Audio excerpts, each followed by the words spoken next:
Good early afternoon to everyone. Oh, I am still recovering from half a day of being outside yesterday. And hopefully you've had a good weekend yourself as well. What's up? As always, I'm very happy to have you here already at the start of the stream. Welcome, welcome, welcome. The title is not clickbait, Adland. I saw your first message. And we will figure out together exactly how we're going to leverage AI, what kind of AI, and we'll work together a bit on the what's it called, the scripts, or how we ask AI. But I have a couple of things to start with as well. But as always, thanks for being here, guys. I think we have the first message in Twitch chat today. It comes from Mima, who says, absolutely bang your idea. Yeah, it seems like a pretty good one. And it doubles as a bit of a weird challenge. Although today is not a Monday, and you know I usually want to do stupid challenges on Mondays, but I will not be able to be live tomorrow. So we are kind of having our Monday already today. Let me pour a little bit of coffee. Just about the last time, like in terms of time of the day. For me, just about the last good moment to still be drinking coffee. I want to see what AI came up with. We're gonna discover that together in just a moment. Yeah, Grok be like consulting Elon Musk's Twitter for best album build. Yeah, I was thinking about that, but yeah, I mean, well, maybe we'll branch out. We'll see. ChatGPT is just the one that I've used pretty much myself. Not that I use a lot of AI, pretty much never, but for some research purposes, I never had AI write anything for me. Maybe I'm wasting some time and energy doing stuff a normal human way. Definitely possible, but I've never had AI actually like create or write something for me. I'm pretty precise about, like, if I'm writing anything work related, like some letters, something I want to present, something, am I applying for anything, I kind of want to have total control of it. I can't trust AI deep inside. I trust myself more, but I have used it a lot for research purposes and for brainstorming, and today we're gonna kind of do that in regards to Albion. 1v1 PvP are going corrupted. Yeah, that's the plan. We'll see how sad or happy it will be. Why is my mouse feels kind of laggy? Maybe I have a lot of stuff going on in the background. Actually, I know what I can close. Give me a moment. Hopefully on your end everything is as good as always. Oh, it should also, by the way, the build, is it on screen already? Maybe I've heard. Yeah, okay, that's actually, it's gonna change. So this is just me testing to make sure that the build thing, does it work? No, it doesn't. Just because I have a kind of a system to keep updating the build on screen, but I don't know if I will be able to actually use it. Anyway, we'll get to that. Thank God you're not eaten by predator outside. Yeah, it was a bit scary. Well, yeah, but I'm fine. Okay, build thing, I'm gonna remove it for the moment. This is not the build, this is the build I was playing at the end of last stream. But it was actually like really, really nice Saturday, you know. It's just any sort of, even if you don't touch the grass, just seeing grass, it's like an instant trigger to feel a bit happier and more at peace. And of course, I've talked about this on Friday. I hope most of you don't have this sort of problem, but I definitely feel these last weeks streaming has also made me even more sedentary, so I sit in one place for a long time. I mean, anyway, I'm not super active, but it's I definitely feel it. So having at least some form of activity, and I played basketball yesterday and was really, really exhausted, so that also definitely, for at least for yesterday and even today, I still feel it, the positives. Hello, looking forward to the prompts. Yeah, prompts, that's the word, EA. Also, hello. That's the word I was looking for. And by the way, once again, it's available on YouTube and Twitch, the stream. I tried a bit messing with quality, so probably the quality should be a little bit better. Not that it matters that much, it's a very small difference, but I think you can still downscale it if you are worried about bandwidth or your internet connection, you know. I'm not sure, but you can try it out. It should be a little bit higher quality today than it is usually, and that means specifically that for YouTube, because YouTube was really downscaling the stream quality from what I saw. On Twitch, it's a small difference that I made. Hopefully, it's my mouse doesn't feel super instantly responsive. I hope it has nothing to do with that. Anyway, we'll get there and figure it out together. Thanks for following, by the way, X Bloom. Tixter said, howdy there, Victor, howdy there, chat. What's up, Tixter? Had some lag spikes today in Albion. Okay, okay. Well, the only time Albion has been broken for me for real, you saw it on stream, was like the second week after update, but it was like, it was specific times during the evening when it was going weird. Poglog. Oh, no Poglog. Yeah, no, we'll continue Poglog once we're done with the AI thing, which is probably gonna be like next stream, right? I think today we're just gonna do AI. We'll see. If AI keeps getting me 2 serious builds or 2 bad builds, then maybe we'll have to do something else for the end of the stream, but we'll get there. Papiga asked, AI builds? Yes, yes, yes. Albion was missing a bold creator. Nice images of Grinder. You're welcome. Thank you for your knowledge. Oh, yes, I am happy to be the guy and to help everyone enjoy PvP a bit more, as much as I can. Okay, so let's get ChatGPT here together and let's figure it out. So I'm gonna share with you. So this is what my screen looks like right now. There's a bit of an edge on the left. Okay, I don't know. Am I being? Is this too general? Am I gonna get something terrible? Do you think that I need to specify what item slots, or will it understand? So what I've written here so far is, give me a good build to play Stalker level Corrupted Dungeons, because I'm guessing we're gonna start there in Albion Online. Now I opened this in a private window because I don't want to log in and I don't want the GPT to use our previous conversations. I think it will be able to, right? I think it will start referencing things, and I've definitely used it for some brainstorming also in relation to Albion, in relation to my YouTube channel. Obviously not actual Albion related stuff, but more like, you know, I've used it in like, oh, I'm making a video about this topic, give me like 10 ideas for a title, for example, stuff like that, you know. Admittedly, honestly, I've usually never found, I haven't almost never found anything really striking, but at least it gets the thinking going, and then I can work from there. So I don't want it to use anything it knows about me or Albion in this, so I kind of starts from zero. Okay, he'll understand, but he'll give you a shit build. Let's see.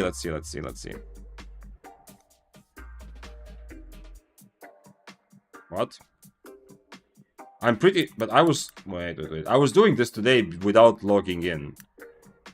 But now it's asking me to log in. I can't have flashbang. Yep, sorry. I don't know why the other page is white. Okay, wait, I'm gonna just click random. Can I actually, now I lost the sentence. Give me a good build to play Stalker level Corrupted Dungeons in Albion Online. I'm gonna copy this so I don't lose it. Do I have to log in? I mean, then I guess I can, yeah, but sorry if it's gonna get white again. Okay. I'm sorry. I know wait, actually, can I force? I can force Dark Page. Okay, we are saved. Now the only flash on screen is my forehead. Okay, give me a moment. Then I guess I will, let's see, continue with Google. Okay, I can probably log in because, you know, one of the email addresses probably I have not used for ChatGPT. So it will be whatever.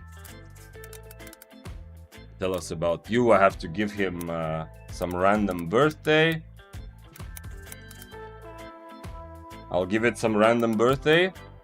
And then I'll put back a stream. You can find tier 7 or 8 Ava Road through save zone portals. You mean you don't mean save portals, Shob? You mean the actual Avalonian portal that is in Brazilian, yeah? You can.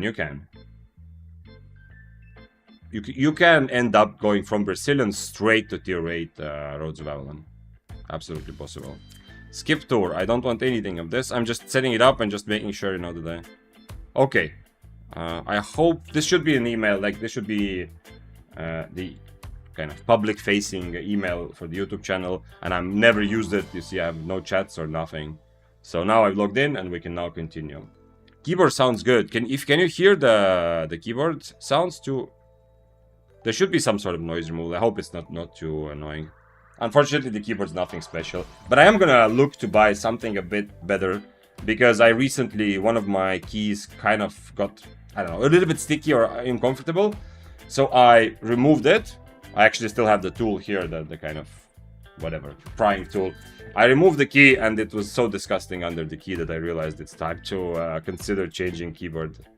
definitely been using this for something like 3 or 4 years, and it's like a 30 euro cheap keyboard. It's nothing special that I'm going to take apart, clean, and stuff like that. No, it's just gonna buy something a little bit better. Buy Thor 404 or something like that if you want a silent gaming keyboard. Well, it doesn't really matter. I don't hear it, right? Because of using these, right? If I was using the little earplugs, maybe it's different. But with headphones, I don't hear the keyboard. It's pretty much just the feeling of typing or feeling of pressing keys that I'm looking for. Just wash it in a bathtub, a good scrub. I mean, I don't know what would happen if I would just full on wash it and then dry it. I mean, obviously when it's still not connected. Okay, let's try it now. Give me a good build to play Stalker level corrupted dungeons in Albion Online. Here we go. Okay, requires a build that's versatile, strong in 1v1, and can handle mobs efficiently. Not entirely true. You don't necessarily need to be good at PvE. Any build you can swap spells and at least be good enough to survive until you find a player. So this part is not true. Versatile, okay, I mean that's fair to say. Strong in 1v1, yeah, obviously. Here's a meta viable and balanced build that works very well. Okay, gear setup, weapon, one-handed nature staff. Okay, well, I did not expect that. Chest, boots, cape, food. Okay, so at least it actually knows. Yo. It actually knows the slots that I'm going to use it. Offhand mist color, good for cooldown reduction. Best synergy for cooldown spells. Okay. We'll do this, of course. But I was curious, and I was thinking that maybe I will have to, you know, explain it like, okay, this is what, like, you have different item slots, you need to pick one thing for every item slot, but at least it knows all of that already. Okay, one-handed nature staff, let's go. Let's actually wait, can I just put it on can I put it on screen somewhere? Give me a moment. I'm trying to, okay. I'm trying to navigate around all the different windows and things. Somehow even 2 monitors are a little bit not enough. Okay, so we have this on screen so I can look at it on the other screen while we buy it. So what we have is... Okay, it's not exact. It's cutting off a little bit weirdly, but... Okay. So what we had is nature staff. Nah, okay, this is not the thing on screen. It doesn't help. Let's just buy it. Let's buy it. Nature staff. Okay.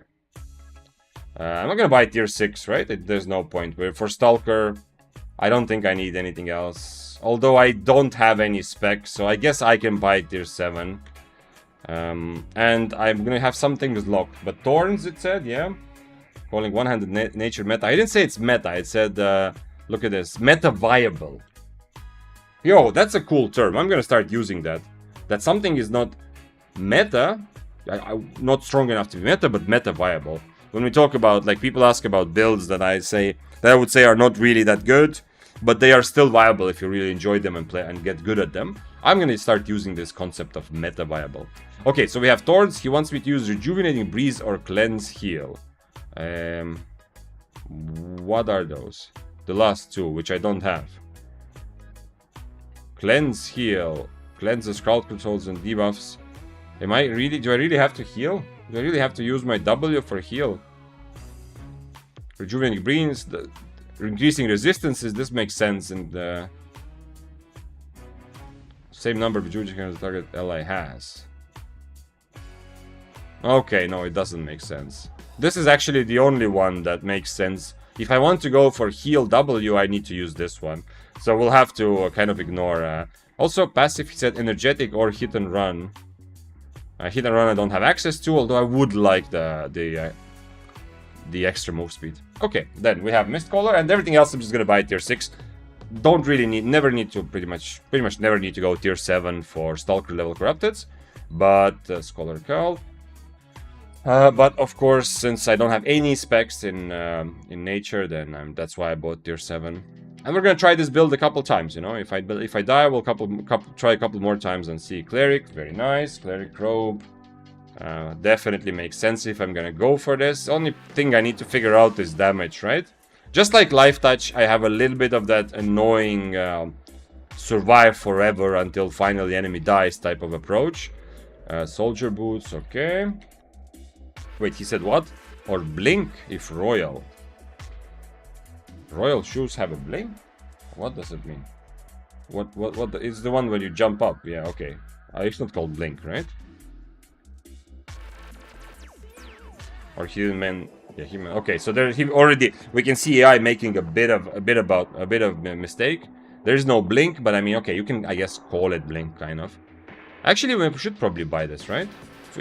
Oh, they are expensive though. No point. Okay. No point. I would buy them, but you know, for tier 6, that's not a very good strategy. Although, don't have to care about money. Then Thetford Cape. It said Thetford or Bridge Watch. I can't really. It says Bridge Watch helps with zoning anti-clump. I'm not really worried. I mean, he himself said that I need a build for 1v1, right? So I don't think. I think AI is still a bit struggling a bit. But I mean, give it props. I'm gonna like. It's already pretty nice with having all the actually figuring out all the different item slots. Okay, Thetford Cape. Really doesn't matter. Same tiers, whatever. Clerical with everlasting sprint. It said. Oh, spirit. Yeah. It's okay. That's correct. It is called everlasting spirit. Let's see. Cool. It's like better search engine AI. Ooh, it's like different search engine. I mean, it is. I had not a rant, but we talked a bit about. By the way, I need to. Okay, later I'll change music. We talked a bit about the about Google and how, to me, Google has kind of died as a search option or search engine beef stew. But I wouldn't say that AI feels like a better search engine. It just feels like a different one, which also makes a ton of weird mistakes. How much is my item? Okay. We can easily buy 4.1 beef stew and not feel bad about it. Well, I'll just buy one and then we'll go in and out as we see. And then we have resistance or healing potion. Resistance better for fighting against burst builds. Healing safer in PvE if you're newer. Ooh. Okay, so it thinks I should use healing potions in PvE in Corrupted. So once again, AI going a little bit crazy, but do I just take one heal or like a couple healing potions? I mean, both would be. It's kind of true. Resistances would be pretty nice as well. This, I guess, it costs a lot. Yeah, a bit too much for tier 6 items, so we can go like this and see what we need. There's also, I mean, I kind of might also need Hellfire potions, but whatever. If it comes to that, then I guess he won't kill me and I won't kill him if I do end up fighting a life touch. Okay, this makes sense, I think. As the first AI build, Chat GPT 1. There's no, well, I guess house. Let's use the house icon as in AI. And the AI color will be green. I don't know. Green is like nature, but I think the logo is also green for ChatGPT. Okay, drag this all the way up and let's go try it. I can also put a little bit of specs into let's display capture. Okay, nice. Sorry, the screen will cut off a little bit because I swap. Actually, I can maybe add just this window later. Just the browser window. Maybe that will be enough as well. So that we can only. Let me see. So there's a bit less confusion of what's happening on screen. Stalker CD build. Okay, nice. Okay, nice. So we have just this window capture that I can change to later, so it will be more understandable what the hell's happening on screen. But you know, we're just starting out, so I'm also just figuring out what I'm going to be turning on and off. Right, this. Okay. So we have that for later. For now, I didn't forget anything, right? I think everything's here. Pretty surprised the AI knows that much about Albion. Oh wait, I also need to learn how to actually play from AI. I mean, it did actually give me instructions. So let's use those as well. Give me just a moment. The music is way too relaxed. Okay, gonna turn off sounds for just a moment, and let's look at what AI said. So playstyle, PvE, kite mobs. Okay, I don't need PvE playstyle. You can solo all bosses. Yeah, okay. PvP, kite Stay mobile, don't let melee builds stick to you. Okay, that's number 1. Rotate skills, use force field defensively, cleric rope to bait big cooldowns. This is smart. Both of these things are actually make sense. Although I did switch to this by default. I can also even be preset on force field. I just feel like this will be universally useful and force field will be more situational. Mana management. Nature staff can go use energetic, passive, and scholar cowl wisely. I mean, okay, that makes sense. Although you just told me to use force field, so you see, AI doesn't fully. It's just like a lot of like the AI images, you know. It's just kind of right, but not quite. Yeah, like the humans in the image seems kind of human, but they have like the fork is not actually a fork, you know, just a piece of metal, or you have too many fingers, you know. It's the same kind of thing. It's like almost kind of right. Someone who's played like a couple weeks of Albion, if they got this sort of advice from like a video or anywhere from a guide, they would assume that everything here makes sense. But as long as you've played like a little bit of Albion, like you will instantly see that something is off, right? Use force field, but then also use your scholar cowl wisely. So there's a bit of a contradiction. But okay, outlast opponents. Most players struggle versus. Very true, correct. Alternatives. Okay, no, this is alternative for build that we don't really want. Although maybe it might have been interesting to watch to see it earlier, but right now it doesn't matter. Okay, looks like it's real. So let's give it a try. I don't need a stag. I will leave it in the bank to use it later to pick up some items. I should also. I mean, what is the? Let's see. What is the IP going to be like if I go Stalker? Its IP cap is 1000, and my... Oh, it is over 1000, so it's actually not even really necessary. I can put just a tiny bit of specs here later, but it's not really gonna affect much. I think I'm ready. Rene said earlier on YouTube, in YouTube chat, that I've had my keyboard for 20 years. You have your keyboard for 20 plus years. It must have been amazing. It must be an amazing, not must have been, but must be an amazingly good keyboard if you've been with it. So I mean, I have already done this several times, that I changed my keys around. I've spilled like some liquid on it and it was weird. I think the keys that I'm using more kind of get worn down, so I've changed like some keys around, and I take like used keys that I never actually use and I put them on the where WASD would be, you know, because usually the keys that are gonna be used more are WASD.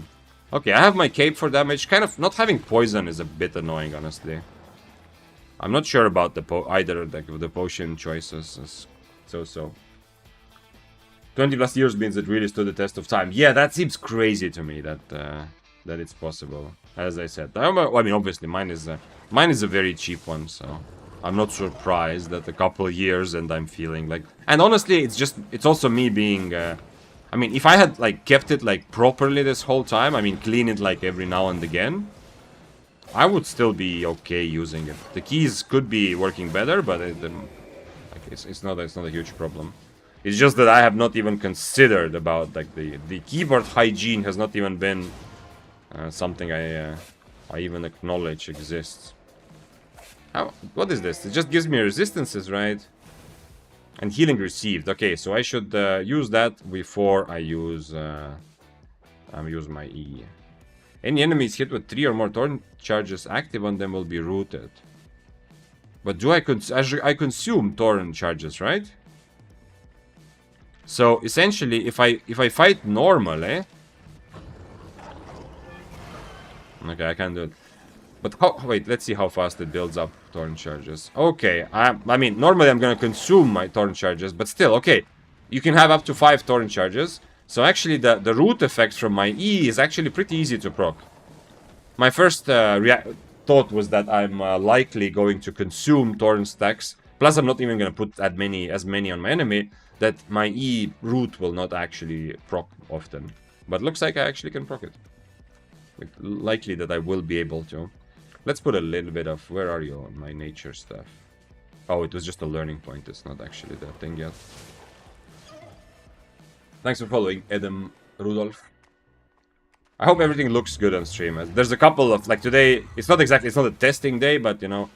there's a couple of things, like the quality should be a bit better, especially if you're watching on YouTube, but on Twitch also you have option to go 1080p now. It used to be 936, so it's very similar. And there's some other things also, like what you see on screen is maybe. I hope everything looks good. Basil says, I just started this game. By the way, I said this already, like since Monday, every day since I'm now, like I've been streaming on Twitch for a month, but now this week also started multi-streaming, so now we're also available on YouTube. Just so we're clear that what you see above above my face on your image or on the stream is the Twitch chat. I am reading YouTube chat. I have both chats here, but the YouTube chat does not appear here on actual stream, just so you know. So if your message doesn't appear because you write on YouTube chat, well, that's normal, but I can still see it. Thanks for following, Chemrek. So anyway, Basil said, I just started this game. Well, welcome. Welcome to this wonderfully complex and interesting game of Albion Online. What you're seeing today and what we're doing today, Basil, is not really like the way to play the game, in the sense that this is not, we're not going to play serious actual builds. Obviously, I'm going to do my best in every fight we get into, but the builds are from ChatGPT. And this is what you see me wearing right now. This is the first thing that ChatGPT gave me when I wrote. The prompt was just, give me a good build to play Stalker Corrupted Dungeons in Albion Online. And ChatGPT actually knew the exact, like he understood, or she or it understands that there are different item slots. So GPT gave me actually like a breakdown, what to wear in my offhand, my boots, you know, which was already like somewhat impressive for me. But obviously the build itself, it's not something that anyone actually is playing in Corrupted. Hello, just saw the title and it piqued my interest. Well, this is it. This is the first one, you know. We are gonna put more pressure on, and we are already a huge money maker. Obviously, we're actually gonna have to win a fight to get this stuff out of the dungeon, but we'll see. We'll see. It's possible.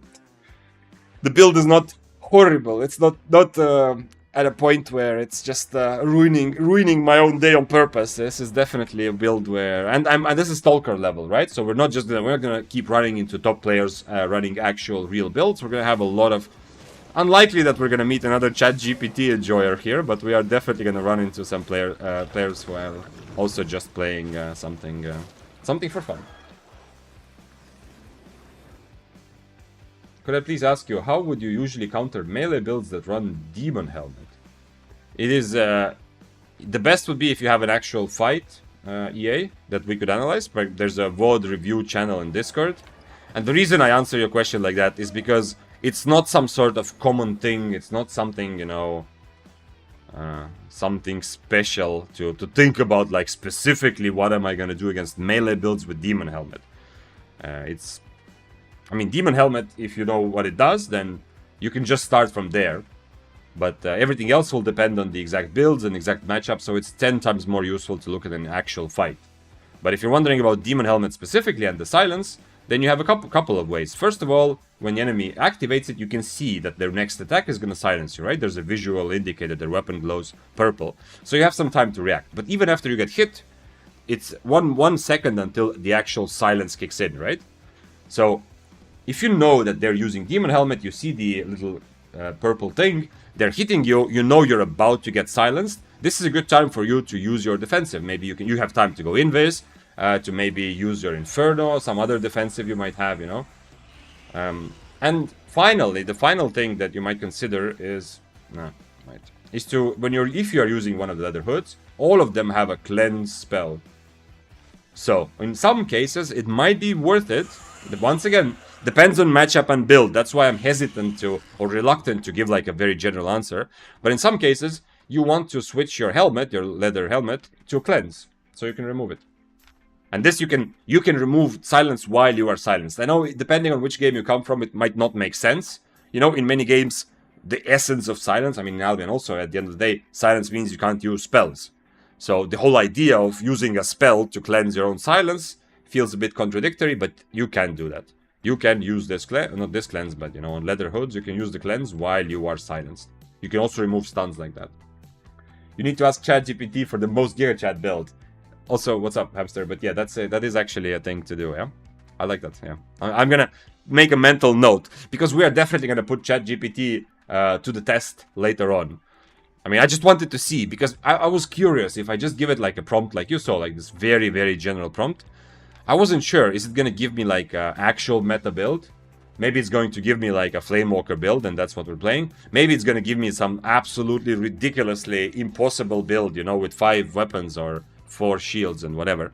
So it gave me something in between, which is kind of the perfect scenario, right? It's nowhere near anything like meta related, but it is an actual build. It gave me every single item, including food and potion.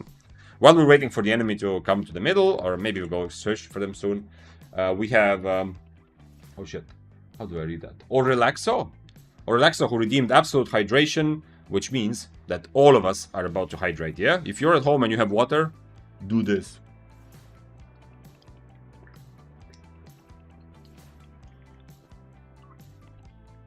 Oh, this is very good. I'm gonna need to bring more water pretty soon today. Oh, thank you. This is preparing me for the fight. Oh, there we have it. Clarent Blade. Okay, so neither of us is really going for a meta approach here. Let's see. I don't know if I can outlast him or not. He changed. Okay, he cannot really catch me, right? Oh shit. He has... yeah, that's what he can do.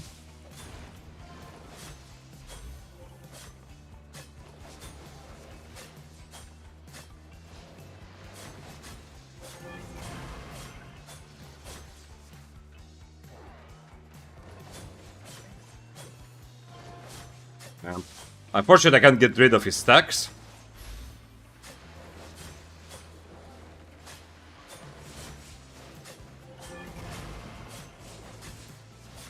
Well, it must have been close. I think his E was almost ready.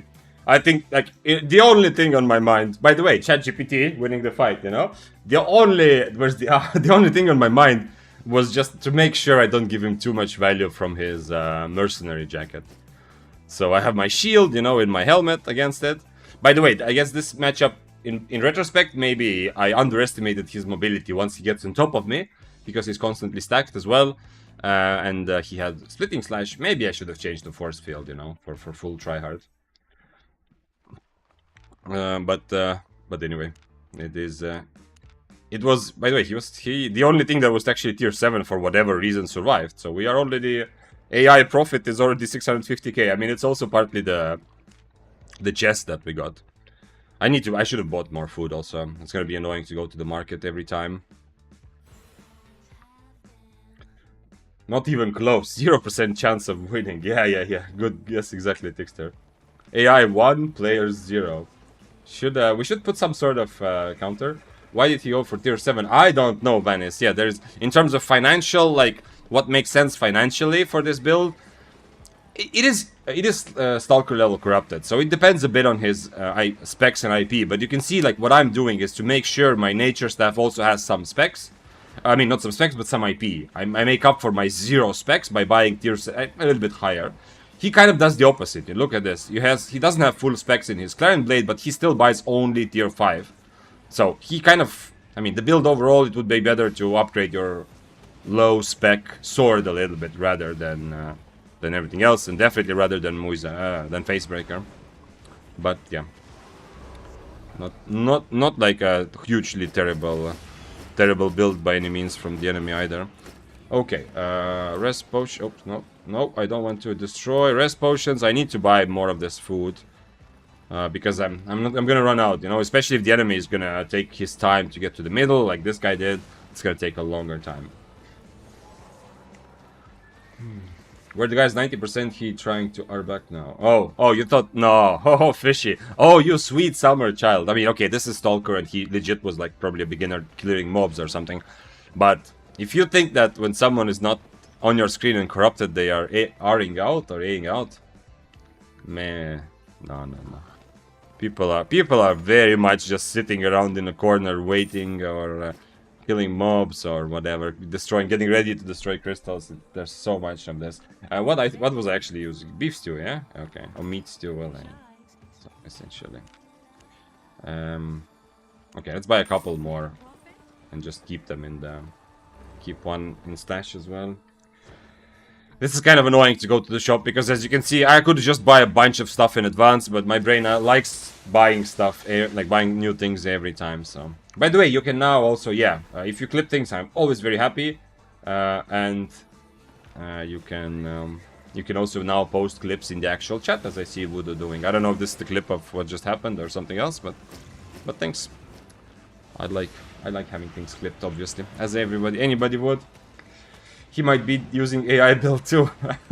I mean, yeah, that would be fun, yeah. Okay, no, I don't think so. I think he's just new and he's trying this. He's probably just playing Clarent, because Clarent looks like a cool weapon, you know. If you just read through weapons and you assume, because there's a couple things. First of all, obviously, when you're new to Albion. And you will see this. If your friends start Albion or if somebody new you come into contact with, it will be very obvious. So first of all, obviously there's a lot to learn. When you're new to Albion, you just don't know what's good and what's not. But there's a very strong assumption based on many other games that people have when they start, which is that things are balanced. You know, there's an assumption that, okay, this thing is like this sword, this does one thing, the other sword is the other thing, and it's a matter of question like what you like more, but they are at the end of the day kind of all balanced and viable. But, as Albion players, you know that while that might generally be kind of true, the balance is... Different weapons are balanced based on different content, you know? So, while overall, in terms of the whole Albion, there's decent amount of balance, and there's only a couple, like, Demon Fang type weapons which aren't used pretty much anywhere. Well, at least for a while we're not. Like, if you go to any specific type of content, like, for example, solo PvP, there are some things that are just so out of balance compared to others because they're balanced based for other type of content, if at all. So in this case, like, he might be thinking that, yo, it's cool, like, I have a choice. Do I want to have mobility on my sword, like carving, or do I want to have this cool spell that depends on stacks and can silence enemy and stuff? But actually, Clarent Blade is just not that strong at all, and I mean, okay, it is at least viable, but you get what I mean with the whole balance thing, right? I hope so. Like, a lot of... It's very normal for someone kind of new to Albion to assume that they have all these choices for solo PvP, and of course, on some level they do. But it's especially with the builds where we have so much room to play and combine in different way. But it doesn't mean that every single item or every weapon is anywhere near like an average balance. You're meeting Clarent Blade because you have low infamy. Well, this is Stalker also, Venice, yeah. What my infamy? My infamy is actually low, yeah, but this is Stalker level also, so that's... I'm gonna meet a lot more random fun havers here than I would ever meet in Slayer level. I'm kind of curious if I should change my... If I should preset my W to actually the long thing, the Bramble Seed. I don't know if I need this resistances. At least I can kind of spam it, but it definitely makes kiting more difficult. Right now I have no kiting tools. Against that Clarent also, I don't have like this would help me kite. Having force field would help me kite. My build is much more kind of stationary if I do get jumped or if I do get into a situation where I have to fight. We'll see. Looks like there's a circle here which is cleared, so this might be a bow or a frost situation. And against them, I don't know. I think I will also need this. You know what? Let's change to the damage spell. Fight will be a bit quicker, but it's okay. Flamewalker is the most balanced weapon, exactly, yeah. One-handed hammer, the weapon that's balanced for 0 content. Yeah, I don't know. I'm gonna kind of trust your joke on that, Venice, because I don't know. I am also, you know, as I said, beginners assume that everything is kind of balanced, especially when they go solo PP. They assume that they can play whatever they want. And, you know, of course, at the beginning, you should play what you want to have fun, but at some point, you still have so many, even if you limit it down. We're not talking about meta, but if you cut your options down to the actually viable or possible options, you still have so many decisions to make, so many different weapons you can play. So it's not like a restricting thing, but yeah. But I have a little bit of that same thing towards like group PvP, especially like very competitive, you know, small scale or ZVZ. Since I don't really know much about it, I also have this assumption that, oh, there's probably some content where one-handed hammer actually is played and works, but I understand that I might be wrong about that. Can you show what your E skill do? Also about W, do you think the damage skill is not good? No, I think it's good. I think it's good, yeah. I mean, the AI wanted me to play one of these last W spells, which neither of which seems good to me at all. But anyway, I don't have them unlocked, so I just took the thing that. Can I? Is there any way that I can get away from him? I'll try with this. And we'll see then. He will have 2 healing potions.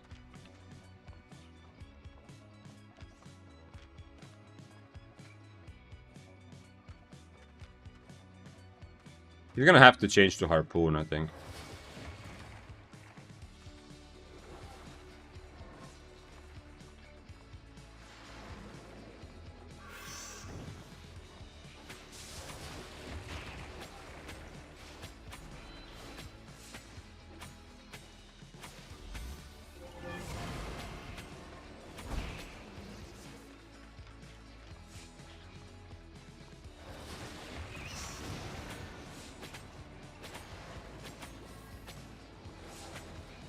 Damn. He's attacking me from far, but now he doesn't have his spell to jump at least. I still have cleric, unfortunately.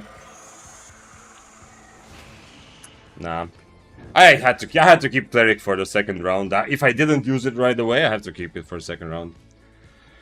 And this is also because I have zero understanding in the world. If I have to play this build, what could actually, you know, how it could play. Oh, he actually changed to poisons. Okay, so that's why he didn't attack right away. So he expected more healing. I don't think this is good, but it is. It's not. It doesn't matter at the end of the day. I'm not sure if there's something, because my only damage, I guess W is decent damage at least, you know, I hit W from far enough if I hit it. But other than the W, if I get close enough, because my damage will come from Thetford Cape, most of it, right? Well, Thetford Cape and then some brawl damage later if he stands in one place. But if I get close enough for Thetford Cape, then he's very close enough to, you know, to hit his full charged long auto attacks. So I don't think there is really any very clear solution to this fight. But who knows? Maybe if I had changed to this one for damage resistances, maybe I would be able to outlast him slowly.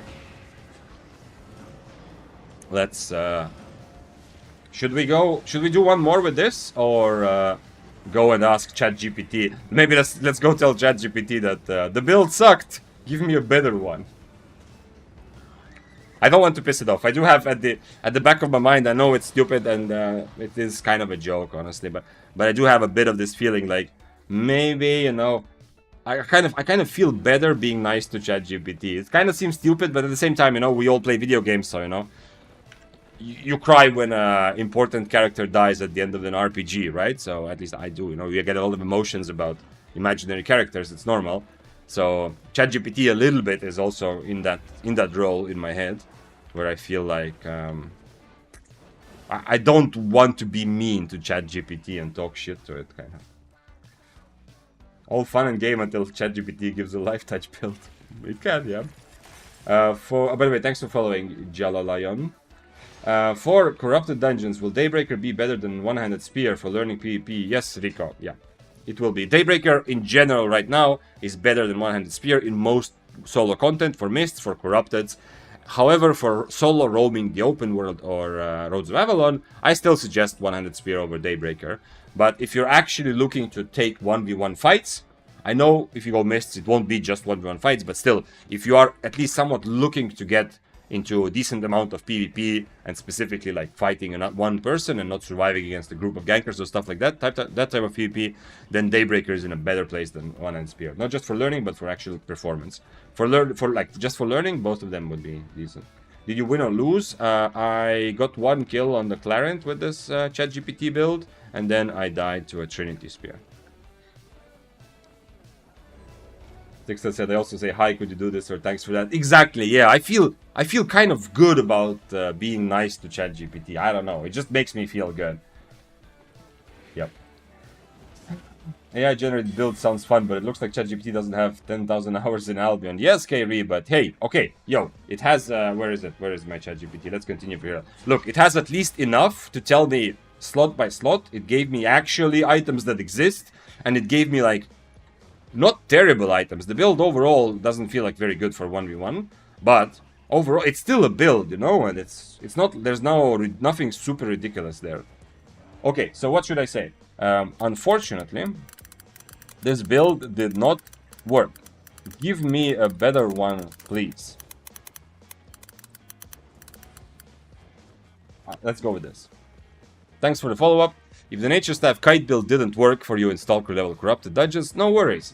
Thank you, ChatGPT. That build relies... Okay, it's actually just calling me out on being shit.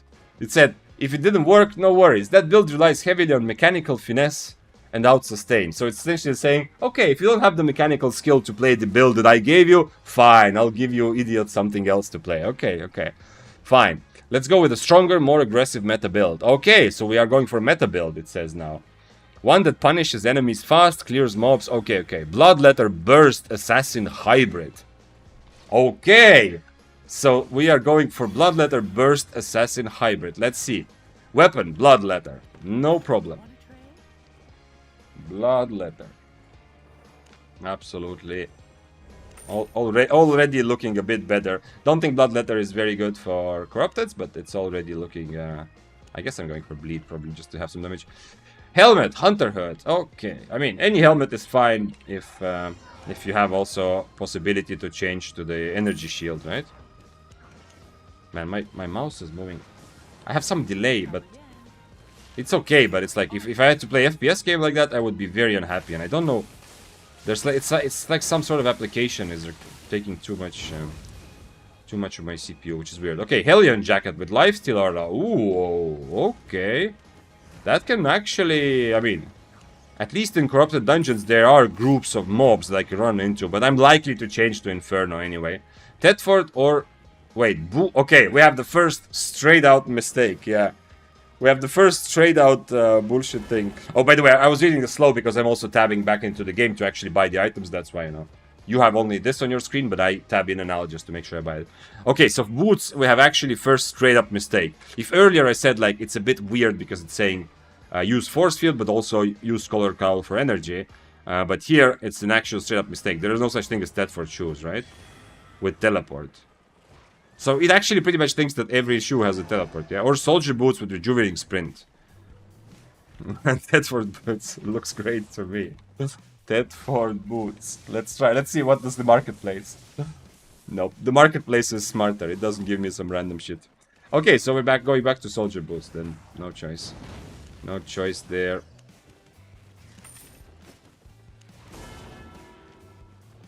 Offhand Torch. Okay.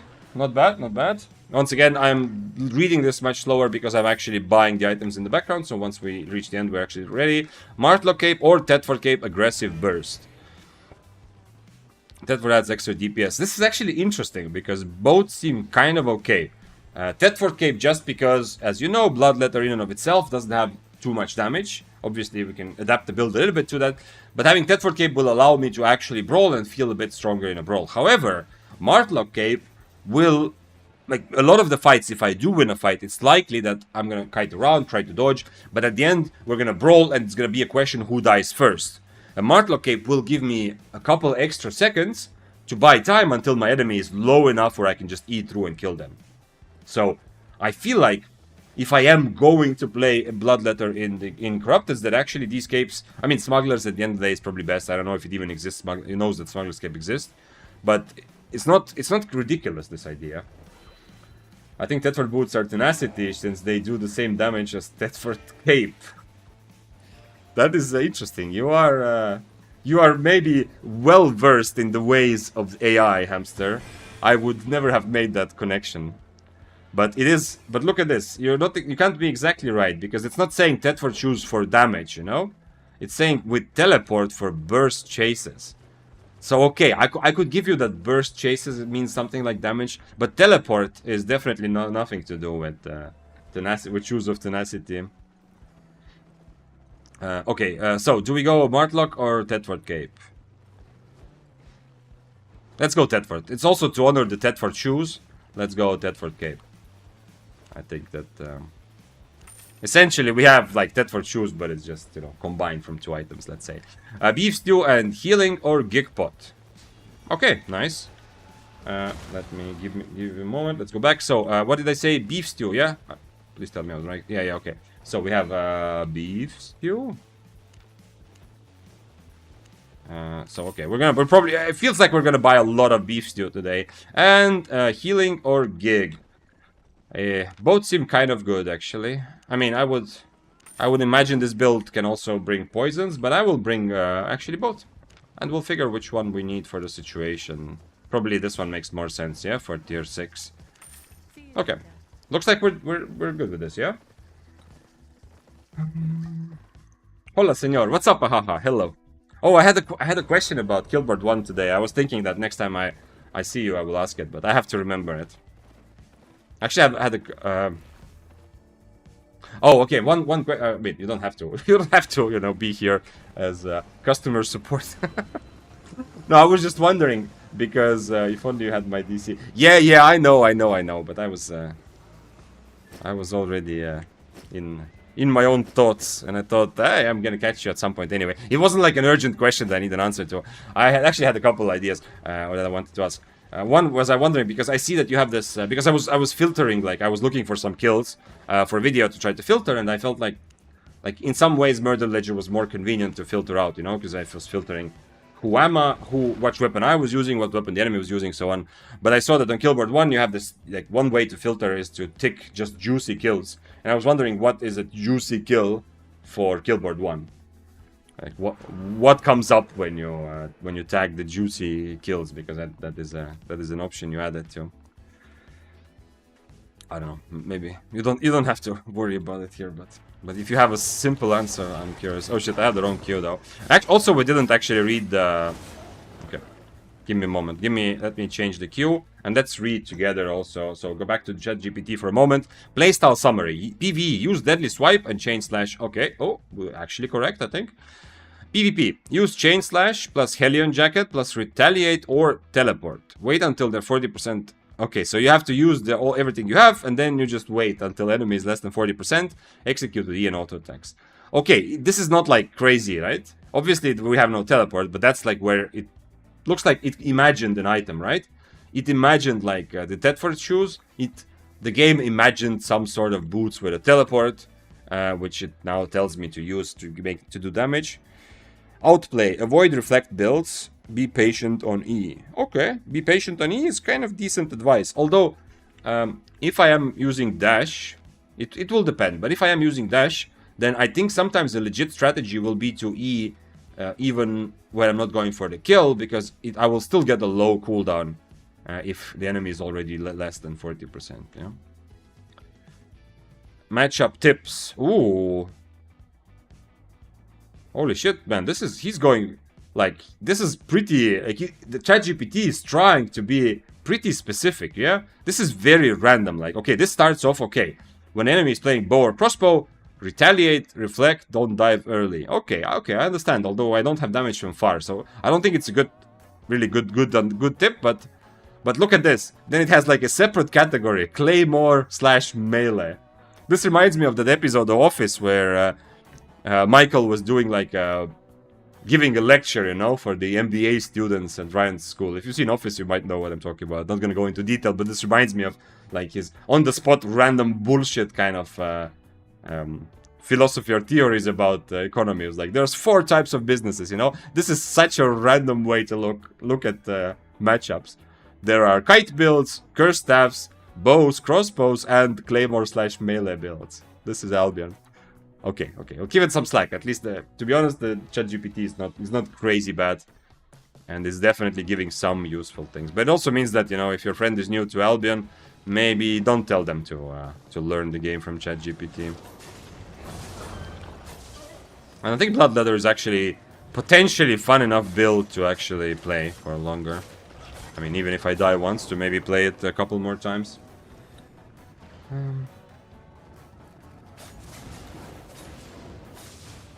It's 50 mil plus 50 silver. Oh, okay. I see. So that is like giga juicy kills. It's not. I thought it would count like 8.3s already also, but 50 mil silver plus. This is like 8.4s or so. Juicy kills are just 8.4s or transport kills in that case. Yeah, on the website. Actually, not the worst brawl build in the world. Yeah. Stalkerhood. You're right. You are right, Fishy. Let's see. Dario said earlier on YouTube chat, "Hey man, how was touching grass yesterday? It was very, very good. I loved it. Yeah, being outside for a bit, playing basketball. It just was a good day overall. And I mean, it's not like I spent the whole day outside, you know, but it was. Yeah, I felt good. Still the same patch, or did they update the texture? I'm still running that classic green. Yep. I think, yeah. No, Grass 2.0 is not out yet. To be honest, that's why I sit inside for so long, that I'm waiting for Grass 2.0, but it's not out yet.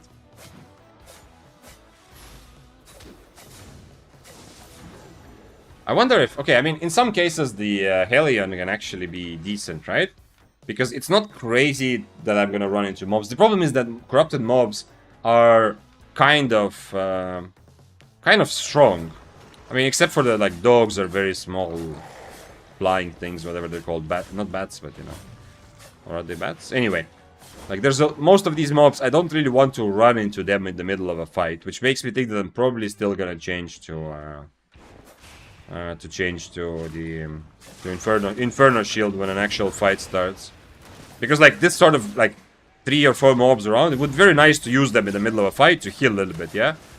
But, the heal is not going to be very impressive because the mobs are also going to do a lot of damage to me while I am trying to heal.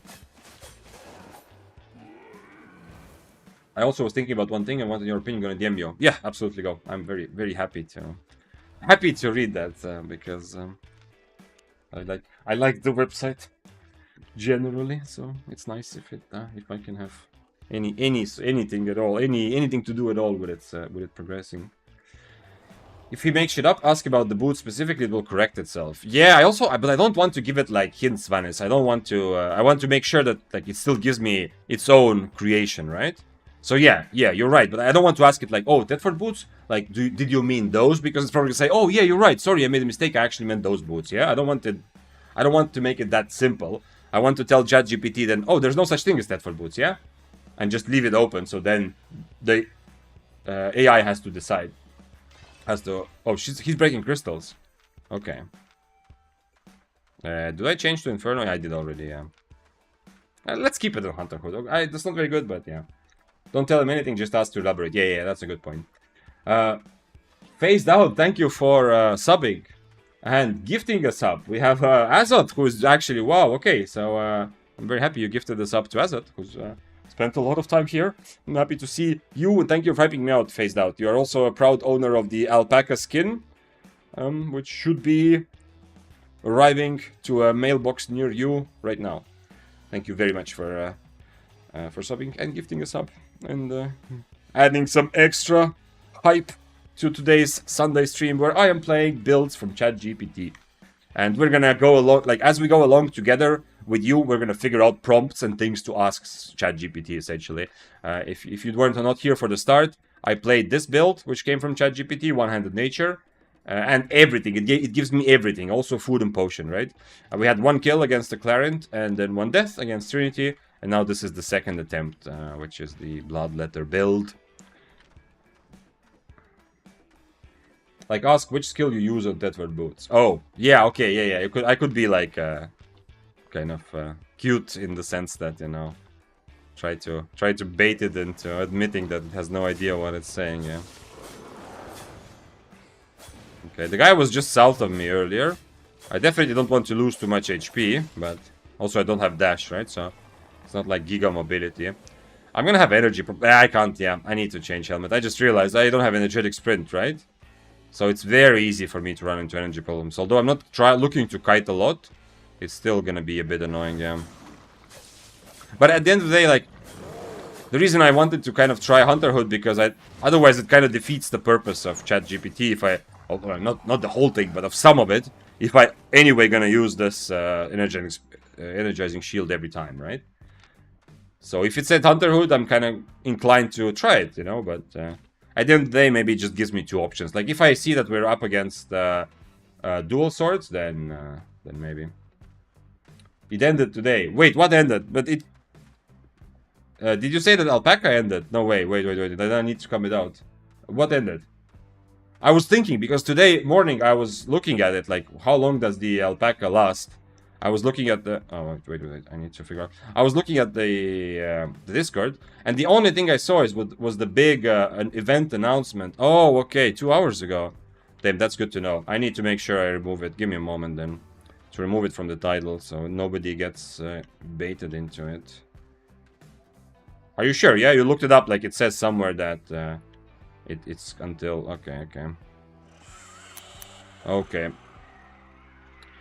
Okay. Sorry then. Interesting. I was looking it up today and I saw that it's written kind of like this is going to... Under the event announcement, and the event is for 4 weeks, so I kind of assumed. But I guess that one lasted 2 weeks. He has Hunterhood. I am not... Actually... Okay, let's try Hunterhood. I mean, the thing with Trinity is there's a bit of an extra benefit that I kind of know when he's gonna do a lot of damage, right? What are his boots like? Okay.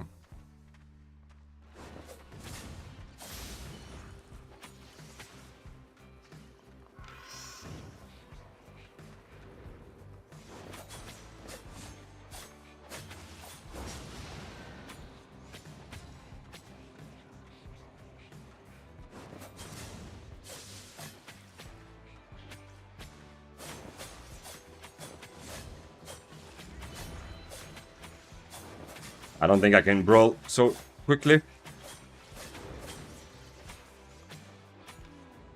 Yeah, the attack speed is a lot. Since I used boots earlier to kite out his Gigpot, otherwise I would just boots away after he misses his E, right? But yeah, a bit unfortunate because I ended up mostly brawling when I did not have Inferno anymore. Unfortunately. Because he used Gigpot during my Inferno, which is correct, which was well done. But then I ended up brawling at a bad time. But I think the spells were right. I think I just need to not use boots so eagerly. The nice thing, and why you also see why Trinity is so popular, and not just against like ChatGPT troll builds, but in like legit corrupted fights, is because like one of the reasons that you can see how strong it is with the Q3.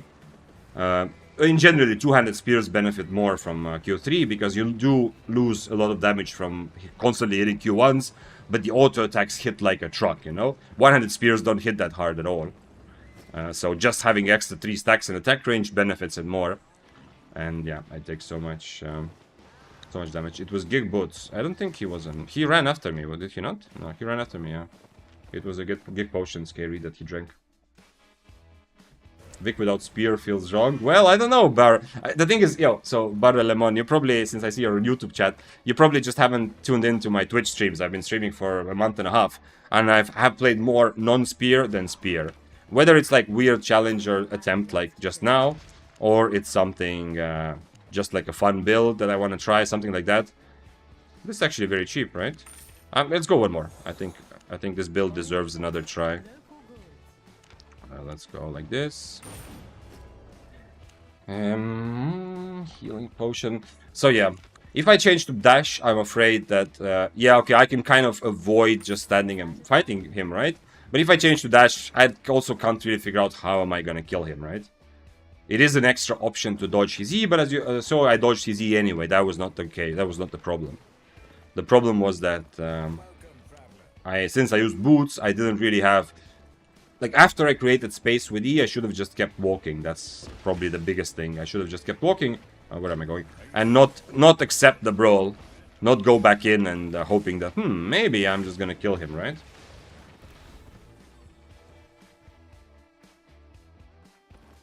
It's ended on Twitch. Oh, okay, yeah, I didn't check Twitch. I checked the announcement. Yeah, that's a good idea, actually. I should have checked Twitch. Well, at least you are kind of... I hope you don't feel too bad, as you said. What did you say? Oh, well, sub well worth. Okay, well, I hope you're happy with your sub. Anyway, and you are also kind of doing the service to everyone else, because I otherwise would not have found out. Which is kind of on me. It's kind of my responsibility to know it when it's in my title, yeah? But at least now I removed it, so now everyone else is not gonna get baited like that, so... Thank you for that. From everyone... Oh shit, I forgot food! Okay, can I go back out? How long is this? Is this like 5 minutes long, or is it just... I don't know. Vic outside Mist feels wrong too. Okay, Renee. Well, you really... Okay, I've played open world for a couple days. I played Corrupt. It's like... Okay, in terms of Mist, you're right. Like, majority of my time on stream, I played Mist. And yeah, Mist is my home. But this is 5 minutes scary? Okay, fuck it. Then we are doing this without food. I am too lazy to spend 5 minutes running out. And, you know, if we die, we die. I actually even had food in my bank. I didn't buy it because I remember I have a lot of... Not a lot, but I had like a couple pieces. I think you forgot damaged food. Yes, EA. Yes, I forgot any sort of food. Maybe the YouTube chat has a bit of a delay, you know. I'm not mad at you. I'm just... I was just saying it. That it's... maybe you wrote it earlier. But it is true. I have to win without food. But hey. It's not the end of the world. Hamster says, give ChatGPT this prompt next. Give me the most Gigachad build with caps lock Gigachad raiding the most masculine energy for corrupted dungeons in the game Albion Online. Okay, I will do that. So we have the next prompt. By the way, if you want, guys, if you have ideas for good prompts later, like we have established that ChatGPT understands enough Albion, where I don't need to like handhold every time I ask for something. I don't need to like explain. Oh shit, I'm using learning. Okay, whatever. I don't need to explain like in detail what it means to have boots, you know. It at least understands the basics, and that gives us a lot more freedom to, you know, yeah, work with buffs like that. We don't need the food to win. Yeah, correct, exactly, Skyrim. I don't think so either.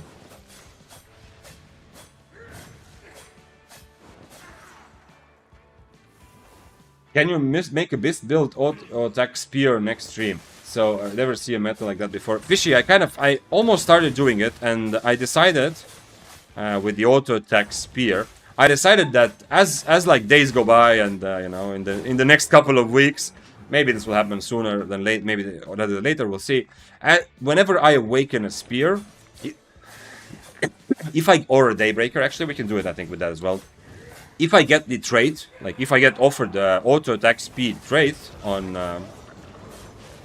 the spear, then I will just take it, and then I will keep that spear for the auto attack build, and then I can do it. But what happened last time is I was thinking about the full auto attack, you know, which of course means torch, but I mean I'm using torch anyway and spear, but also it meant having all my armor, all leather and everything on the auto attack passive. I already did that, but then I awakened the weapon for like real full Giga auto attack. I need to also, of course, awaken trait for that, yeah?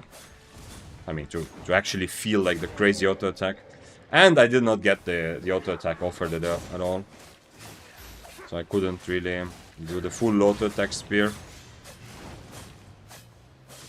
Okay, it looks like I'm not actually gonna run out of it. It looks like the energy is only a concern when I'm using dash. Like for chain slash, it's zero problems with energy at all.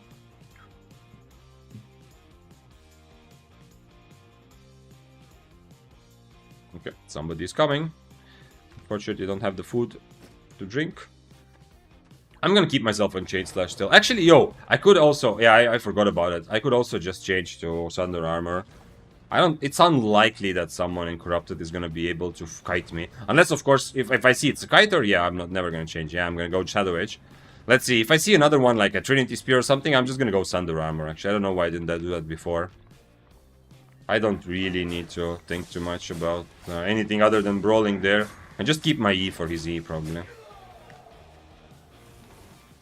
Okay, in this case we are dealing with a Kiter, so I'm gonna change to Shadow Edge. And probably also this, actually.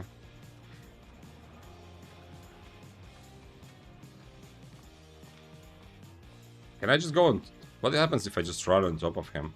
He's gonna helmet me away, right? He has everything for, like, he has everything just to defend himself when I attack. I could also use Gigachad, so I don't get pushed back, but I mean, I'm not gonna do a lot of damage anyway. Oh shit. Huh, I Shadow Edged the crystal. I didn't know that could happen. Well, now I know. Oh shit, he ran into fire there. Maybe I can play around with these, actually. He's still in combat with me. I mean, that's my E, but I think it might be well spent still.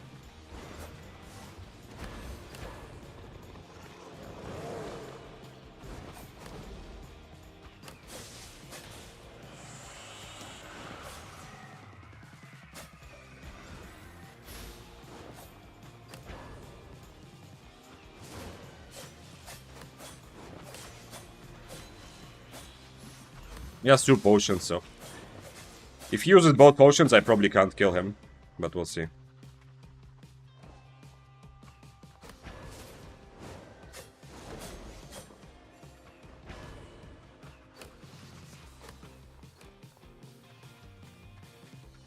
He has too much HP still.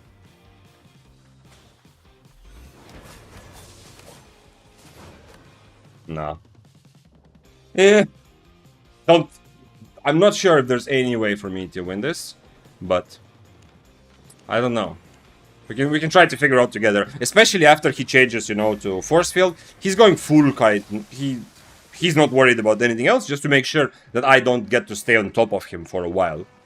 And of course, I mean, Tetford Cape is nice, but as I've done these calculations many times, you probably heard me say this, how long a fight has to last.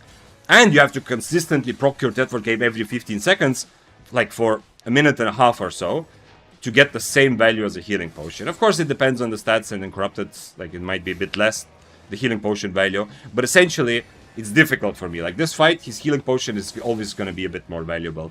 But I mean, I'm not saying that's like the critical thing. But overall, I'm not sure if there's anything here. I don't think Hunterhood makes a lot of sense. He's not doing Giga Burst damage, and as you know, Hunterhood sucks. With the long cooldown, the shield definitely gave me a lot of value in this fight as well. He actually did... Oh, never mind. He didn't end up changing his helmet. I mean, oh shit. This whole time I was imagining that he's a force field, because it's the same image. Yeah. So in that, this is wrong. He actually didn't have it. Didn't have force field. So he just slowed me, of course. Yeah. You can kite him and rat him until he crash out. Yeah, what I maybe could have done is just play more around those fire pits. I mean, he already went for a reset, but if I start losing and then run around in the fire, I have a chance maybe to, like, for him to make a mistake there again, but I'm not sure. Also, I maybe wait for the other Inferno. I mean, it was close enough that maybe if I had the food, it actually would be just about, like, it's definitely winnable if now that I think about it, that I don't have food at all. Let's try another time, and then, this time with food. And if it doesn't work, then we'll give ChatGPT the hamster prompt, and we'll continue with that.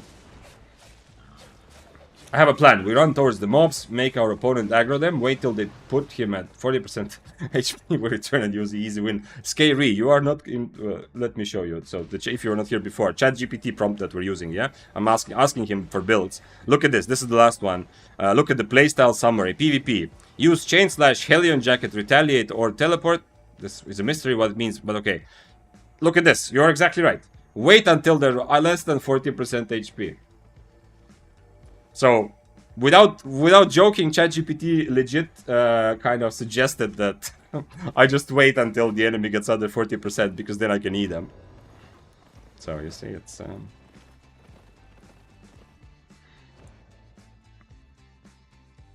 Ask ChatGPT for the worst possible build. That could be actually pretty fun as well. as an extra challenge. Okay, let's get. Yeah, this whole time I was thinking he has a force field to push me back, even though he used his merc hood already. Let's buy one gift pot. You know what? Fuck it. If it doesn't work, it doesn't work.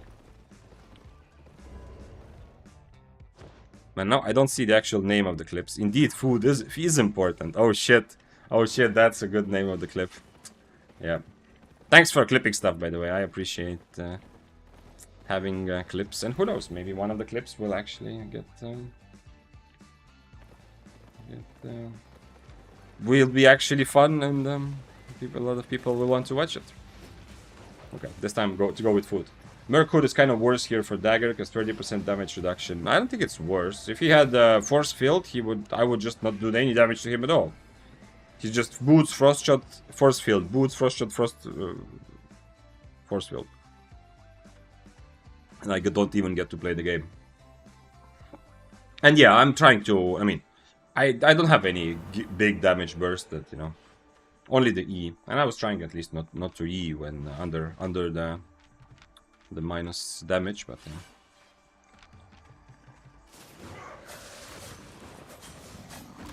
kind of a problem that I need Shadow Edge against him, but with Shadow Edge, I mean with food it's possible.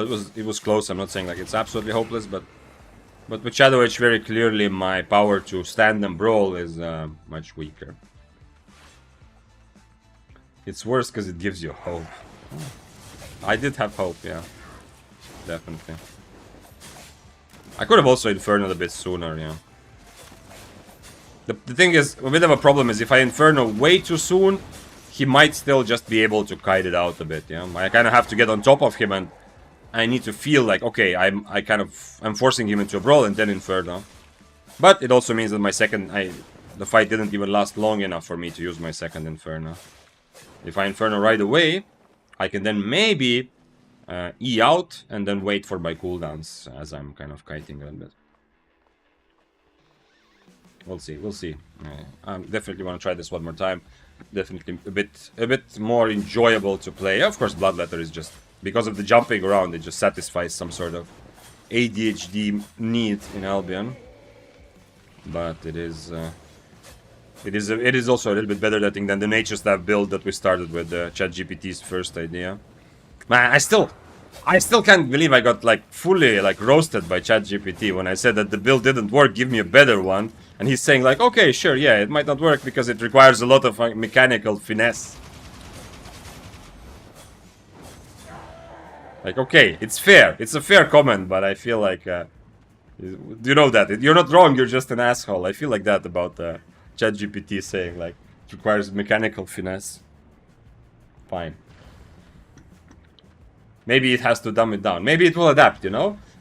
Who knows, actually, you know? I don't know if it has that understanding of the game, but ChatGPT does remember stuff, right? Like from previous conversations, and I just made this new, with this email, it's my first conversation. Maybe it will remember. Maybe in the future it will not give me builds that require mechanical finesse, because it has, profiled me as a hopeless, armless player. Where am I? Okay, I'm here. So I will probably go this way.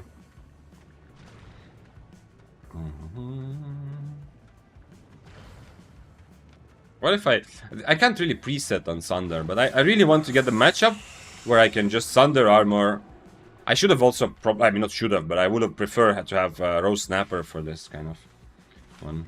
Bloodletter, yes. What's up, Hog? This is, don't get too excited, right? Because it is, we're gonna change builds a lot. This is, we're playing builds suggested by ChatGPT, and as we go along, together we'll figure out prompts and ways to ask it for what to play. And this is the second build it has given me today, which looks like this. So don't get too excited. It doesn't mean that it's like, oh wait, I have the map cover also. I just realized the little alpaca on the screen. It's time to remember that, to remove that too. Where is it? Come on.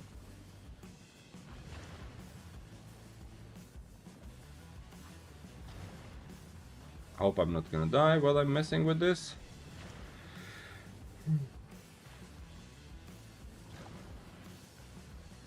Okay.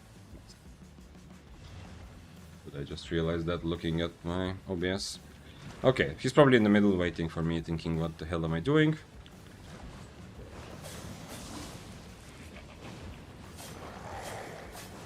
I don't see him yet. Let's see. I would really like to meet someone where I can use Under Armor next. Okay, he's not in the center. Interesting. Thanks for following. Murderous Kebab. That is a cool name. Although, the more I think about your name, the scarier it becomes. Because I guess a kebab's way to murder someone is not to be a monster in the night kind of thing. But it's probably to poison someone, yeah? Just give someone just bad enough food poisoning. So, if I think about it too much, I don't like it. But if I don't think about it too much, it looks like it's very, very cool imagination. Oh, somebody here. Who are you? Another bow. Even more dangerous, it seems like. But he's not on frost shot. If he's not on frost shot, I am going to do this. Do I have to use boots for this? Can I just E in? Oh, he used his helmet. Interesting. He has only one potion this time. I kind of need to kite around now. My potion cooldown is less than his. And I obviously need my E. Without E, there's no chance. If I get full HP, actually, I can do the exact same thing, but without his Gig Potion. But if he comes here, I have to fight him because I'm at the end of the road, you know?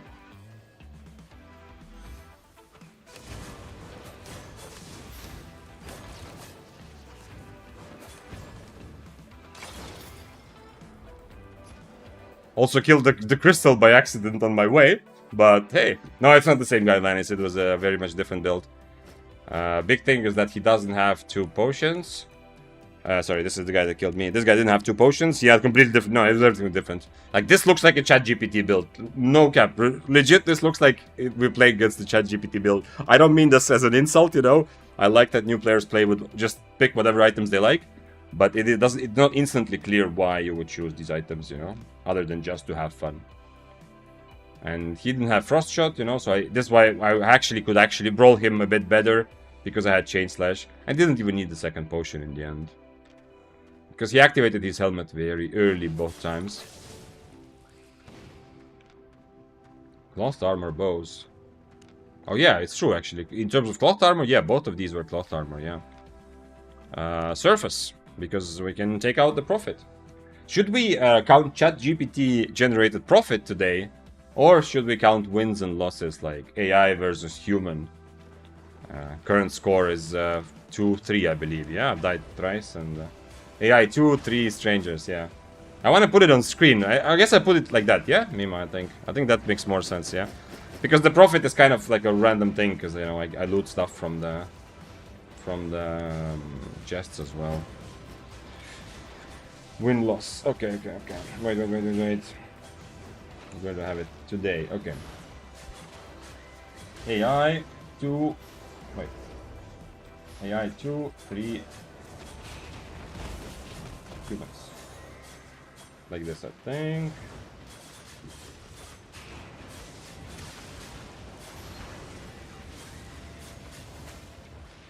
I think like this, yeah?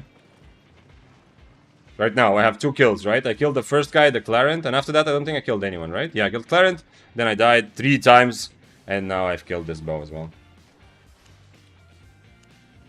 Why Stalkers and Slayers Corrupted have difference in meta? Because just like... well, not just like, but mostly because people play Slayer for more money, so when you play for more money, it's more important to play correctly and play well. It sounds a bit wrong, you know, that there's correct builds and incorrect builds, but at least it's more valuable to play meta, because when you're risking millions, you know, and most of your enemies are gonna play like very expensive, high IP, good builds, then you're not gonna have fun with any kind of weird build. But it doesn't mean that meta in Stalker is different. Stalker is just not dominated by meta. The meta is the same.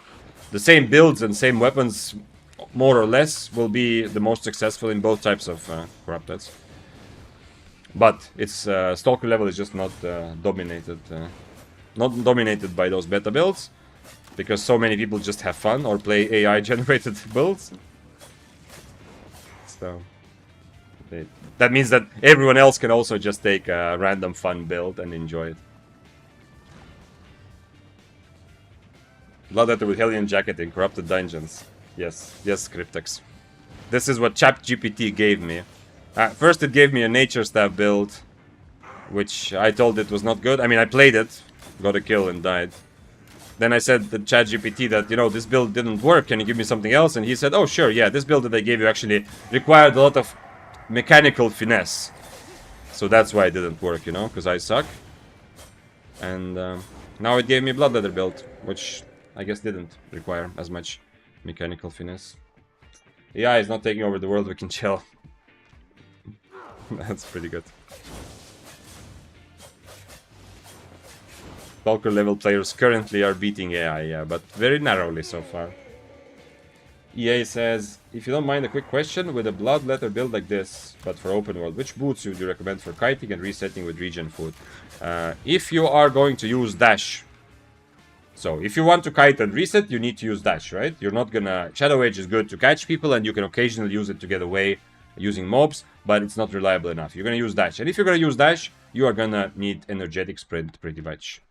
You're gonna need some energy solution, and I think most popular, especially it also plays into this kite playstyle that you just that you seem to want to go for, EA.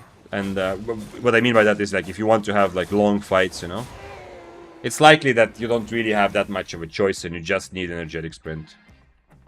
But you can feel it. You can try to feel it out for yourself. You can try with like any sort of you can try with cooldown reduction boots, which is like leather shoes, you know, any leather shoes, and see how quickly you run out of energy, and whether that will make you want to change your build instantly or not. The IP cap has no effect on meta.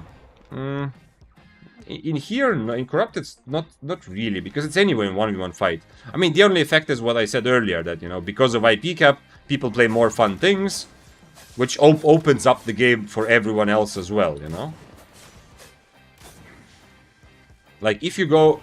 Like, you need to have a plan against the meta weapons for Slayer. Even if your plan is to make sure you can break crystals, you at least need to have the mobility to break crystals. For Stalker, since you're risking much less, it's... you can be less careful about that. You can also play builds that suffer greatly in sub matchups and just accept that, okay, you know what, if I'm against the Frost, I will just die, whatever. But if I'm against something else, something melee, I will win. You can try build randomizer next time if you haven't yet.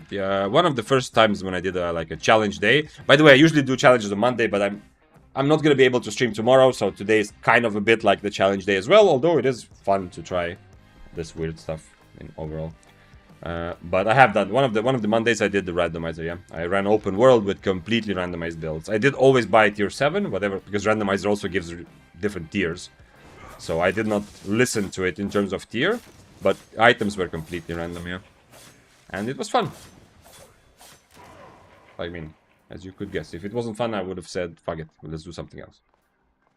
Does the PvE in Corrupted on average pay for your armor sets, or you have to win fights to earn silver? You have to win fights to earn silver, yeah. I mean, also, to get the you don't get any... Like, the real PvE loot that you get is when you kill... Oh, shit. What is this? Oh, he has a silence.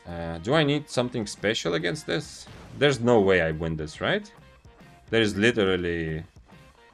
I mean, I can try to get rid of silence, but I don't know if that's gonna be good enough.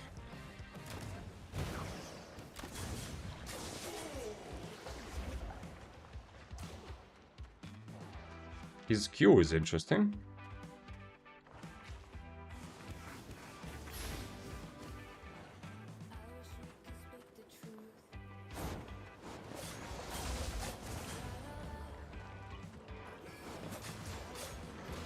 Oh man, so much damage now. At least it doesn't have a lot of mobility. I'm kind of running into a corner here, which is not good.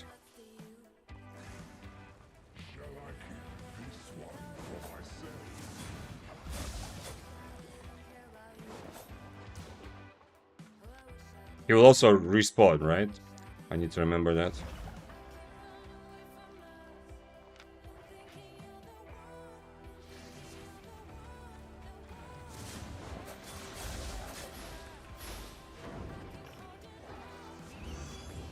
Oh shit, he's really worried. I didn't really need to have this helmet at all. Okay, he has no mobility. That's how this is even a fight.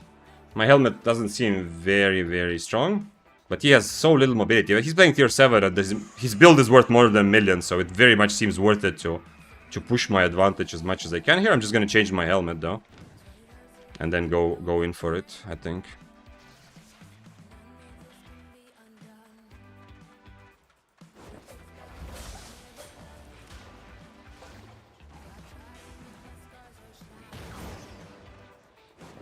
That was not planned.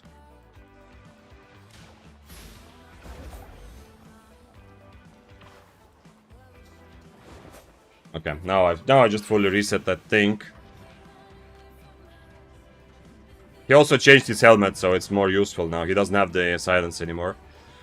I hope he changes back, seeing that I also changed my hunter hood. But I also would rather just reset this fight now, probably. He still has since he's not using the tether. I have such a mobility advantage that I can, unless I really mess up, and I want to E aggressively, but just using my boots and Qs, I think I can kind of run around if I really want to, you know. Okay, let's go back to the center.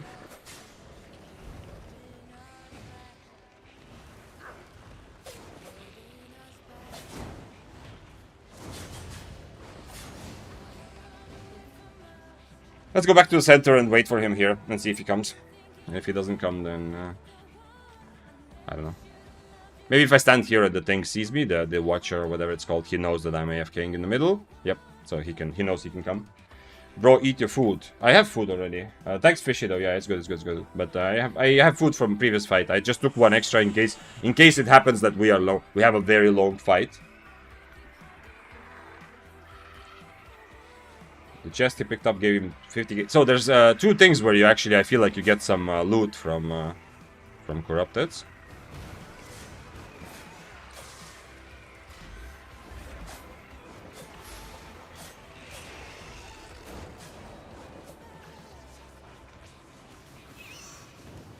Yeah, a bit annoying that. Had a pretty good start, honestly, there. Oh shit, is this a corner? No, I'm just going the wrong way. Had a pretty good start there, but and unfortunately, now that he changed his helmet to shield, he's much stronger at brawling me than he was before. It's interesting. It seems like he's also clueless, not in a bad way clueless, but he also has no idea how this matchup should go, right? Because this isn't really a fight you see, and everything about the builds is not standard, or not everything, but most things about the builds are not standard. But I got my chain slash onto him when he was in form, right?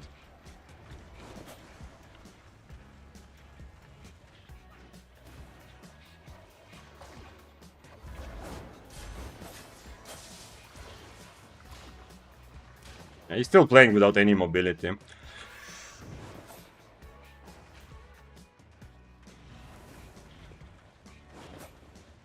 But I can't eat too many bats. I need to remember that. Bats actually do impact me quite a bit here.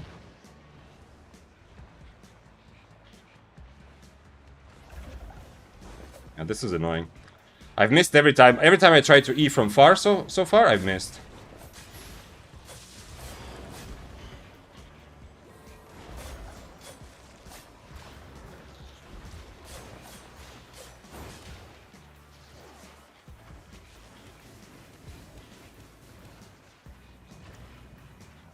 I don't think I can win this without my E in any way, but I was a bit slow with my hunter hood also there. Man, changing his helmet definitely is working very well for him. He's a lot stronger than he was the first time we fought. What if I just go... Okay, since I can't run around forever because of bats, I'm just gonna change my Q next time we fight. I'm just gonna change. Please don't get me in fight. Am I in fight? Oh fuck, man. Now that is very bad because now I have to run around for long enough to actually get slowed by bats even more. I'm just gonna change my Q and I'm just gonna full brawl him and just send it. You know, no, nothing else.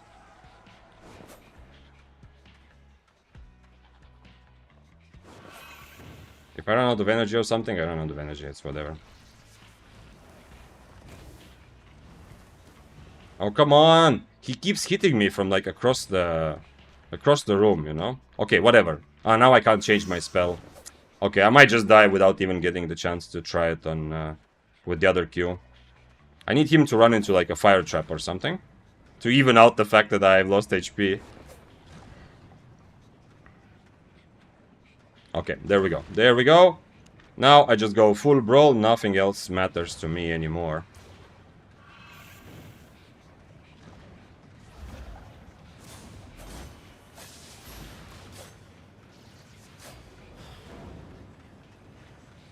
I don't have potions though. That sucks. I didn't realize.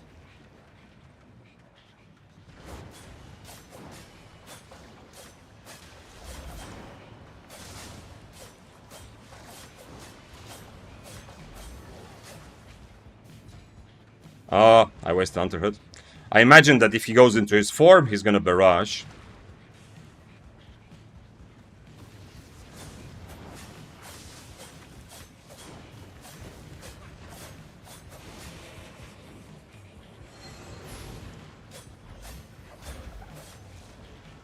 Just 1 second. It actually happened with 10 bad stacks. So I just should have probably... Oh, I've made 1 million! Yo, AI is going to take over the world after all. If I did the same, if I realized that they do this without before I get 10 bad stacks. Oh wait, I have to loot, right? Before I go back home to my dungeon? Or is this my dungeon? Oh, okay, we also made 1 million because we got the nice loot. ChatGPT build held up. In the end, the last time I had minus 10 bad stacks. I had no potion left, right? Because I wasted all my healings earlier. So the last fight should have been the most hopeless one.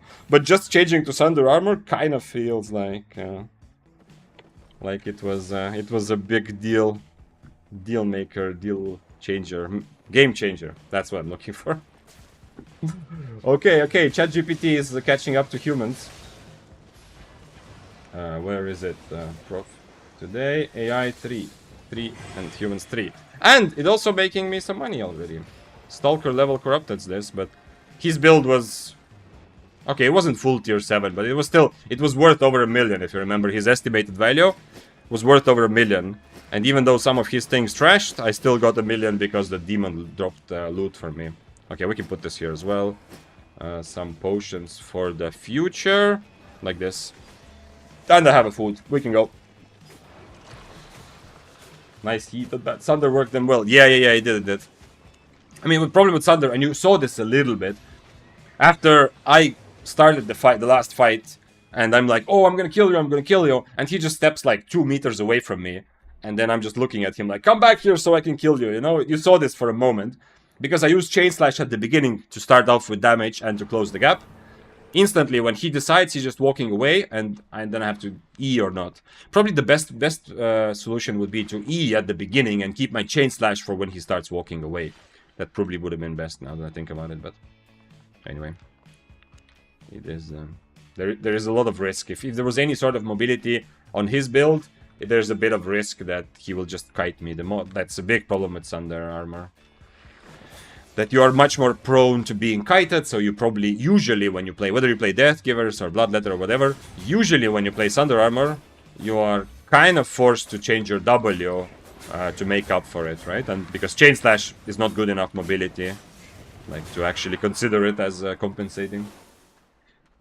Upload the clips when you die and ask ChatGPT what to do better. Can I do that? I don't have the... I just use ChatGPT like a little bit here and there for like brainstorming. So I don't know exactly what it can do in terms of videos and images. I don't know if it's possible.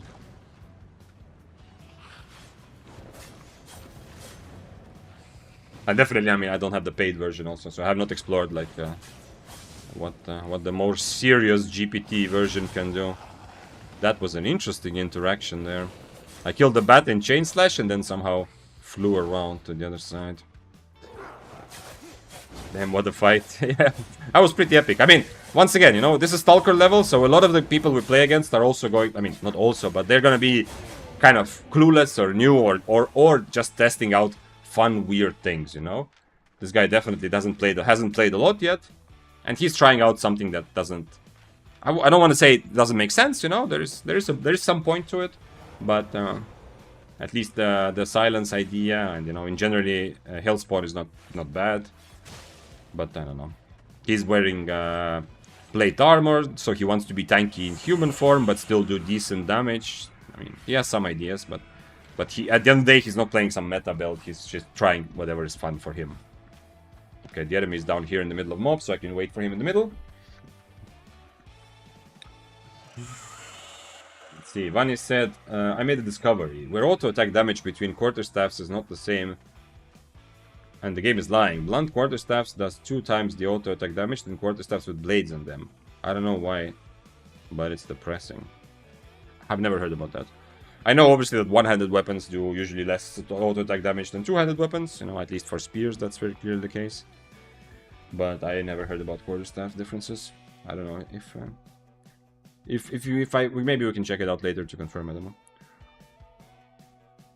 Can definitely hit the dummy. If you're saying that this is obvious, like an obvious difference, that it does twice as much. I think you can upload out to 5 videos or pics per day for free, but I don't know how or even if it will work. Okay. This is definitely not something I'm gonna learn to do today, but it's interesting to know that there might be potential one day. Okay, let him know that I'm in the middle.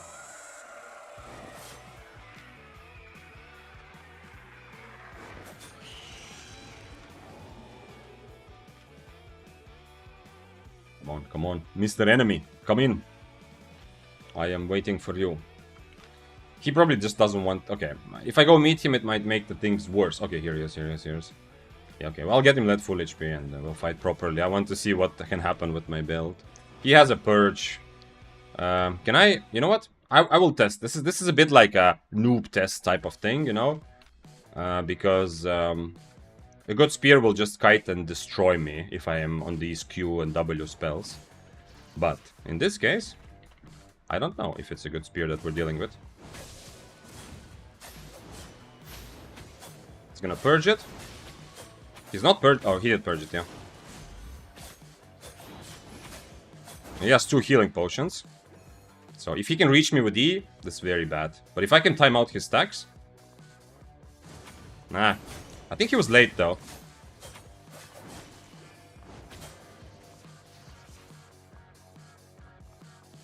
That's the problem, you know? I can't really do anything against the kiting. I'm gonna have to E, probably, just to start the fight. But at least, I mean, if we do the same... He has a Roach Snapper also, which is nice for bowling. If we do the same thing again, I have... I didn't dodge that. If we do the same thing again, we have the same amount of potions.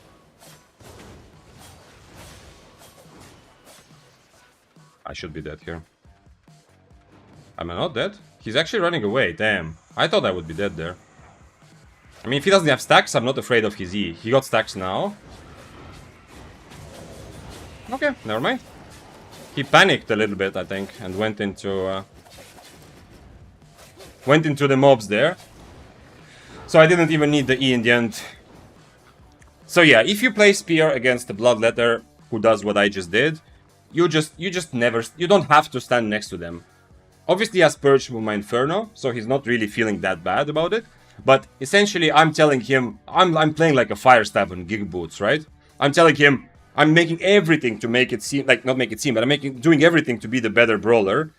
But I'm completely gutting my own potential to have any sort of mobility. And I'm talking even just mobility to stay on top of him a little bit when he's walking away. So even if he's just walking away between Qs, he's already going to create enough space where if my W and E are on cooldown, which they should be because without them I don't win. I'm making myself like very immobile. So he did kind of did that decently well, but not well enough, and definitely could have he can kill me from 9 meters, pretty much guaranteed. So yeah, I don't think this should work, but yeah, it was a bit like a noob check type of thing, you know.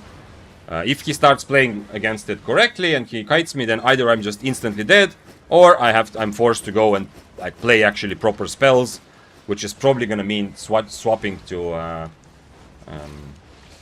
swapping my W probably to Shadow Age to catch him and then brawl him, or to keep myself on either Shade Slash plus Deadly Swipe. I have Deadly Swipe for enough mobility to kind of stay on top of him, and then I need to use Shade Slash to dodge his Impaler or E. Or the other way, I use Thunder Armor for Gigachad Brawling, but then I have Shadow Edge to actually catch him. Those are the real choices I have if we are playing against someone who sees and understands that my build is so abusable. Okay, AI is getting slowly going ahead of humans here. Let's hope the next fight I lose, so that we push off Skynet a little bit. The quarterstaff with blunt tips has third attack that does lots of damage, while bladed staffs don't have that. Okay, I see. Yeah, a lot of weapons have the 3 attack pattern. One like low damage attack, one low damage attack, and then third one which does a lot more damage.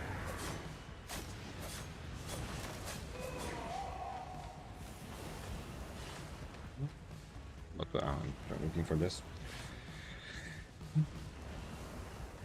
Merc's still up, it's real tough. Oh, he has Inferno. Yeah, he had Inferno, yeah.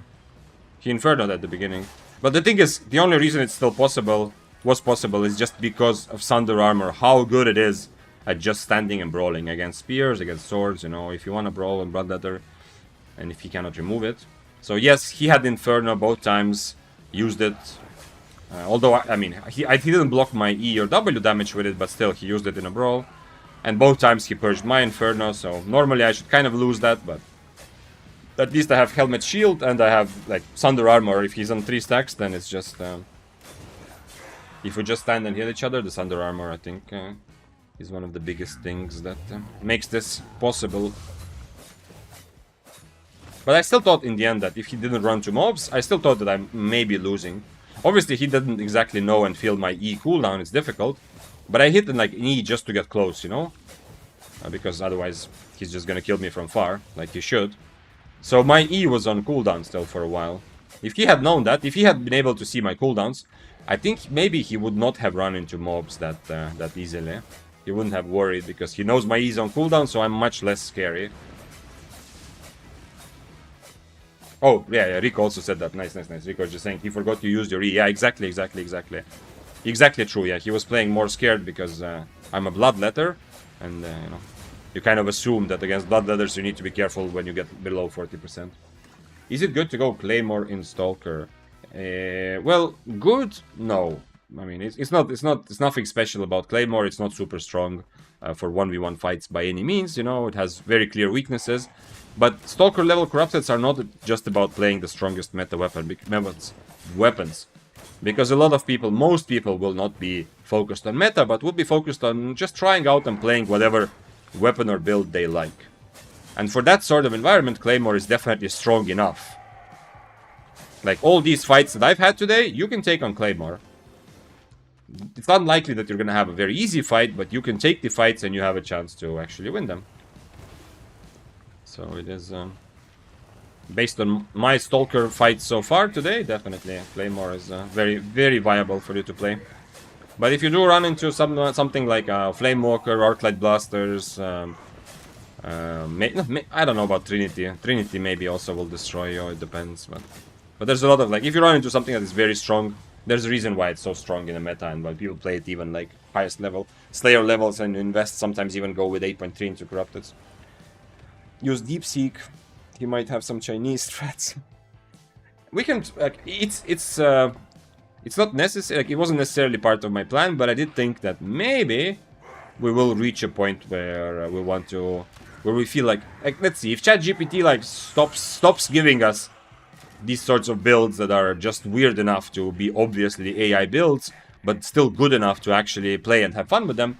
If ChatGPT stops giving them, then we can try other AIs. It's definitely going to be interesting. I'm also kind of afraid, I will see, but I don't know. I'm kind of impressed even that ChatGPT understands that there are 6 item slots, that you can buy different items and put them in different slots. And he gave me like proper, real, ooh, he needs to change. This is going to be a Thunder Armor, this is going to be a Thunder Armor fight for both of us. And I actually can cleanse Thunder Armor, so I think I'll do it, we'll see though. And he will purge by Inferno, unfortunately. Got Carleon Cape also. I do this actually. I do Gigpot. If he stay, oh, he didn't. He's still on the Shadow Edge. That's a mistake.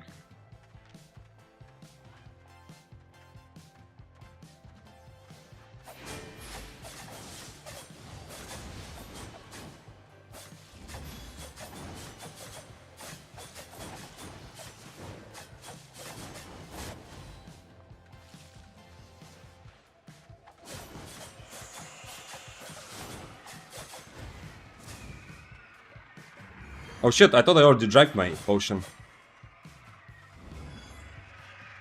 Next Shadow Edge, I'm just dead. Unfortunately. I made a bit of a mistake in the end. I thought I already drank my Gig Potion, but apparently I did not click it. I hope it wasn't because some things don't work when you have the recording mode or when you hide your buttons. So, Gigpot was way late. I didn't realize that I was not on the Gigpot. Otherwise, it's just a question of can I survive until my second E. And yeah, definitely winnable fight. It's not a build issue, but it's mostly the fact that I use Gig Potion. And I mean, at the end of the day, yeah, his build is still better, but it's not like bad in a bad place. I cannot really do anything against his mercenary, other than maybe E away and hope that he misses. But you saw when I did E away, he was ready. He actually E'd me in the middle of my E, so he has both Shadow Age and E to catch me. So it's not like reliable for me to always E away under his mercenary. But I think if I drank my Gigpot when I thought I drank it, which is after he called on to me and forced me to keep fighting him, and he used his boots then to catch me. If I had drank my Gigpot there at the right time, I have enough HP to work with. There's a chance that I actually do, especially if I accidentally dodge his E. I don't know if I can do that with Chain Slash. On purpose or not, but there was a chance that I survived long enough for my next E, which is when he dies. Okay, I think it's time. I mean, this was kind of fine. I like this build, but I think it's time to continue. So we have the prompt from where is it? Window capture. We have the prompt from Hamster. Where is it? So we're gonna next try Hamster's prompt. I'm gonna comment on this build and say, okay, this build was, I'm just saying, this build was okay, but I want now that you, and then we're gonna put, this is the prompt from Hamster. Give me a moment.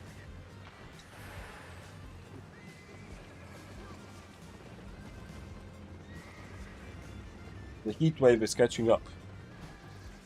Yeah. Ooh, it is actually pretty warm outside, but I don't know, I had my windows open the whole night, so when I sat down at the beginning, I felt like kind of chilly. But now it's very clearly become a pretty warm place. Okay, so this is the prompt from Hamster. Essentially, give me the most Gigachad build, Gigachad caps lock, radiating the most masculine energy and for corrupted dungeons in the game Albion Online. Okay. Let's go. Let's see what else. Voodoo said, I also lost a juicy fight with a higher tier bloodletter because didn't drink my potion. In Mists? Or are you playing Corrupted as well, Voodoo? But yeah, it's kind of relatable. I mean, we've all been through there. Of course, it sucks and it feels very bad. But we've all been through times where we've, like, time and time again, we have problem with remembering healing potions. Or just potions in general. At least it happened to me for a while at the beginning. That I remembered I was so focused on everything else and I forgot to drink my potion. Open world. Oh, okay, I see. Right, okay, so what is going on? If you're not fighting with your chest out, you're doing it wrong. Great Axe Slayer is the Gigachad build that I'm getting from ChatGPT. Wait, can you? I need to stop this. Okay. I'm gonna move also to the market. So while you are reading this, I'm currently in the game. You see the ChatGPT prompt, but I'm just moving in the game to go to the market to actually buy these items. Okay, weapon, Great Axe. Rending Spin. Oh, I'm gonna have a problem. I'm gonna have a bit of a problem because I don't have any specs in access on EU, so I will probably not have access to every spell that I need. But okay. Oh, look at this. Raging Blades, insane damage. Did you see it? Insane damage. Great Axe. I have no specs, right? So I might... Okay, let's get to it later. Stalker Hood. Ability Electric Field. Shreds enemy resistances while you spin. Okay. So, look, it knows the spell. It correctly says shreds enemies resistances, right? I mean, that makes sense for Stalker Hood, yeah? But it doesn't know the name of the spell. This is Stalker Jacket. So it's kind of... he's kind of mixing up Stalker Hood and Stalker Jacket where it comes to the name of the spell, but the actual point is potentially correct. Passive Aggression, okay. Hellion... Wait, Aggression? Do leather items have a passive called Aggression? They don't. This is... Cloth items have extra damage passive, which is called Aggression, yeah. Okay, so he's... We see that it looks like GPT is making more and more mistakes. This is Cloth Armor passive. This is Cloth Armor passive.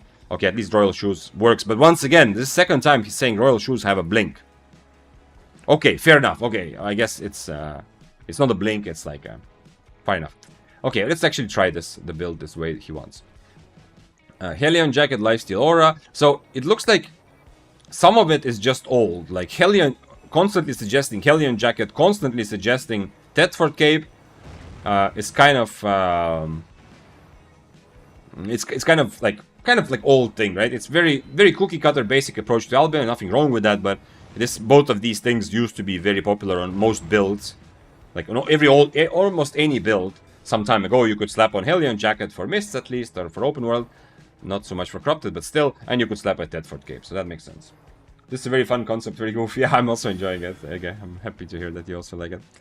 By the way, look at this. It correctly says none. Two-handed weapons are for men who need both hands to destroy. Okay.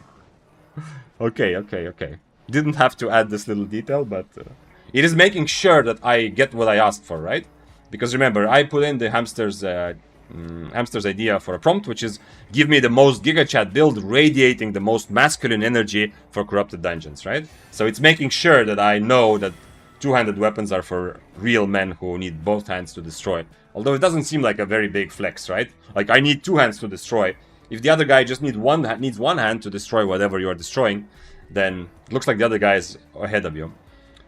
More damage, more alpha. Look at these comments, man. This is like ChatGPT gets the point. Gig Potion, you don't dodge, you grow and smash. Holy shit, guys. I love it. I love the fact that he's adapting to the prompt and trying to sell it like as I'm, you know, this is like Andrew Tate playing Albion type of prompt, you know? Like he's trying to sell it to that sort of audience. And by the way, also down here it also says playstyle, also known as the Sigma routine. So let's see how to do the Sigma routine.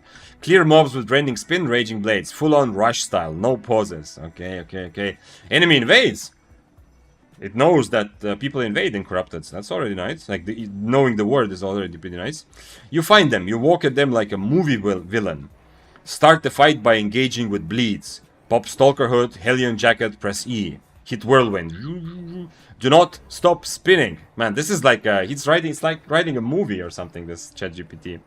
If they survive your E, it means one thing. It's time to grow big with Gigantify. Then finish them like a boss. Loot their gear, eat their stew. Hack you again. Man, this ChatGPT is doing an amazing job actually preparing and answering this prompt and preparing me for it. Why this build is Giga? No kiting, only chasing. No defense, just healing by dealing. Okay. No fear, you take trades, you dominate trades. Okay. Whirlwind is the ultimate Giga move. It says, I'm all in and I don't care what you do. Well, okay. When we look at the mechanics of the game, it's not really like that, but I would understand why someone would present the Great Axe E as some sort of like Giga move, right? I'm all in. In reality, of course, we know that there's a lot of other builds that are much more all in when they don't have the mobility to get out. Kiting builds, you force them to run. Okay. Bonus variant, the Berserker Gigachad. Replace Stalker Hood with Hunter Hood. That you just said no defense.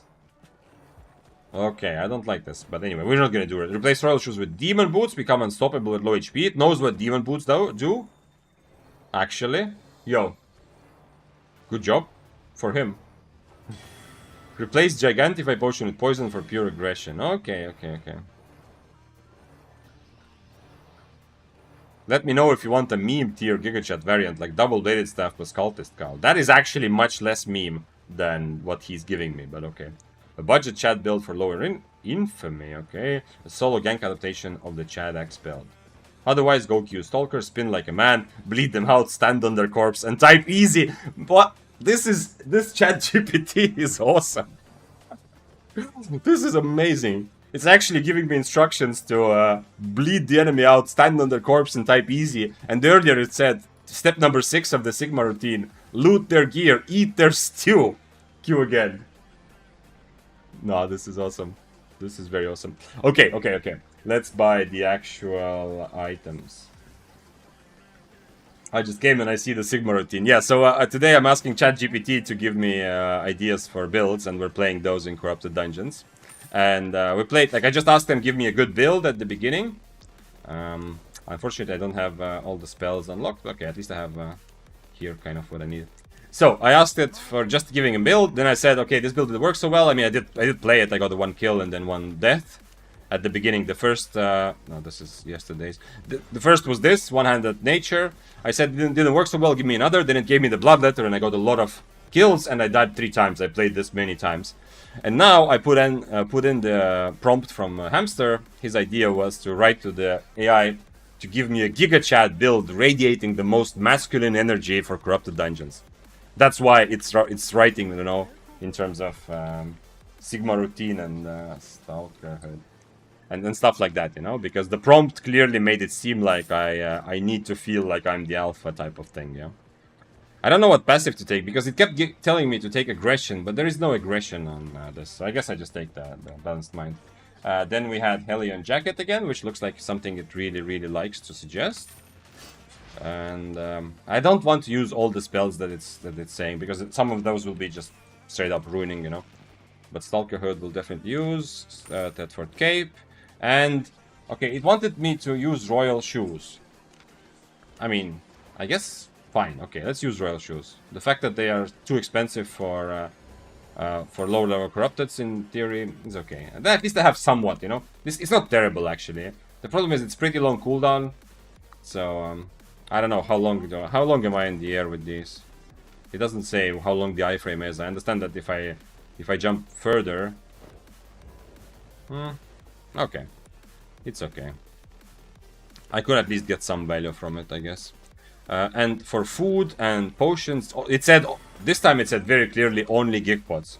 It said that real men only press gig pot, become big, and just attack their enemy. So we're gonna buy even better gig pots than usually. And did it say, it says beef stew, okay. So it's really in love with beef stew, it seems. I can buy a lot of these in advance already, I think, for future. Okay, let's go try the Sigma routine. Once again, we are dealing with a build that does not seem instantly bad.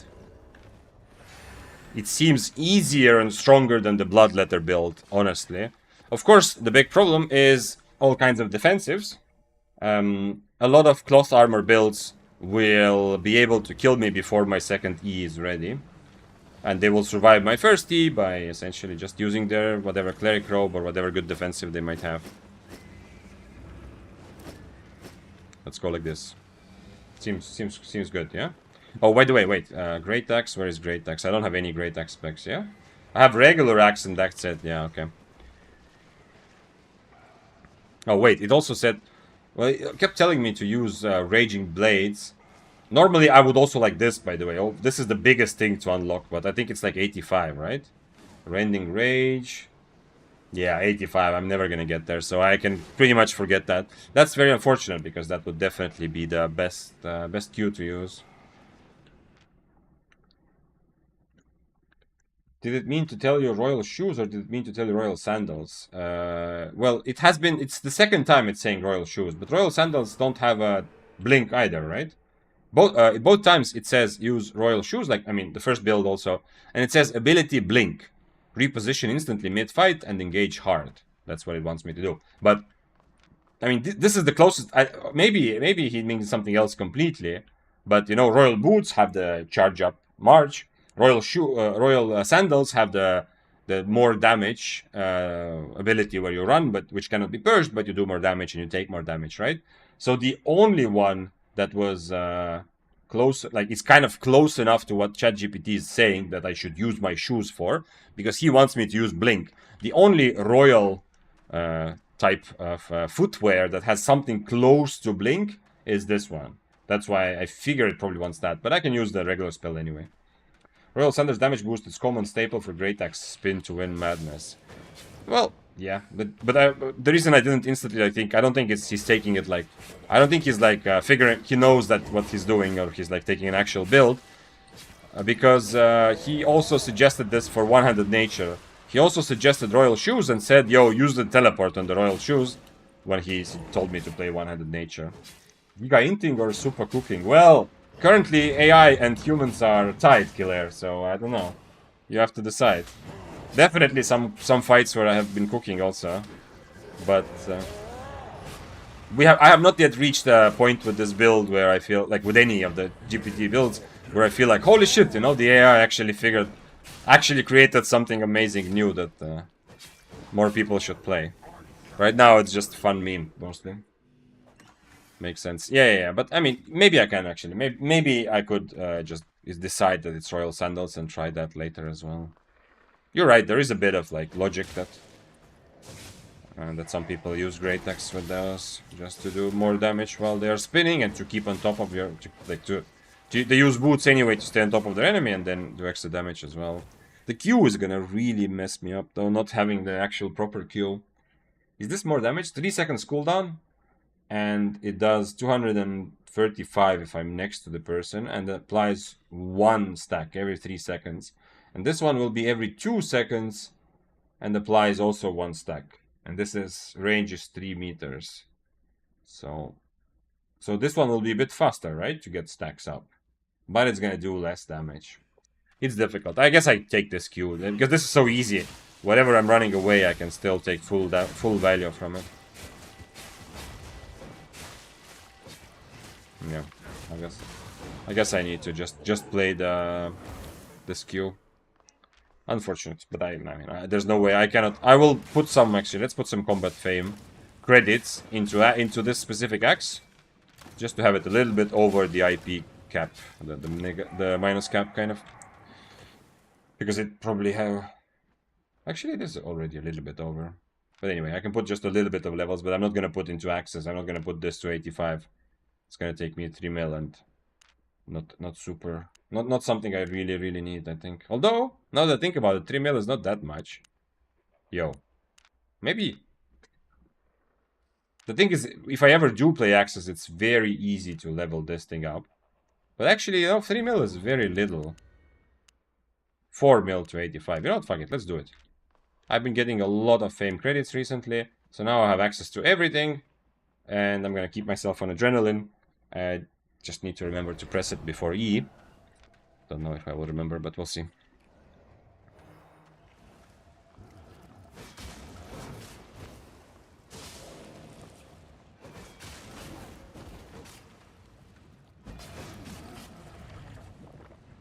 Okay.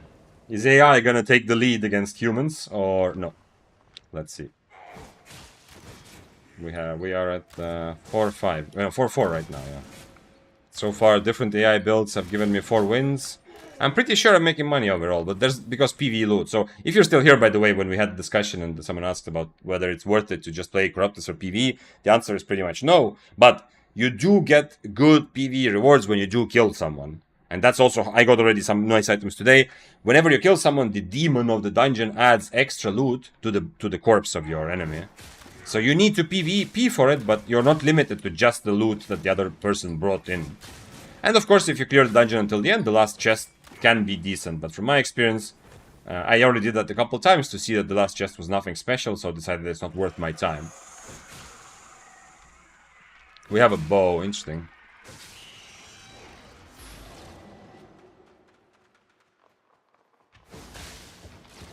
Oh no. Yeah, well. I think I'm dead now, but we'll see. It doesn't give me CC immunity, which is a bit annoying. But he doesn't have any mobility right now, so until he changes to Frost Shot, which he probably will do, he also hasn't eaten his food for extra cooldown reduction. So I think until he changes to Frost Shot... Now he ate his food, yeah. Until he changes to Frost Shot, I can probably just kite him a little bit. Because I have at least some mobility from my W. Although this mob... I hope this mob slows him too. He has also Inferno, which I can remove. I don't see any way to win this fight, honestly. But... do I just do this? But then I don't have any damage. Okay, I can try this, but the problem is I get on top of him once and that's it. He will not get, like, run away anymore. But...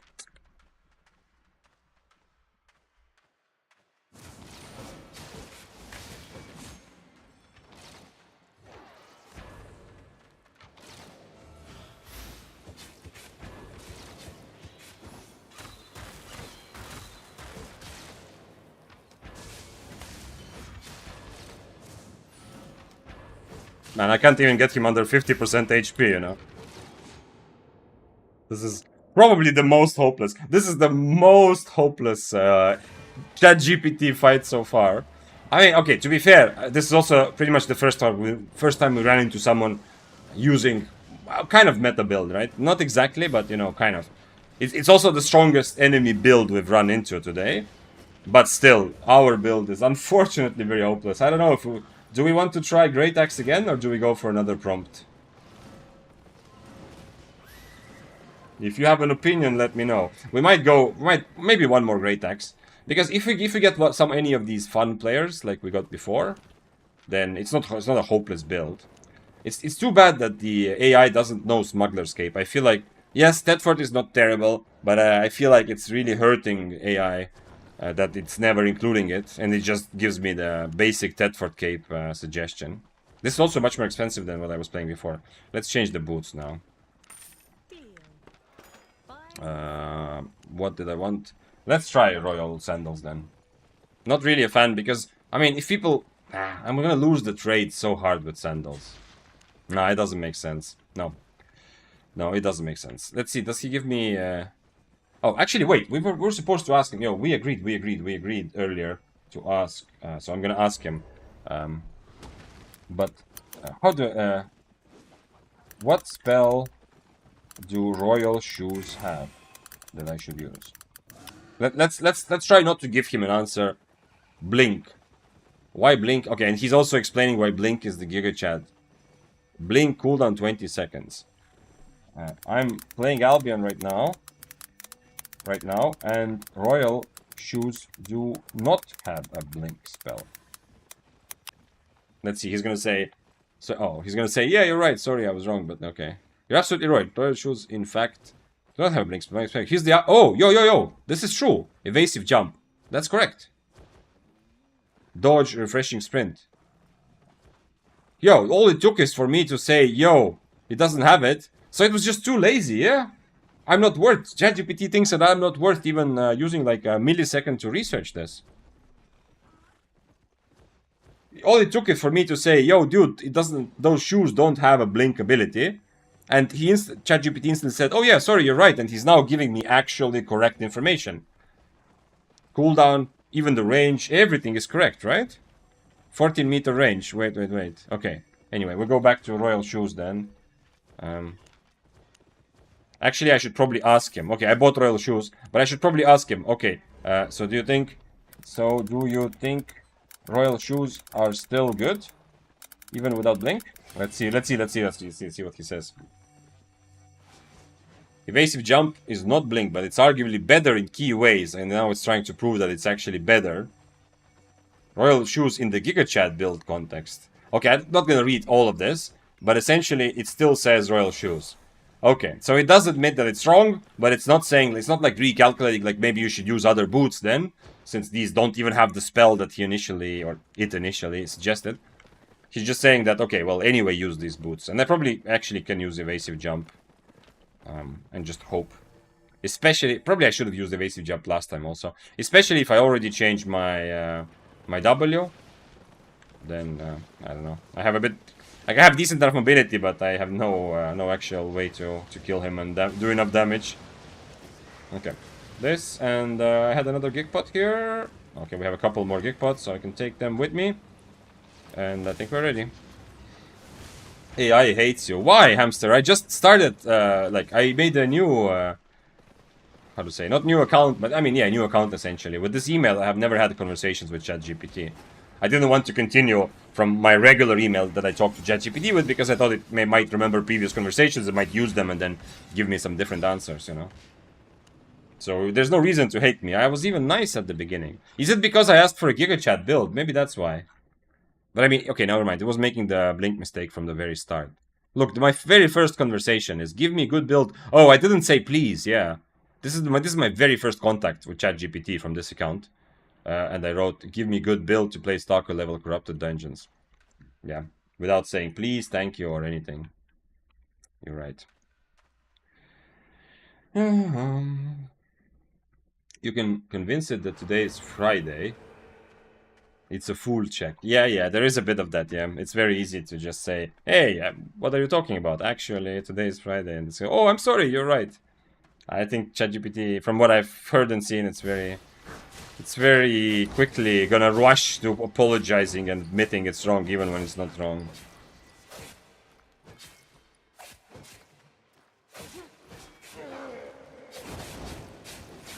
Man, the damage of my E just seems... I almost don't want to use my E at all. It seems so underwhelming. I understand I have low specs, but I mean, anyway, all items are brought down, you know? So it's not like I have some crazy disadvantage because of low specs, you know? If I had full specs, I would have a little bit more, like maybe 50 IP more maximum, that's it. So it's not a big difference. Each consecutive hit increases the damage. Okay. I feel like I'm doing almost no damage. Like, considering the fact that for the whole time I'm spinning, I cannot do anything else? I don't know. Maybe next prompt ask for him to give you a hidden gem that can dominate Corruptors, but nobody knows about it. That's interesting, yeah. Can you try wording the whole prompt, Venice? The idea is interesting. Like, to give me a build that is gonna be like, yeah, like you said, like a hidden gem, or give me a build that is actually very strong, but almost nobody knows or plays. If you can try wording that somehow in a way I can copy it, I would be happy. Actually, now that you mentioned it, ChatGPT Premium uses a better engine than the free ones. The free. I'm using the free one, yeah. I've never played for ChatGPT. Never paid. Blink CD of 20 seconds is on Cleric Sand though. Yeah, okay, but I don't know, maybe it was changed like years ago, I don't know, maybe before I was playing Albion. I don't know why it made that consistent mistake. And also, I'm wondering if I'm gonna ask it for the next build, is it gonna go again with the blink thing or not? Or has it learned its lesson now?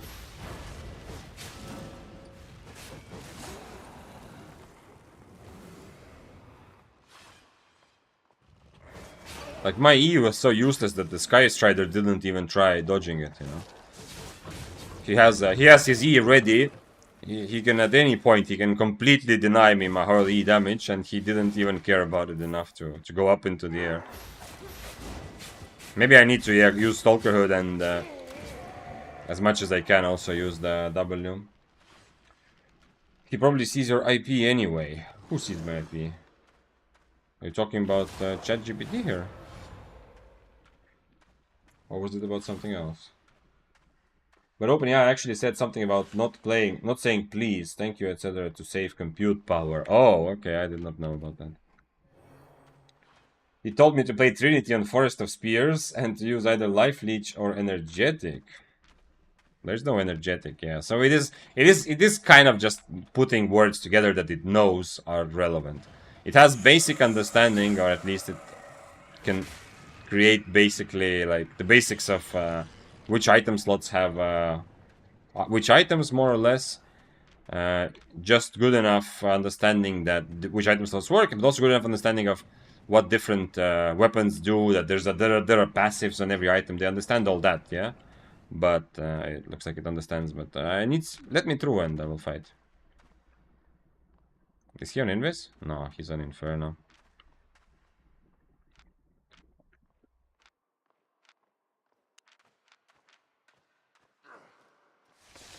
Okay, nice.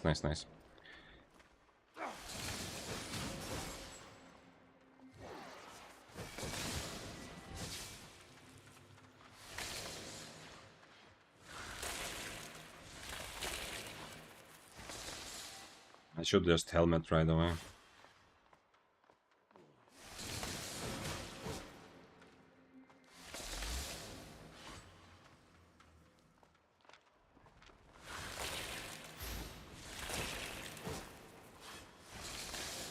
I cannot get anywhere close enough to him.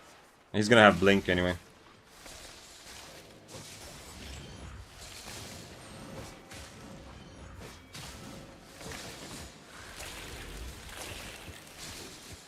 This is by far the most hopeless build I have gotten from ChatGPT. I cannot do anything, I feel like. If there was a redeeming factor, like there was an actually powerful E, I could maybe play around it. Like, okay, I'm having hard time catching him, you know, I'm tanking damage. My Qs and Ws are essentially doing almost nothing, right? Like, my W is just mobility and nothing else. It's not like I can harpoon and root him or something, you know, or dash and get extra damage. I just mobility, that's the only thing this W does. My Q is just a little bit of damage. Of course, the bleed stacks can add up and be decent if I keep them on enemy for the whole time. But all of that, like, I'm pretty much, like, completely gimped already. But then on top of that, the E isn't even a redeeming factor. I would be okay with, like, being, like, at such a disadvantage in terms of getting the fight started and getting on top of him. But if I had an actual E, like, if he had to actually worry that if he does let me get close, he's fucked. But there is no sudden fucked aspect at all here. It is... seems like there's no redeeming factors about this build. I'm gonna let ChatGPT know, actually. This great axe build sucks big balls, actually. I just tried it. However, can you instead give me... Let's see. In Albion, Venice put the prompt. In Albion, corrupted dungeons, there are some very common builds that dominate the current meta. But there are some hidden gem builds that people don't know about, but still beat them. Give me one of the... Okay. However, okay. I'm just gonna take the last part, right? I don't need the first one, that there's many common builds, right? Okay, instead, give me some hid... No, okay, I need to change... I mean, can I... Or is it better? Okay, whatever. You know what? Let's try it your way. I just tried it. Let's do this instead, and then I'm gonna copy the whole prompt and hope that it works the way you wrote it. Give me one of the latter so it understands which one. I think it makes sense. Okay, so in Albion Corrupt Dungeons there are some very common builds that dominate the current meta, but there are some hidden gem builds that people don't know about but still beat them. Give me one of the latter. I'll put it like this. I also make sure it knows that the Great Axe build that it gave me sucks. Okay, let's see. Now that's what I like to hear. You've tried the Gigachad path and decided it's just not about being loud, but it's about being lethal and What? You like to hear that I just told you that the build sucks big balls? It says, now that's what I like to hear. Okay, interesting. At least it's very good at responding to criticism, I feel like. So I'll give him that. It's about being lethal and unexpected. Meta builds are strong, sure, but hidden gem builds, they're the ones that hunt the meta. You want something that counters the common builds, is underplayed, true, wins fights, not just clears wins, yeah, true, radiates silent assassin energy, not streamer copy energy. Okay, what the fuck? Okay. Apparently we asked for a build that radiates silent assassin energy, not streamer copy energy. Alright, let me turn off game sounds for a moment in the background. Okay, so let's see, what are the not streamer copy energy build? Hidden gem build, Spear Hunter, Trinity Spear anti-meta build. I wouldn't say Trinity can be not meta, but okay. Trinity Spear has incredible all-in potential with Q stacks, great sustain, counters bows, curse, daggers. Okay. Not widely used. Okay, so it doesn't know. Obviously, how could it possibly know what is actually being played? But yeah, I don't know. Anyway, AI is aware. Yeah, AI is slowly like picking up on what's happening here.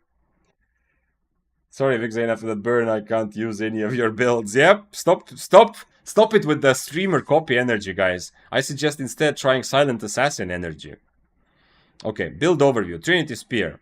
Spirit Spear. Stack 3 for bonus range damage. Okay, correct. Impaler.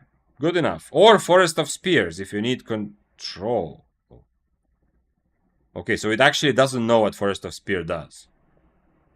Okay, so it has no idea, right? Because it says if you need control, but there's 0 control in Forest of Spears. E, triple strike. Insane damage when used with Q. Is that what it's called? Triple strike? I'm not sure. I don't think it's called triple strike. Is it? I don't remember. I'm looking it up in the game in the background. You don't see that I changed windows. It's called Spectral Trident. Okay, maybe it's just translating from something. Impaler, it has slow. Well, Impaler, yeah, but you know, it says that Impaler has armor shred, which it doesn't, and it says that okay, so it actually doesn't know what the spells do, but at least it's naming correct spells that actually exist. So plus points for that. Passive, deep cuts or energetic. This is even worse what what Killer said before, right? I remember, yeah. Did you say? Wait, who said that? It's Killer said that it gave you Trinity with life leech at least or energetic, right? For me, it's saying deep cuts energetic. It gave life leech at least. Yeah, okay. Hunterhood again. Okay, it has scoured the internet and learned that almost everyone is suggesting to play Hunterhood in Corrupted, and it used to be decent, and it's still not the worst, but it's definitely not so good either. Cleric robe. Okay, fair enough. Not terrible. Hunter shoes. Refreshing sprint. Okay, actually correct. Here we go with the Tedford cape again. Adds bonus damage. Okay, so it's just pretty much Tedford cape, and beef stew also.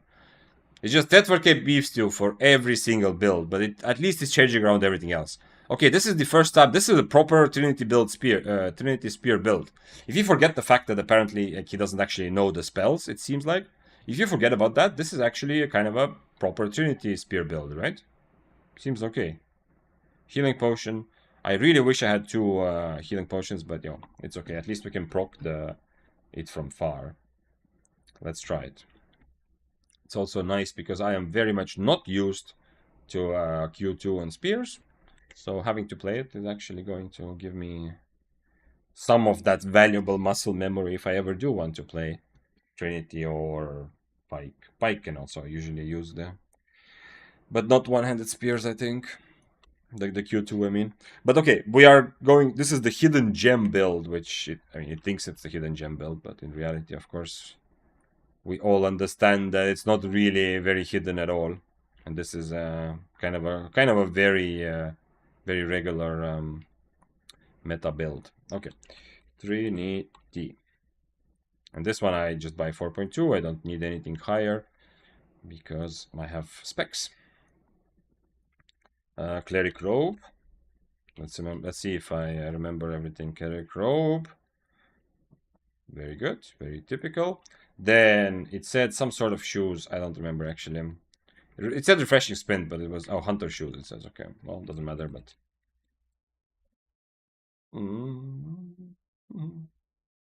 Okay, hunter shoes. Then hunter hood. Now this isn't really a hidden gem build by any means. I guess this is still better. Tedford cape always. Also, what the fuck are those GPT titles? Build for countering meta nerds. Is that what it said? Wait, we're gonna look at. I'm gonna buy it and then we're gonna look at the description early on the page as well. And what was it? Potion, healing, and beef stew. Okay, but I'm gonna buy a bunch of heals because I'm gonna use them anyway at some point. So instead of buying a couple every time, maybe I take 4 just in case. Then and beef stew always. We already have beef stew, so we can go. I think that's it. Yeah. Okay, let's read how to actually play it. So let's go back to the. By the way, if you were, I don't know if you were here sparkly, but earlier, like our previous prompt was about the Gigachad, like from Hamster. It was like, give me the most Gigachad build, radiating the most masculine energy, you know. And under every explanation, he was saying like Gigachad, real men, like do this and that, you know, kind of. It was talking in that way. It even called the playstyle the Sigma routine, you know. So it is definitely adapting to how it thinks that I want to hear my stuff, yeah?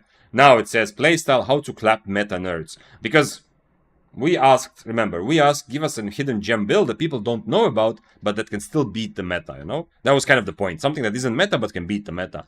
Like hidden gem. I mean, obviously, we actually know that Trinity is very much the meta, right? But in here, it is not. I mean, for him, he doesn't know that. Okay, playstyle how to clap meta nerds versus cursed bow crossbow. Build 3 Q stacks while dancing in and out. Let them waste burst on your Hunter Hood Reflect or Cleric Robe. Use Refreshing Spirit to re-engage instantly with E plus Q. If I'm gonna E, I don't use refreshing sprint, right? I don't really want to use both of them normally. Auto, W, auto. Okay, their HP goes from 100 to 20 in 2 seconds. Okay. Versus melee builds. Abuse Q range. Good. Good boy, ChatGPT. Plus 1 point for ChatGPT. Use Forest of Steers to zone or Impaler for shred plus burst. There's no shred, but okay. At least Impaler does seem good to use it for burst. Let them engage. Bait their big E. Use Cleric Robe and counter pummel them. Okay, this is actually not bad. This seems like almost a decent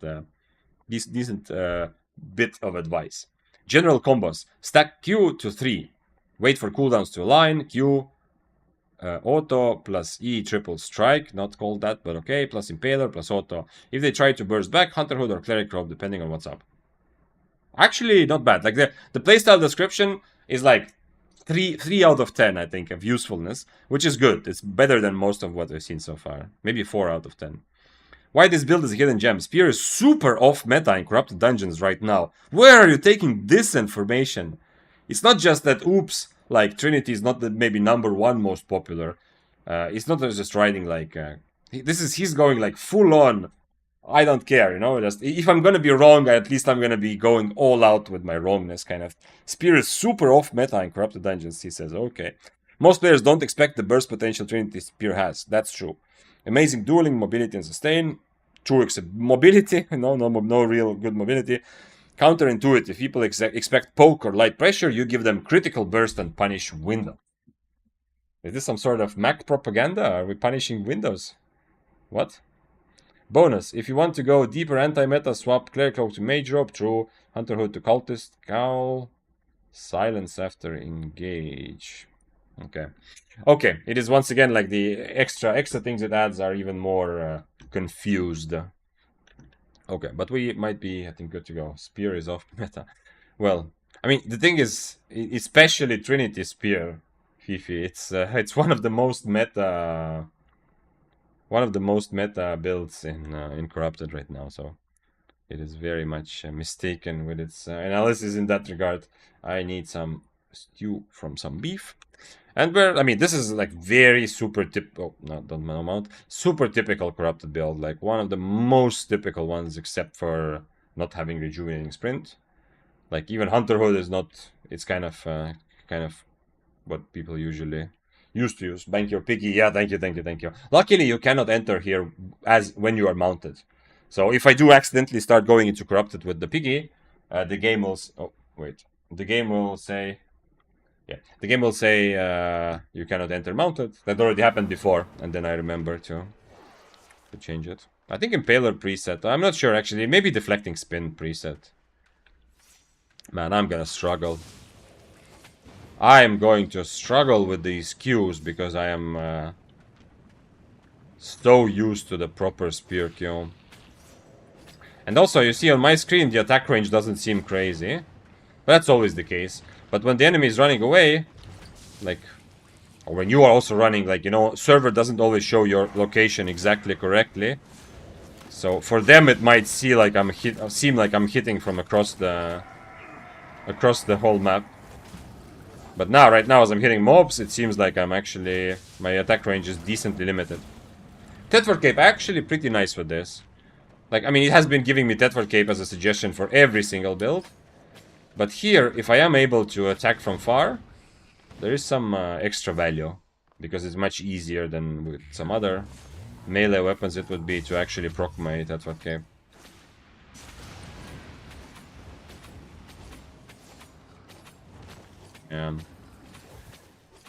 Like this build definitely requires some more playtime because I need to manage the 3 stacks, and it's very easy to forget because I'm not used to, you know, stacking passively just by you clicking Q. So it's very easy to forget that I actually need to keep my stacks, especially in the middle of the fight. And obviously I want to keep my stacks forever because they will actually give me a lot of extra attack damage, and I am mostly auto-attacking. And nothing about my E changes with stacks. Yeah, stacks are gonna be just for my auto-attack damage. Oops. But given, like, this Q also takes a lot of energy. One way that I think people used to beat Trinities is just wait for them to run out of energy. But with the new shield, it's kind of... it's like a new tool I have, kind of. To not worry about energy almost at all if I do keep myself on the shield. Because if I already stack for a while, then it starts taking a lot of energy. So if the enemy is like not even starting the fight, he's just running around at the edge of the screen, and I'm constantly stacking up to be ready, I'm gonna run out of energy pretty quickly.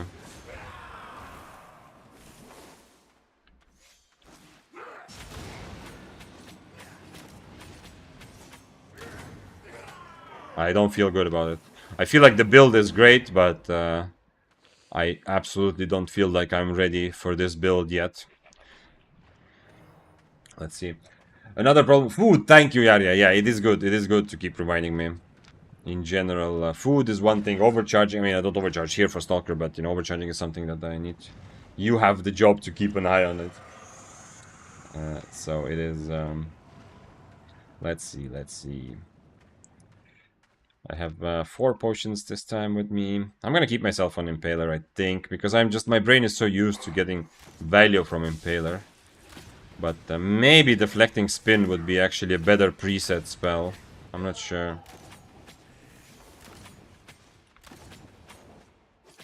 Man, I do a lot of damage. With 3 stacks, it's crazy damage. Thanks for following, Saint Peppers. Let's see if I can find my enemy. Actually, I can kind of stack already, but if I don't run out of energy, I can be full stacked. So that if I see someone and I can kind of maybe use the fact that they are not ready.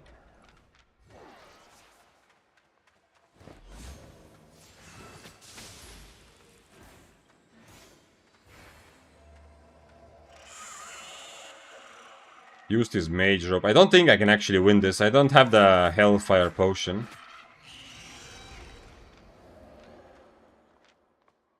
I don't think I can win this, honestly, but... I mean, he did run away after that. So I don't know what his plan is, also. I mean, we have to try. Maybe I can reflect some smites at some point. I kind of want this, but... I need to just do damage. That's the only thing I can do.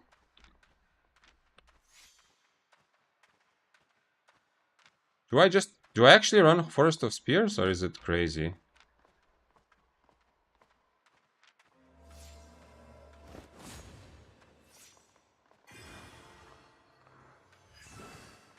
Damn.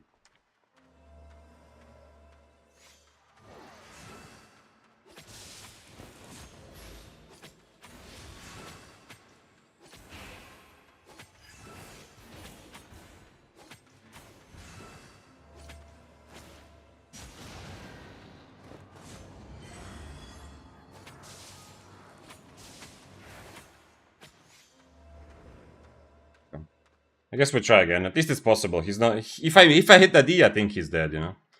So we just do the same thing, and unfortunately he mage robes very early both times. That does give me the extra cleric robe, like free cleric robe and free hunter hood later on, but it means that I don't get to keep my stacks. I don't think I can just wait for 4 seconds and not hit him.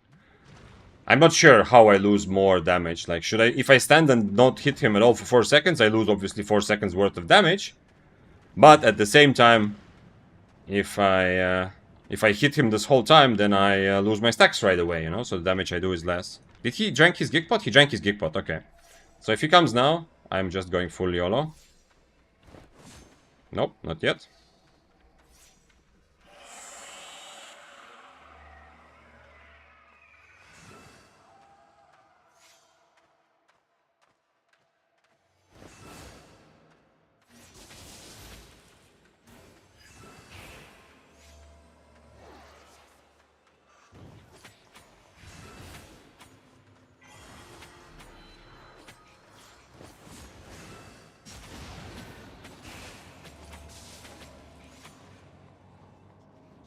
No, so close.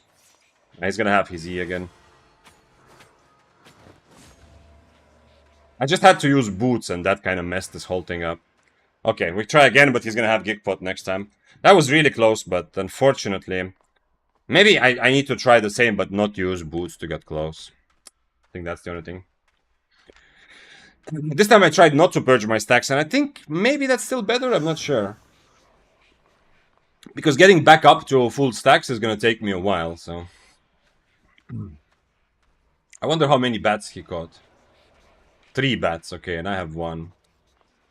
Also, you saw that I'm running out of energy pretty quickly. Like, I was already out of energy by the time that he disengaged there.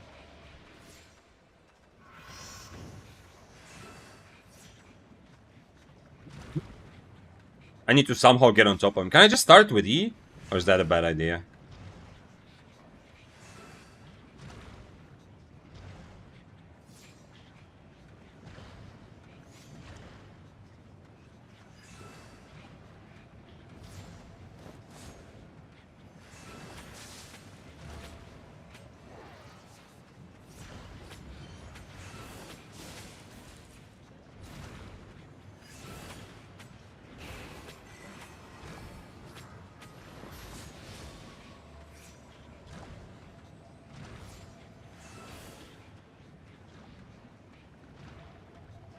Fortunately. I mean, okay, now he used his Gigpot. So if I don't take too many bats, next time I have the same fight without Gigpot. The fact that I used Healing Pot doesn't really matter. Because, I mean, I can die, there's a chance. But it's mostly about his HP, you know? We're mostly playing for how long he can survive. And not about how much I will be able to survive.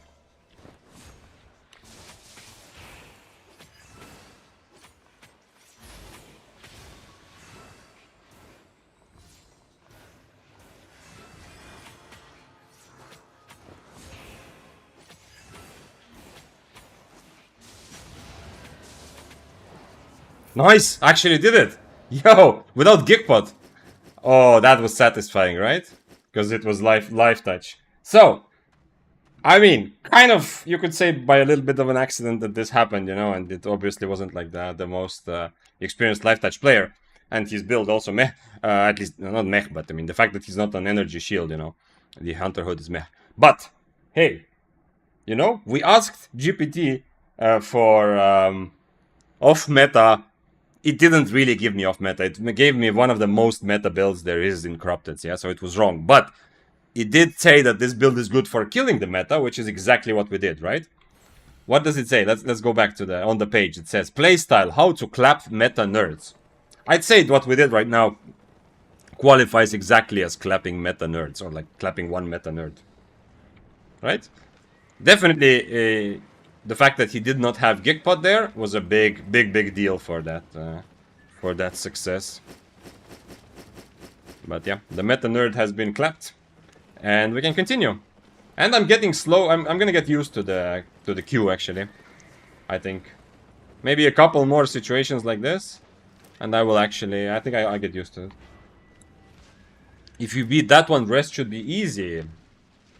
Maybe. This is definitely, like, life touch is definitely very strong. But if I run into a life touch which is running the exact same build, but with the energy shield on the helmet instead of Hunter Hood, it's gonna be the same fight, but much more difficult, essentially. Also, he Gigpot both times very early. What if the other guy doesn't have Gigpots at all? Or is using them at the correct moment, you know? Like, keeps it until the end. Because 2 times right now, I was able to disengage when he used Gigpot, and then take another fight when his Gigpot was still on cooldown. Oh yeah, 5-6. Yo, Fifi, thank you. You're right. Where is it? Today, AI 5, humans 6. Yeah, the Battle Axe really set the AI back. The AI was doing so well, but then it came up, not Battle Axe, but that. It came up with that Great Axe build, and that was definitely a big minus for ChatGPT.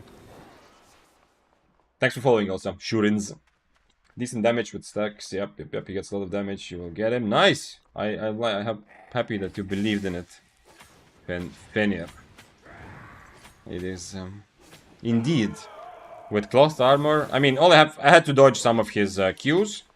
Because even though I said that the main question is whether I can kill him in time, it was also clear that I was getting kind of low there in that fight. So, dodging his Qs at some point was maybe, I don't know if it was critical, but it was definitely impactful in that it actually didn't, like, made him also feel like he's not killing me, like he just needs to survive, you know.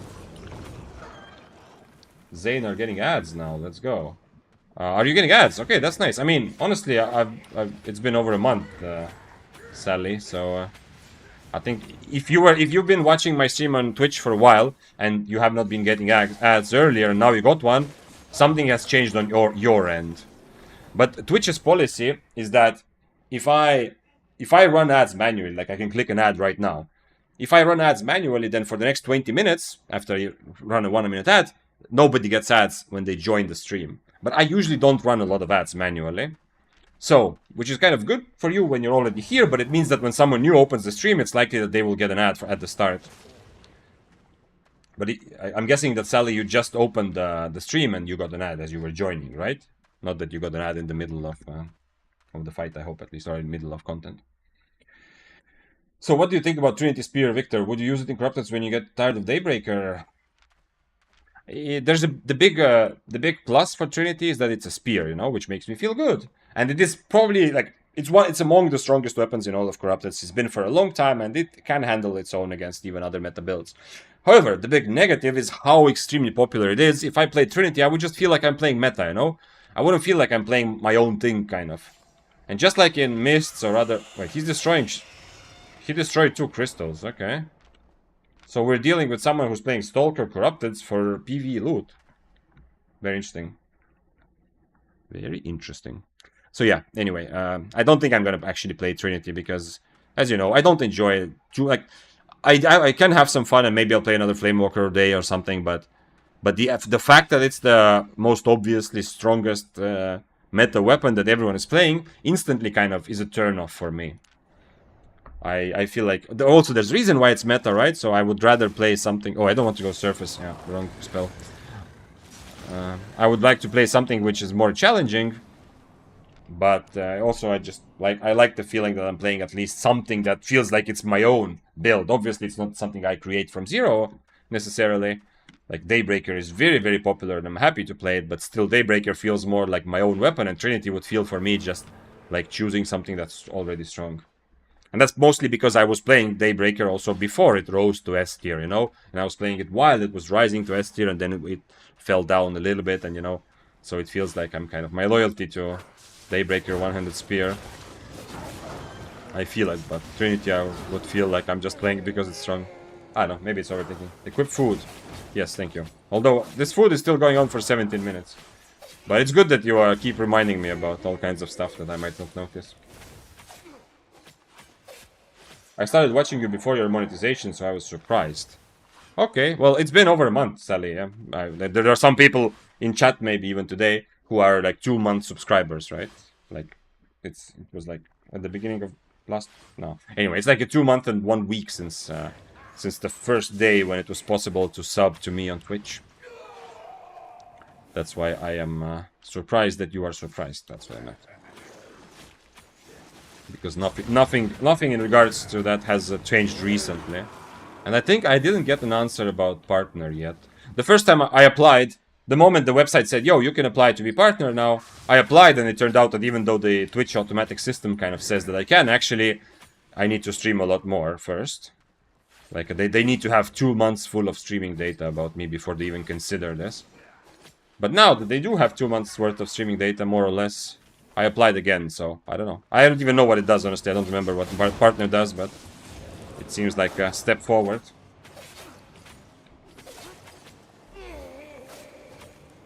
It's very good fame. Quit calling us rats. Says Go Team McGee.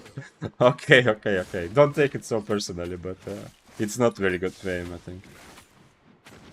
So you can go depths, and or you can just kill mobs in the open world, and you will have many times more fame. Oh, 100k, not bad, not bad. So yeah, it's not very good fame. It's not super good loot unless you kill players. So there's no reason. But yeah, that's like that's an old way. That ratting in different places in different games, it means different things. In different content, it means different things. In Corrupted Dungeons, like, you know, in Mists, ratting is like someone who is trying to third party a fight. In Corrupted's, ratting is pretty much what the guy did for like earlier in the dungeon. That he just destroys crystals, nothing else.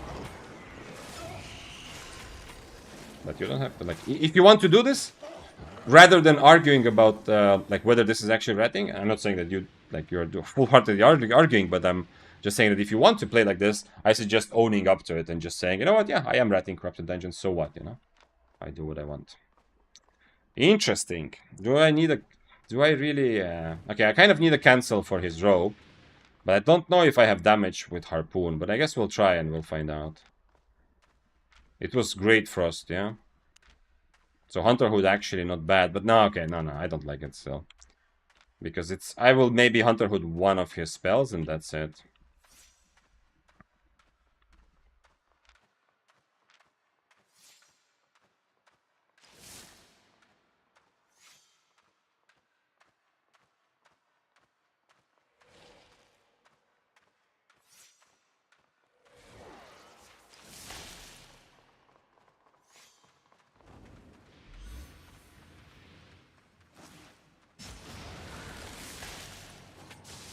Oh shit, I did not mean to attack that.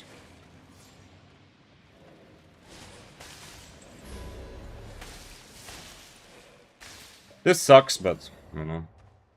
Next blink, I'm just dead, I think. I don't have the mobility to get away. It sucks. I have to fight from 2 screens away and I cannot get close, but I don't know exactly what the tactic would be also, since he's on Cultist Row, and I need to kind of have Harpoon. Oh shit, I didn't mean to put this here. Let's put it in there. So yeah, this is one of those situations that we've seen this several times already. If I kind of, like, I can't just ignore Cultist Rogue, really. And anyway, Harpoon is not bad against him, right? Because I need to somehow close the distance. So it's actually... But I think, like, I kind of... I mean, definitely this is a build we could play for a whole day, right? But it's not really a ChatGPT build. This is just a random actual build. It is good practice, yeah, for me to play Trinity, because I've never played Trinity, yeah, but it is, I don't know if this is something to continue or to figure out the prompt. Anyway, you know what? I'm gonna buy another set of this. This guy is writing to me that I sold hard. Okay, it's AI 5 and human 7. I'm gonna buy another set of this, but if you're in chat, figure out, start figuring out new prompts for ChatGPT for the next build.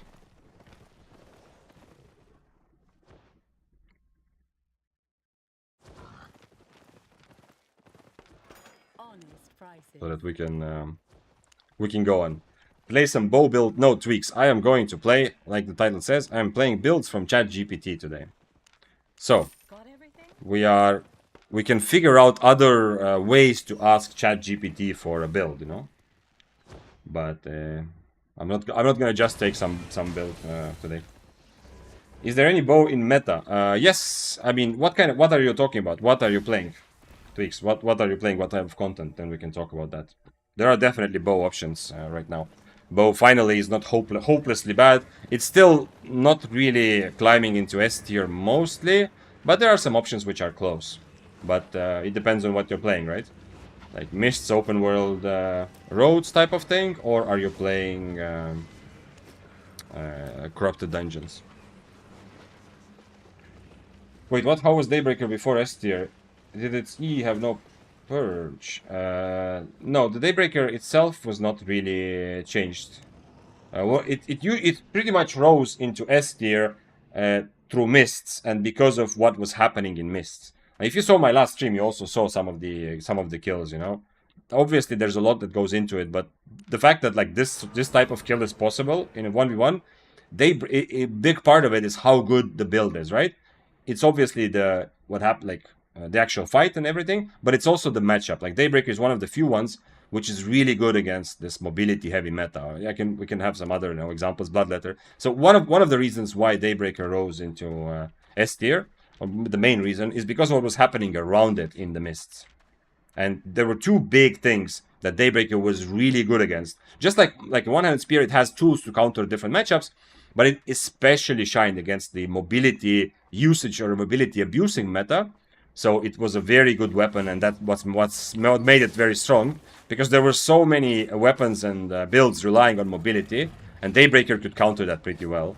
And the second very big category of weapons which used to dominate Mist for a long time were swords.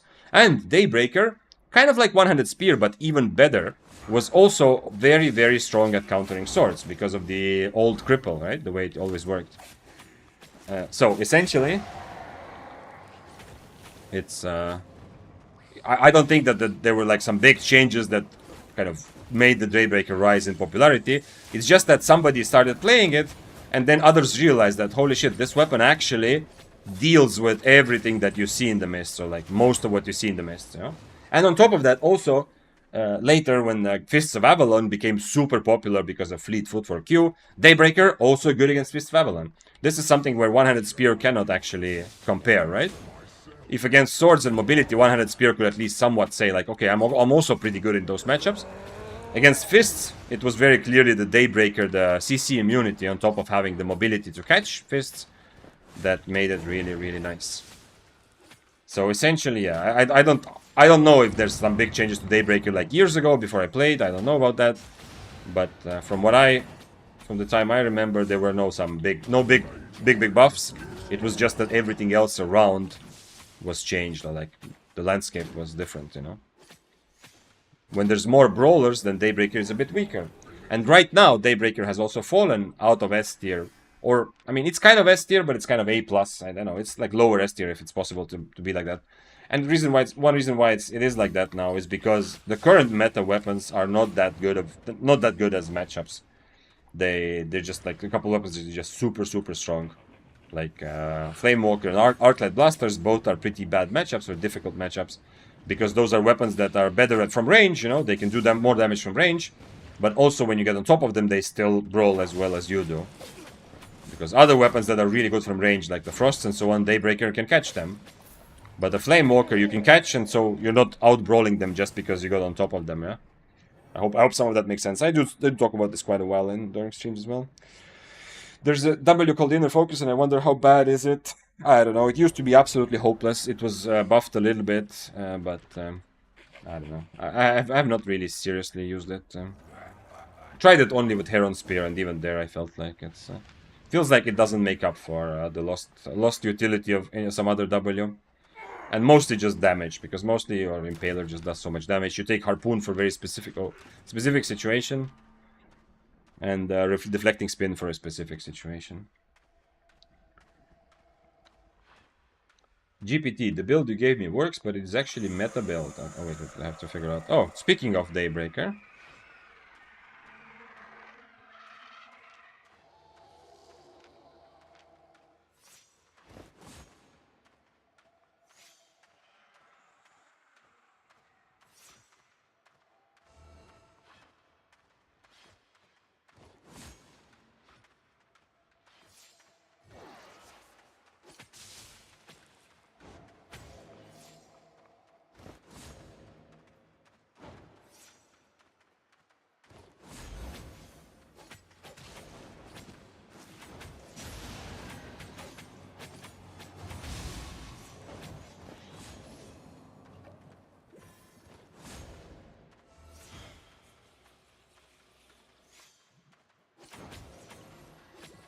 That's not good.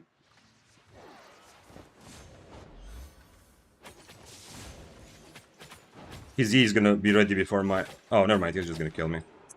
I need to run away and wait for my cooldowns. The Cleric was the big thing. He already ran away, and if I just don't Cleric there... If I had the extra time from Cleric, I think he is dead there. Also, I think... still good matchup, unfortunately. Cannot blame GPT for this one. Because I think it's pretty, not easy matchup, but it's definitely a pretty good matchup for me.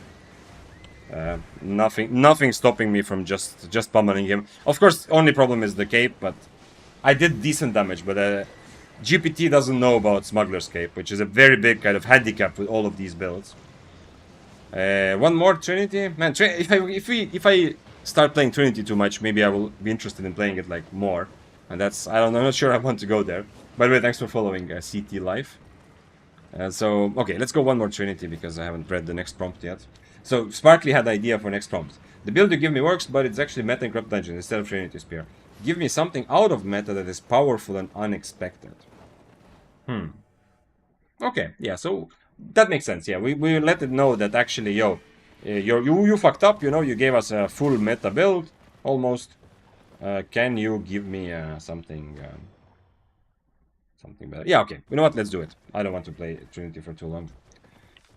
I will definitely can get into it, but it's also all like a lot of hours of muscle memory to get used to this queue that I have to rework if I'm going to seriously play Trinity. And if I play a meta build, I feel like I kind of have to try hard more. But if you play like GPT builds, it's more fun to try how they work.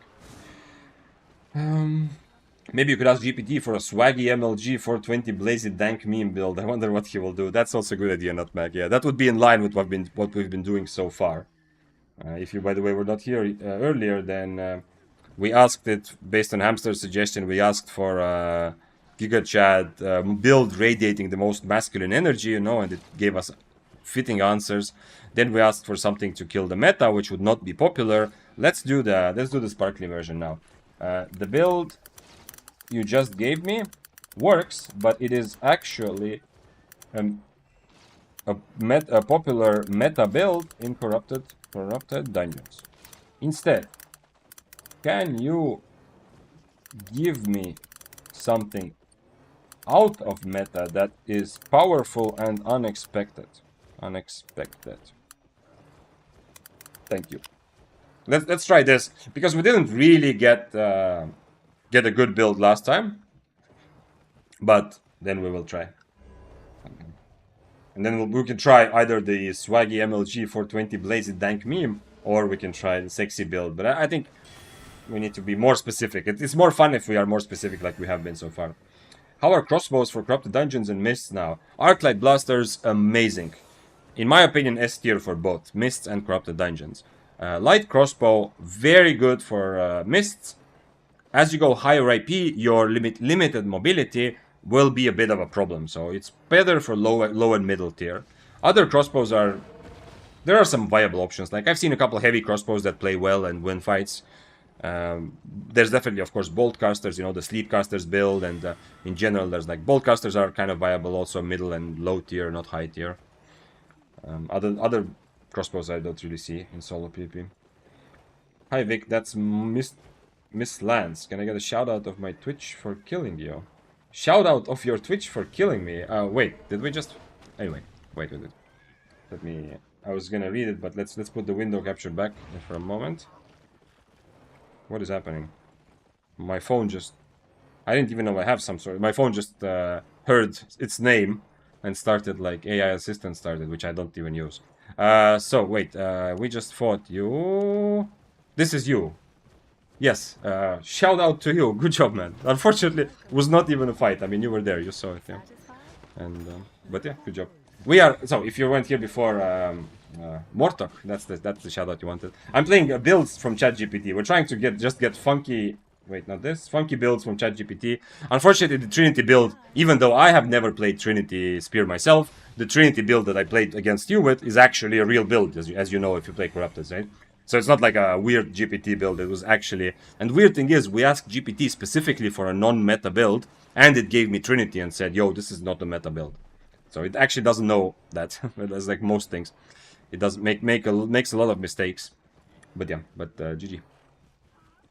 Not gonna lie. Okay, double bladed. Yeah, double bladed. Let's see. Okay, so hidden gem build, double bladed staff, mobility assassin. This is after it gave us Trinity, and I said, actually, the build works that you give me, but it's actually popular meta build. Instead, can you give me something out of meta that's powerful and unexpected? Because that was the original prompt of one of the prompts we wanted. Okay, double bladed. It says concussive. Okay, these spells, cartwheel. W. Okay, so it's making even bigger. Like the mistakes become more and more glaring. It almost looks like ChatGPT is getting dumber, because at the beginning there were fewer like these obvious mistakes. Concussive blow. It wants me to use concussive blow and cartwheel, but those are both Qs, obviously. Soaring swipe. Okay, energetic or stunning strike. Fair enough. Why it works? People don't expect bruiser style mobility builds. This build breaks kiting builds by sticking like glue. Okay. You disrupt and burst bow, crossbow, nature cursed users easily.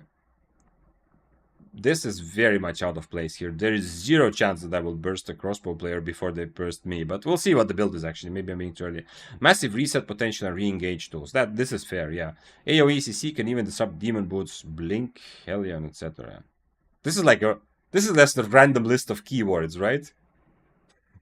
This is one of those just put a bunch of Albion stuff, like just put a bunch of Albion stuff in the sentence so the guy buggers off, you know, like somebody at the like the little goblins inside Chat GPT system are just add a bunch of Albion things into the sentence and hopefully that guy will stop asking for stupid things, yeah. I don't know what this means. I can disrupt demon boots, blink, Hellion, etc. Okay, full gear setup. Cultist cowl. What? Mend the wounds. I mean, first, it doesn't exist anymore, obviously, but secondly, he wants me to reset so much that I actually. Isn't this also the thing that you use on jackets? You know, this GPT is going absolutely crazy. Silence for PvP. There's also no silence on Cultist Cowl, but I don't know. Maybe that is like a thing that was changed. Okay. Passive aggression. At least he got the passive right this time. Chest, Mage Robe, Purge, strips enemy buffs. Stacks Hellion. Ah, okay. It's specifically talking about Hellion because Hellion jacket was so popular. That's why here also it doesn't know that there's other Hellion items. It's using just Hellion as a short for Hellion jacket because it assumes, I think, that everyone has Hellion jacket. Because it was also telling me to play Hellion with almost every build. Resist potions, reflect. Okay. Demon boots, bloodlust, massive healing when you're under 40% HP. Okay, ChatGPT is going crazy. Like it feels like more and more it just doesn't understand what the hell is happening. I was lurking. It's sad how bad the Gigachad build performed. The Gigachad build was by far the worst so far. Yeah, the Trinity build also was performed badly, but that's just simply because I performed badly because I have never played Trinity before, and it requires a little bit of how to say, just a little bit of tinkering with my spear intuition, right? But the build itself was good. But if we just evaluate the builds, the Gigachad build was absolutely by far the worst so far, the hopeless one. Bridge Watch Cape, AoE slow when you engage, brutal for kiting builds. Beef stew or omelette if you want cooldown reduction, healing potion or Man, it didn't even give me a poison potion. What am I gonna do with healing potions or resistance potions? Healing is safer for this reset heavy playstyle. This is actually fully incorrect. Like, this is the most backwards thing, right? If you play a very reset heavy playstyle, you need healing less than when you commit to a fight. Because if you ever are in a situation where you need a bit more HP, you can reset, or by your cooldowns, it's better to have poisons. Okay, let's start it. Let's start buying the stuff. So we need a double bladed. I'm probably gonna have to buy tier 7 again because I don't have specs in it, I think. At least I have not played it. I don't remember. No, even during a challenge that I played it. I don't even have cartwheel. We can try concussive combo, but okay, we'll think about it. Energetic, right? Because it told me to get demon boots. Then cultist cowl. Cultist cowl. Okay. Then what else do we have? Mage robe. Man, this is very interesting. I can't even really figure out how we're gonna play this. It's definitely gonna be. Wait, what? This is mine. Okay. Actually, I'm selling a mage robe here, so I can just stop the sale. Give me my mage robe. I decided I don't want to sell it after all. Okay, we have mage robe, but I don't know where the damage is gonna come from. Then we have bridge watch cape, right? Bridge cape. I don't know. How are we going to use this? When I jump in, I am slowing and removing CCs, right? I hope it doesn't stay in place, right? Please tell me it comes with me, the bridge wedge cape, when I jump in. Let's see. Let's try it quickly here, just to make sure, because otherwise it's just Okay, nice. It does move with me during the jump as well. So okay. So I can actually jump in, but that kind of means I do need the cartwheel, right? But also I need something for damage. Maybe Gale Dance for damage and cartwheel for mobility. Okay, and then demon boots for, what did it say? It said Demon Boots, Bloodlust, massive healing when under 40% HP. What is it? What is it? What gives massive healing when under 40% HP? In Albion. What is it confusing with Demon Boots? Hellion Jacket gives more when you are low HP, but is there some item that has the spell Bloodlust that's Merc Jacket? Yeah? Am I confusing something? Yes, okay, so this is Bloodlust. So it's just, once again, it's just a salad of different Albion-related words and spell names without any actual, like, real life. It's not based on real life. I'm gonna have enough beef stew, and I need healing or resistance potions. That's really annoying because can I just buy poisons? Let's say that we give GPD the kind of benefit of the doubt that it actually wanted to say poisons. I hope that's fair. Because then otherwise I don't know how I...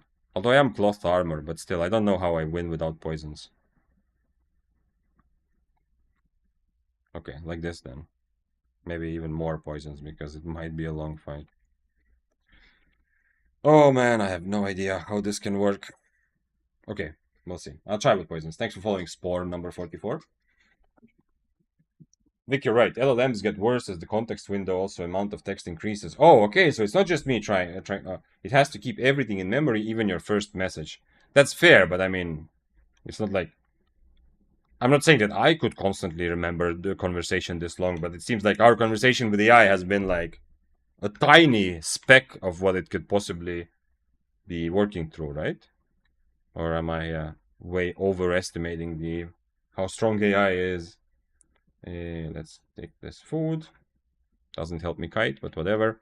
And I need to, let's see, where are my quarterstaffs? I need to put some specs in it, but can I open this? This is 40, okay. Let's try cartwheel. Okay. I will try cartwheel, and then I think Gale Dance for brawling. Or if there's... The problem is I'm gonna kind of become like this super annoying guy who just never really takes a fight. Especially, I can even take this, but especially if I take stun run, I'm only going to win fights if I'm able to stun my enemy inside the fire somehow. But I suggest you continue on with the same chat and don't make a new one for shits and giggles. Okay, so wait. Sparkly. So you're saying that if I actually made a new chat and asked the exact same thing, you think it would be me? It would give me a different answer? And a better answer, potentially. If I ask the exact same thing, under the same account, but just in a new window. Is that what you're saying? That's surprising to me, if that's the case.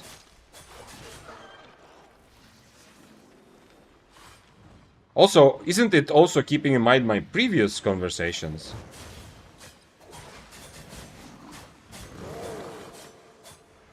Actually, not bad. I mean, I kind of want to be on Gale Dance. I don't know if I have enough mobility to get away. But if I jump in with Bridgewatch Cave, and then I use my Cultist Cult so they can't fight back, do some damage, and then keep kiting. It seems like it could be okay strategy.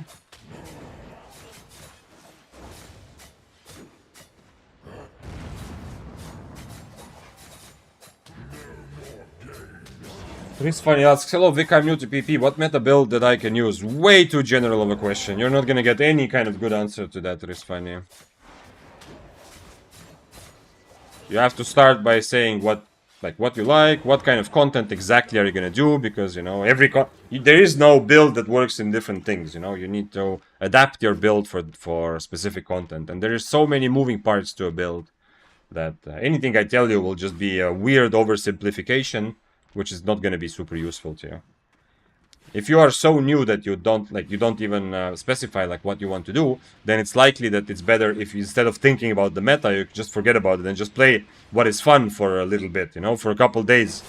You're anyway just mostly going to be killing mobs, you know. If you just started the game, you're going to play in safe zones, or you're just going to be killing mobs, which you don't need meta for that. And then you will start slowly kind of picking up on what you enjoy, you know, what kind of feeling like. And then we can work with that a bit better. One word for AI is multiple syllables. So, for example, people might be one syllable for AI since it's a popular word, but Trinity could be Trinity. So it actually has to keep 3 things in mind for just one word. I don't understand. Why do syllables matter? Aren't syllables are for, like, he's not saying anything, right? Aren't syllables just for pronunciation? Wouldn't it make sense that for AI it's the amount of letters matters, like every letter is something, not every syllable? Remember, I am not a very technical person. I've always been the computer guy at home and I built my own computer, but that's the only kind of technical stuff in my life that I've done that I feel kind of good about, but generally I'm not super well versed in anything. I've never did any programming or something like that, so a lot of it for me, I'm kind of like a layman trying to understand how the magic box works. I can't figure out how to play dual swords. They feel really weak to me when I try them out. Dual swords feel weak. Interesting. Dual swords are, for low IP, very, very strong. Because having problems with mobility is not that big of a problem when you're low IP. Can I swap to cartwheel now or no? I'm afraid that I'm never gonna do enough damage to him. I cannot just kill him with poison potions, right?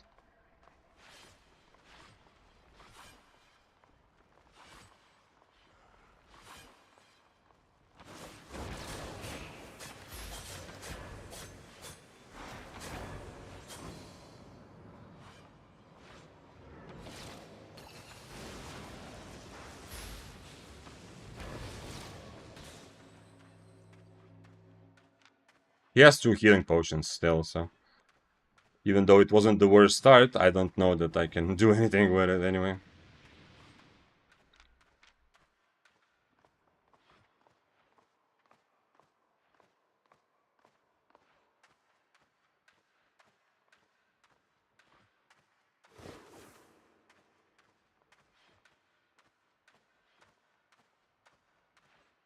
He's an omelet though. That's why it's at least somewhat possible to stand next to him and brawl him a little bit.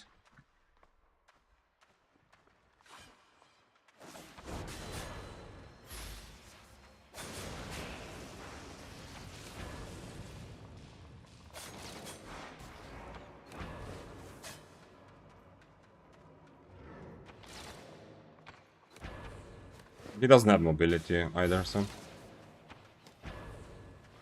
not much he can do there, I think.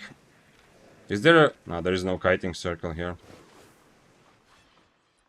Yeah, well, this is double-bladed. Welcome to double-bladed city.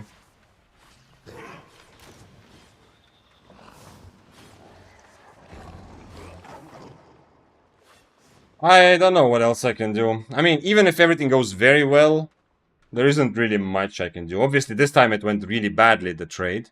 But even if everything goes very well, I don't think this is like a serious enough build where I can actually do something to him.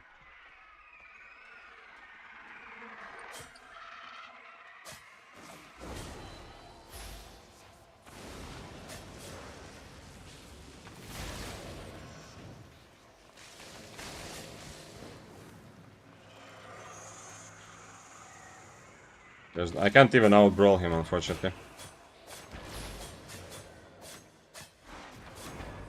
He still has 2 potions. Okay, now he used 1 potion. So now there's a chance.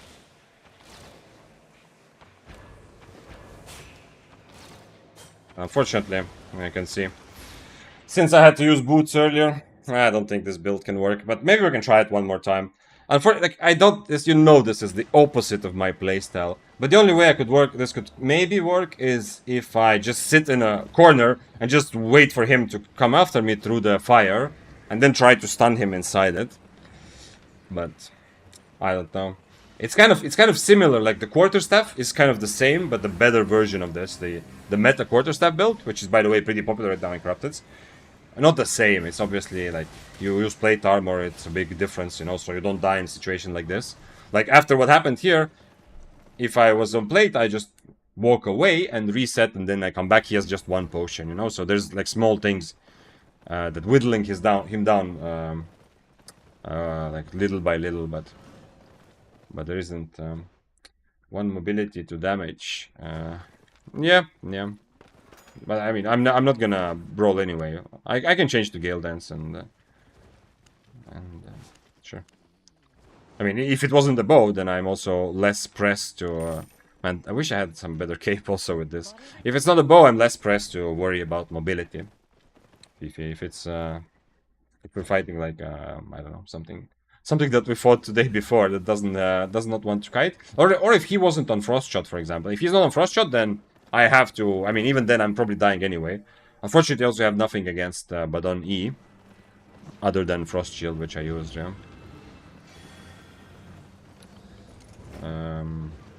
Let's take 2 more poisons and 1 food. Is it? This was number. Where is it? Today, I think this was number 9, right? I think I didn't miss. I hope I didn't miss any fights. I hope it was legit number 9. I can also try demon boots, but I don't know. I don't know. Let's try. Let's see if I can figure out something to do. Maybe going full brawl would be also not terrible. Obviously, with the bow, there's a lot of other problems. Because the problem is I have to use my E just to get close. But if I use my E, if I do hit my E... Nah, it's also not... What is that range? I got stuck, yeah? If I use my E to get on top of him and just keep my boots and then just brawl, what if... Okay, let's try. Let's try next fight as much as I can to just brawl. But, I mean, with brawling spells. Maybe we can surprise someone. Then I can also kind of use the Bridge Watch cape better. The only problem is I need to get to a point where I can actually get on top of my enemy. If it's gonna be a bow, frost, or even flame walker, it's my job kind of to get close to them.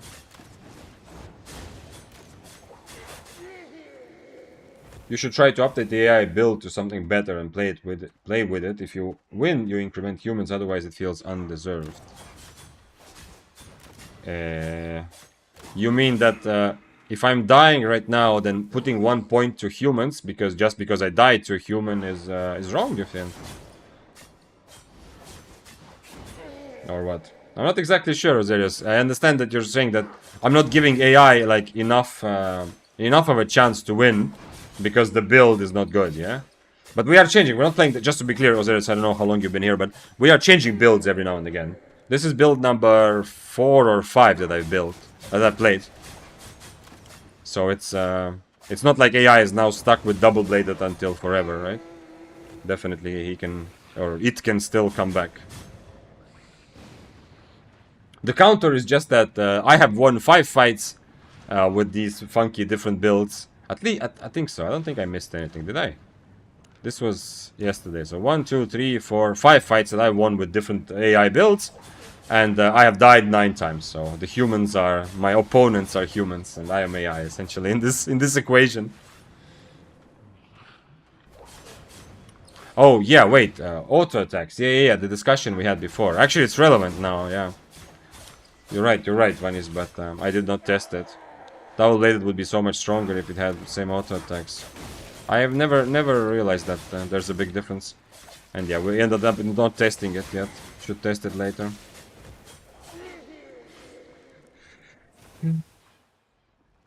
Double-bladed would have been... Yeah, we're talking about that.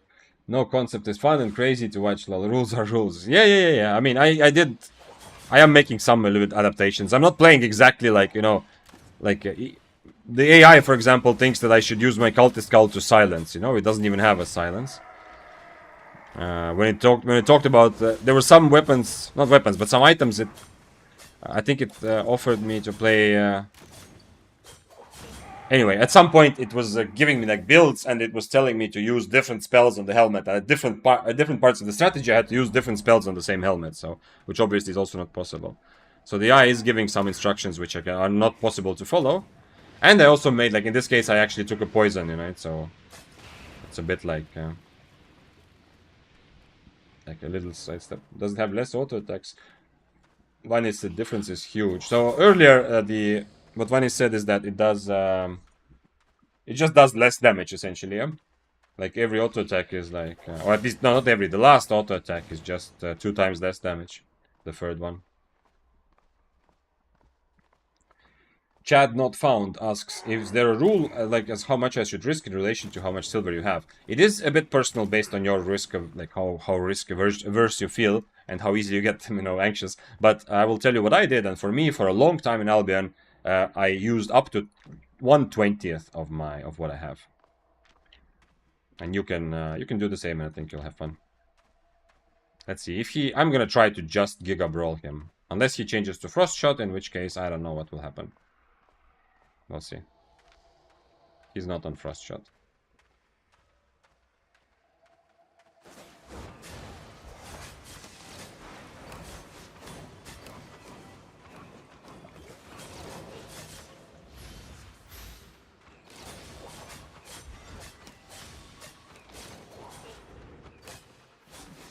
Hey, we gotta win. And I mean, just full brawling was good in this case, and I got the Bridge Wedge Cape as a token of appreciation for being the only guy in the last 50 years of Corrupted Dungeons playing with Bridge Wedge Cape. I don't know, maybe not. Maybe this is part of a popular build that I don't remember right now. But we got an upgrade Bridge Wedge Cape. Was still kind of close because at the beginning I wasn't doing that well. But at least I instantly removed his mercenary jacket. You know. I mean, he removed it himself, but the mage robe there worked for sure. Oh, no, the reason it was difficult was not because I didn't hit stuff, but because I hit the Hunter Hood too much. Yeah. I hit the Hunter Hood. Best double-bladed player. Yes, Sparkly. Here is the best double-bladed player. I mean, it's really not me. It's the AI. It's artificial intelligence playing through me. You know, I am channeling our future overlord. And AI is the best double-bladed player. Confirmed. So, back to the question, Mr. Chad not found. I think 1/20th makes sense. For me, that was like a happy balance. I definitely very strongly suggest that when you are new or intermediate, like if your bank is not looking like, okay, whatever, you know. Obviously, right now, how I feel about fights is not really affected by silver. I can risk much less than 1/20th of my bank, and I can still get a bit anxious if it means a lot to me, like if I really want to win the fight, or if it's like a 8.3 versus 8.3 stuff. But as you're starting out, I think it's very much tied to silver, like how good you feel in a fight. And for me, I felt for a long time that if I risk more than 1/20th, I start playing worse. And my mind will be more about, like, I will be more careful, I will not commit to a fight and maybe lose a fight because I didn't commit. It will happen much more likely. And that is, I think, the most important thing. Also to actually get better, so that you actually have the courage to take fights and you're not worried that what's going to happen if you lose. But some people are. It depends on what game you come from. If you have not played any MMOs before, then you might not really care so much about progress, you know. If your previous gaming experience is more like MOBAs, like Dota, League, or some FPS games, then you can risk more usually, because then you don't care that much about money. I hope that makes kind of makes sense. Just got back. Looks like you got a nice kill on the Frost. Oh, wait. We need to put 6 here. I got a kill on the Frost? Did I kill the Frost stuff today? I mean, I believe you, Voodoo, if you say it, but I really don't remember. I killed this guy with Trinity, and this was the Bloodletter build. It was long. This was the kill that was worth the most. I didn't kill any Frosts, and I killed the bow. I got killed by a Frost when I played Trinity, somewhere here. This. But, Killboard says so. Killboard says that I killed a Frost. Is there someone here who remembers me killing a Frost? I don't. I really, really don't. But yeah, 6-9 it's now. Oh, by the way, nice number. Yo.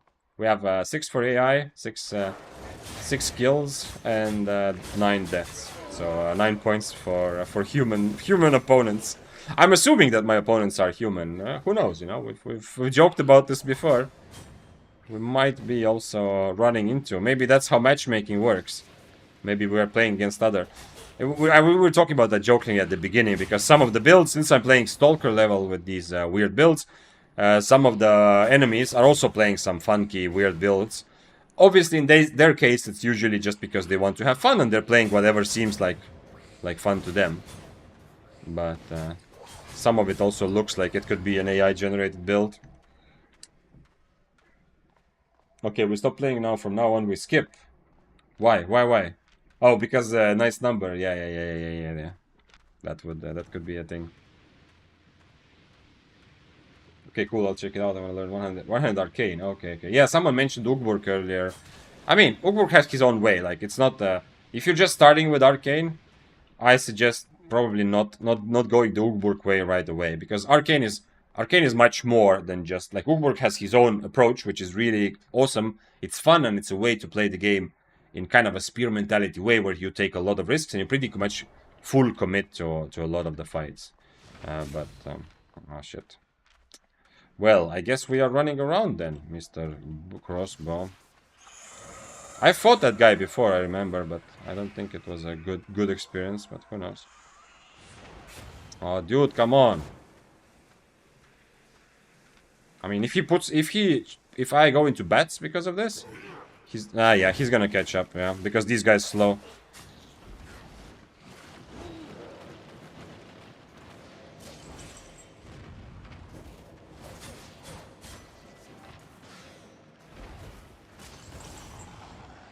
This is pointless, unfortunately. After he hits 1E, and unfortunately he can hit E outside of my E range. If I don't get any chance to swap my spells. And if I that mob's... No, but I would dodge this mob. The mob is... the mob itself is not the worst. It's just the other mob slows. The assassin mob just slows like crazy. This hooking mob by itself is not a problem, I think. Okay, I don't want to play double blade. Let's go next. Let's check out what else AI has in store for us. So yeah, the problem is that the other mob slows me so much, and then I cannot. Otherwise, you can dodge it with just movement speed. And unfortunately, with the crossbow, I need at least one mobility spell, because from the range where he's just Eing me like he started E, I cannot E him. My range is wait, actually, let's wait. We're gonna go through that in a moment. My range is not gonna hit him, I think. Range 22 meters on his E, and my range is 15, as we know before. So I cannot get on top of him. And if I jump and I don't fully hit him with the slow, he's just gonna caltrops under me, and he just gets free, like, it's free damage and free win. There is nothing I can do, yeah, to get close. I mean, normally in this situation, you just Alt F4 and go do something else, you know. I don't think there's anything we can do with this build in this game, in this matchup anyway. But if I am gonna try to win, at least I can try to maybe swap one of my spells to mobility, so that I can use my other mobility, and then after that E into him. Or I need to walk away and he follows me. If there was a circle to kite, at some point he might be following close enough where I can actually also... maybe on corner you can catch, or does it go through walls? His E will go through walls, yeah. I can maybe catch when he's walking towards me, like when he thinks that I'm trying to reset, which I am trying to reset, and I just E into him. But okay, next prompt, guys. Let's figure out. Do we have some ideas that not something so general as in give me a sexy build? You know, it's just gonna give me random items, and probably they're random anyway. I don't know, but let's try to get something like some actual prompt. Like earlier we asked for a Gigachad build. We tried for a meta killer. Last one was okay, but give me something else which is, you know, not really played, something out of the meta but powerful and unexpected. What else could we put in here? The safest possible build. That's interesting. I don't know how much fun I would have playing that, but that's interesting. You should probably start a new chat. Why, Ozerius? Is it really getting so much dumber in the same chat? Is that really a thing? Okay, wait. New chat. Okay, I'm gonna trust you. Let's start a new one. Yes? Okay, because even after this, like, this is like, to me it seems like we've talked like so little. Not that much at all, but I'm gonna trust that this actually affects. It keeps in mind its own stupidity is the problem. So you mean the things that it said to me that are wrong? But I mean, if I make a new chat, he's gonna make the same mistakes anyway, right? Like, he's still gonna think that there's some sort of boots with a blink that he was trying. What was those? That he's gonna keep trying royal shoes with the blink. Yeah? No? Okay. The new bat system discourages multiple resets. Wait. It's why I dislike corrupted. Resetting a fight can go sour very fast. Yeah. I mean, that's what I learned those areas when I was playing. I played a couple days of like real tryhard corrupteds, and I understood that my Mist's brain is very used to resetting a lot more. And I'm very happy. I'm so happy that in corrupteds there's a limit, and the bats actually meaningfully impact how fun corrupteds are, and they're definitely much better the way they are right now than the way they used to be. AI is like voodoo sorcery, but it's less likely to use its last mistakes as facts. Okay, okay. Unless you say something like, let's start from scratch. Okay, so I'm also learning to use the AI better. I've used the AI a lot for brainstorming and researching some stuff for some things, but I've never actually used it like seriously. Not that this is like a serious thing where we need to get the right answer, but you know what I mean. So it didn't really matter when I was just asking it to give me a bunch of ideas, and then I worked with those ideas myself. I never asked it to write something like final for me or something like that. Okay, give me an Ugburg build for corrupted dungeons, please. In Albion, please. Like this? Let's try that. This is Voodoo's idea. If you don't know who Ugburg is, it's a member of our community, also in Discord if you join. And he makes also videos on YouTube a little bit, and he actually plays pretty much arcane, and usually he plays very low IP, and his playstyle is to just go full YOLO and not worry too much about dying, so that he can. The trade-off is that he then gets a better chance to kill much stronger opponents, which he occasionally does. But he has a bit of his own approach to arcane. That's why I said earlier that if you're just starting arcane, definitely look into Ugburg. He has a very good understanding of the weapon, but be a bit careful that there's a lot of like basic and more balanced arcane builds to start with, than the ones that you will mostly see in his videos getting good kills, you know? You'll get there eventually, but start with a leather jacket, like mercenary type of build, where you just play around your E and stuff like that, you know? Before, and also Enigma Blade occasionally on W, before you go all the way there. Okay, let's try an Ugburg build. Ugburg actually killed me yesterday. I think I knew as soon as I saw the build. Okay. He's a solid Ugburg build for corrupted dungeons in Albion, tailored for 1-1 PvP and Stalker Slayer. Post 2024 meta, Ugburg is a powerful bruiser assassin hybrid weapon that excels in high burst comp. Okay, it's working. Ugburg is a powerful bruiser assassin hybrid weapon that excels in high burst combos with decent mobility and sustain. The only thing wrong in that sentence is the decent mobility part. Everything else checks out. Ugburg corrupted dungeon build. Weapon. Ugburg. Hunter weaponry. Man, why is it so difficult? I understand it's a language model, it's not actually thinking, yeah, but why is it so difficult for the GPT to say, yo, I actually have no idea what the hell is an Ugburg, can you please explain? Like, is that really difficult? Weapon, Ugburg, Hunter. Q, throwing blades, okay, strong pressure. W, Hunter's Mark. E, R/E, ambush predator, invisibility, and a massive backstab burst. Passive deep cuts. Is there anything of this? Are there actually any weapons that have these spells? I mean, throwing blades is a W for daggers, right? Hunter's Mark. Is there something that has a Hunter's Mark? Some weapon that has a Hunter's Mark that I'm just not thinking about right now? Passive deep cuts. Deep cuts is also, I think, dagger passive, right? Let me check. I have an open game in the moment. Yeah, deep cuts is the bleeding one. Okay, so it looks like Ugburg is actually a dagger, right? Hunter's Mark is from WoW. Yeah, that's what it feels like. It's from some other games or some other MMORPG type of thing.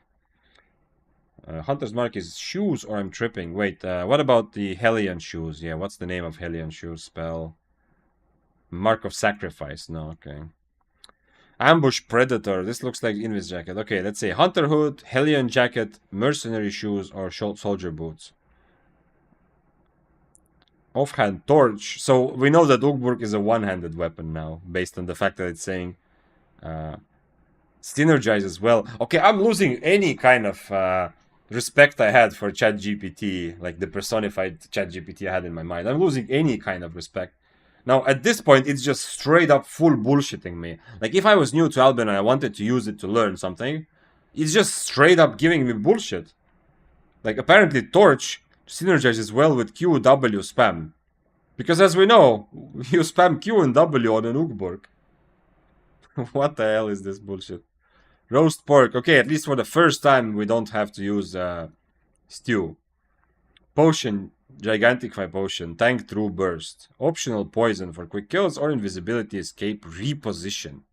Stack Q. Okay, so we know that Ugburg has stacks. Yo. Q, Q, W, R. The fact that it also went for R, you know, here it says R, it seems like it's messing up some other games, you know? because R is obviously the ulti, but the default ulti button in League and Dota, right? So it seems like it's kind of messing something up. Like it's I don't know. It does have some self-awareness that there's actually E in Albion, but it is saying R as an ulti. Insane Burst. Use Hunter's Mark right before Ambush Predator for best damage output. Save Healing Jacket for mid-fight sustain, or if you know they're about to burst. Don't waste Retaliate on low damage ticks. Time it for enemy burst windows. Actually makes sense, except for the fact that stacking. Okay, so we know that Ugburk is a stack-based one-handed weapon. Chest, Cleric Rope. Okay. Kamasi says, Helion Shoes, I think, has Mark. Yeah. Mark of Sacrifice. Use Grok, lol. Okay, yeah, maybe we should. Maybe it's time to change. I mean, I don't have to. We don't expect it, actually, to know Ugburk. Yeah, if you don't know, Ugburk is a content creator, a member of the community. It's not it's not an actual thing in Albion, like a weapon in Albion, obviously. But I don't think Grok is. I think we're just giving it a bit too much and cannot really know, yeah? But I am surprised that it cannot say things that at least somewhat make sense. I don't know. You should try feeding your VODs into ChatGPT and help it analyze for you. Yeah, someone had that idea before, but I didn't even know that it's possible. Add photos and files. Maybe at some point, yeah, I'll think about it, but not today. Okay, we need a different prompt. This doesn't work. Or actually, I can tell it. But Ugburk is not actually a weapon in Albion. It is a content creator. Let's see what he says. You're 100% right. Thanks for calling that out. Ugburk is indeed a content creator, not a weapon. He is well known in the Albion PvP scene for his corrupted dungeon game. And we go off rails. Like, the only thing it gets right is, yeah, you are right. Yeah. Sorry, I was wrong. And it goes off rails into randomness again. Known for corrupted dungeon gameplay. Okay. If you're asking for a build that Ugburk uses or something inspired by his playstyle, I can definitely help. Definitely. You know what? It's not even just saying like maybe. I'm telling it. Please, admit when you're wrong. Yeah, it's still going in the opposite direction, so I can definitely help. Okay, so it's Bloodletter that we are actually gonna play. Yeah, Hunterhood, Hellion. Okay, it's pretty much the same Bloodletter we played before. Offhand, none. Bloodletter is one-hand dagger with offhand bite. What? You literally are saying it's one-handed dagger with offhand by default. Okay. Hallucinations are the biggest problems for LMs. This is very random, yeah. Tedford or Undead Cape. Okay, we have a new cape entering the rotation of things that AI has heard about. Gig or poison. Okay, offering poison is fine. Roast pork or omelette. Kind of opposite, but okay. Like two opposite options. Okay, the only problem here is, I mean, this, first of all, this is another Bloodletter build, but secondly, it doesn't give me any offhand. Okay, let's forget about the Ugburk thing. It's just confusing it for no reason. Let's go. Do we have any other good prompts that we could try? That we did not try yet. And not just give me a sexy build, but something more specific. Voodoo says, give me a very safe build, actually. You said earlier that. Maybe let's try that. Give me the safe, no, just the safest, let's say. Give me the safest possible build to play Stalker Corrupted Dungeons in Albion Online. Give me the Vixane build. I'm pretty sure it's gonna say Vixane is a weapon. Okay, maybe later I'll try that, actually. In Stalker Corrupted Dungeons in Albion, you need a build that's strong. Yeah, safe. Has high sustain. Okay. Safest build possible. And we are back on one-handed nature staff. Gig potion, healing, invisibility. Okay. Energy. Okay.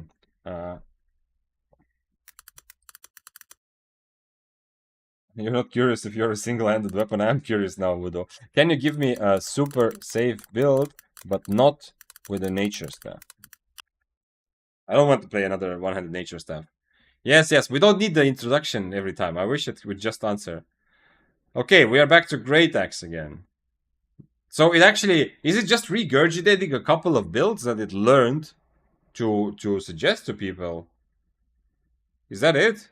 Does it actually, like, based on things it has learned, it knows that there's a nature staff and there's a battle axe and it just keeps repeating them?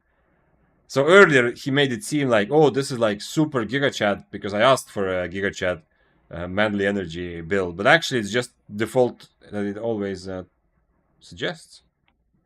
Hellion Garden Boots. Force field to knock enemies away.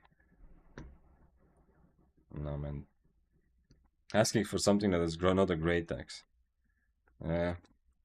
Optional swap, mace or hammer build. Incubus mace or one-handed mace. Where's the hammer build, by the way? Hunter jacket, damage reflect plus sustain.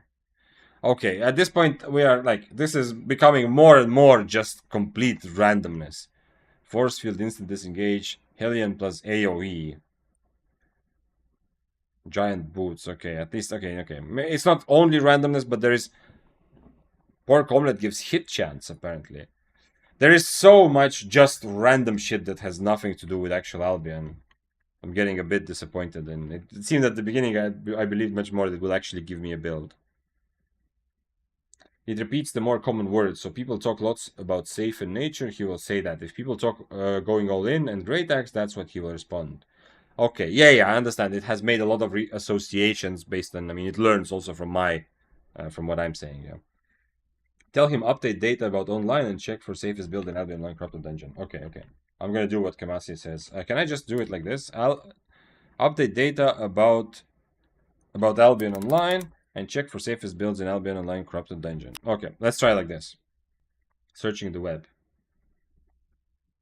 You have to give it more details. It's like asking you a one-sentence question. What do you expect? I think you have to really say what you want and not just say... Okay. Yeah, that's what I was thought. I thought at the beginning, Reach here. I thought that that's what I would have to do. But I was surprised that the very first... This is our first conversation of the day. I also thought that I would have to give a lot more instructions. But look, my very first prompt was give me a good build to play Stalker level Corrupted Dungeons. And it actually like gave me... At least all the items exist, you know?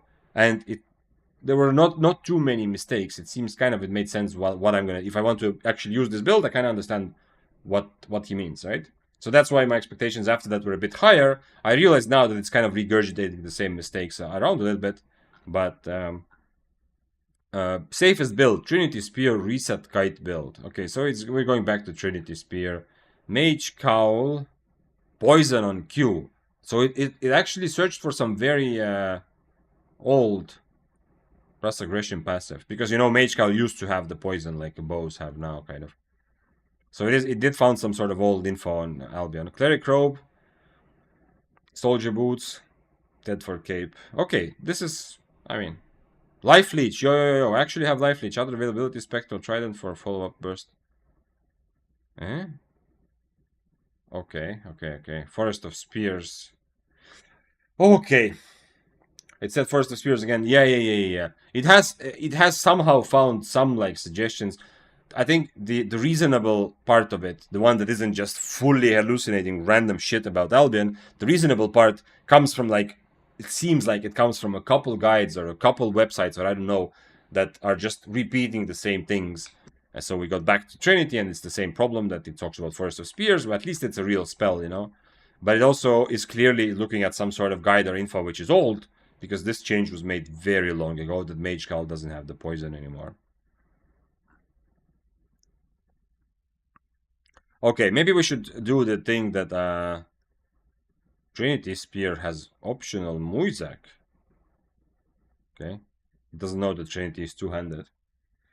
Maybe we need to just choose a weapon together here and then ask GPT, give me a build with that weapon. But that weapon is not Ugborg, you know, that weapon should be an actual weapon in Albion. Maybe if we do that, then we can move on and not just play Trinity again. Because it has repeated now Bloodletter, Trinity, Great Axe, Nature. So every single build that I've played, it has given me twice. Voodoo says, come on, I want to know what weapon you are. Okay. Give me, please, a good Vic Zane build for Corrupted Dungeons. Okay. Let's see if it's going to say, in your main hand, use Vic Zane. And in your offhand, use the Torch. Looks like there aren't any public... Okay, this is what I expect. This is what I was expecting it to say. Yo, this is very good. It's saying, yo, there's I don't know, essentially. This is actually legit. This is what I expected it to say earlier. Instead of bullshitting me with random stuff, it says there aren't publicly documented build guides, so I don't know. There's a YouTuber, Vixane, who has amazing PvP advice. Correct. Good job, ChatGPT. At least we can agree on something. For one-handed spear and in general PvP mechanics, although he may not share a specific CD build, following his spear fundamentals is a solid. I feel like we are becoming friends with ChatGPT now. Vixane style spear build, Sword Corrupted Dungeon meta. Trinity, okay. Trinity spear, but also in brackets one-handed spear. I have not played Trinity other than a couple fights today, so this is definitely not a Vixane style build, but okay, so essentially we can just play one-handed spear. And you know, it even says, it even gives me like the same for one-handed spear or for Trinity. Make a channel point redeem for seeing what weapon you are. Could be interesting game. Lunging strike. Yes. Okay. Mage Cowl, Cleric Robe, Soldier Boots, Tedford, Martlock for emergency help. Everything kind of makes sense. Potion, Major Healing Potion, Optional Resistance Potion with burst builds. Okay, look at this, man. It actually gives me, like, info. Yo, this is nice. I mean, it is kind of putting it together randomly, but look, it has, like, some sort of proof here. This is why it's saying that I have PvP advice, because it found some Reddit where someone is commented something about me. This is why it's talking about potions, because it found some, like, Battle Axe Corrupted Dungeon build. How to... 5 best Corrupted Dungeon builds. Okay, so it's actually referencing stuff. Guild Wars 2. Meta Battle. Bow, Solo Mists, and Corrupted Dungeon Speed. Okay, so it's Guild Wars 2 website, but it is talking about Albion. Okay, it's not bad, actually. This is the most sane response the AI has given. I agree, partly, yeah. This is actually not so bad. And specifically because, at least to some extent, it's correctly saying, like, it looks like there aren't any publicly documented build, you know? However, you can follow general advice. It is still failing in showing Trinity Spear, but it's generally saying that there is, like, this is what I think Vixane would play in Corrupted, but however, there isn't like an exact thing. He's not trying to say like, oh, you said Ugborg. Yes, sure, in your main hand you equipped Ugborg, yeah? It's not like just fever dreaming random shit because it heard the word, yeah? This is definitely the most reasonable one. But we are not getting any closer to actually having a build to play, the only problem. Unless we play Trinity, but it's just going to be playing Corrupted meta and learning Trinity. Then it's not this. Then this is not going to be playing AI builds stream. This is going to be learning Trinity build meta in Corrupted stream. We can do this with Spear. Let's just do this with Spear at least once, you know. Cleric, Soldier Boots, Mage Cowl. Nothing special.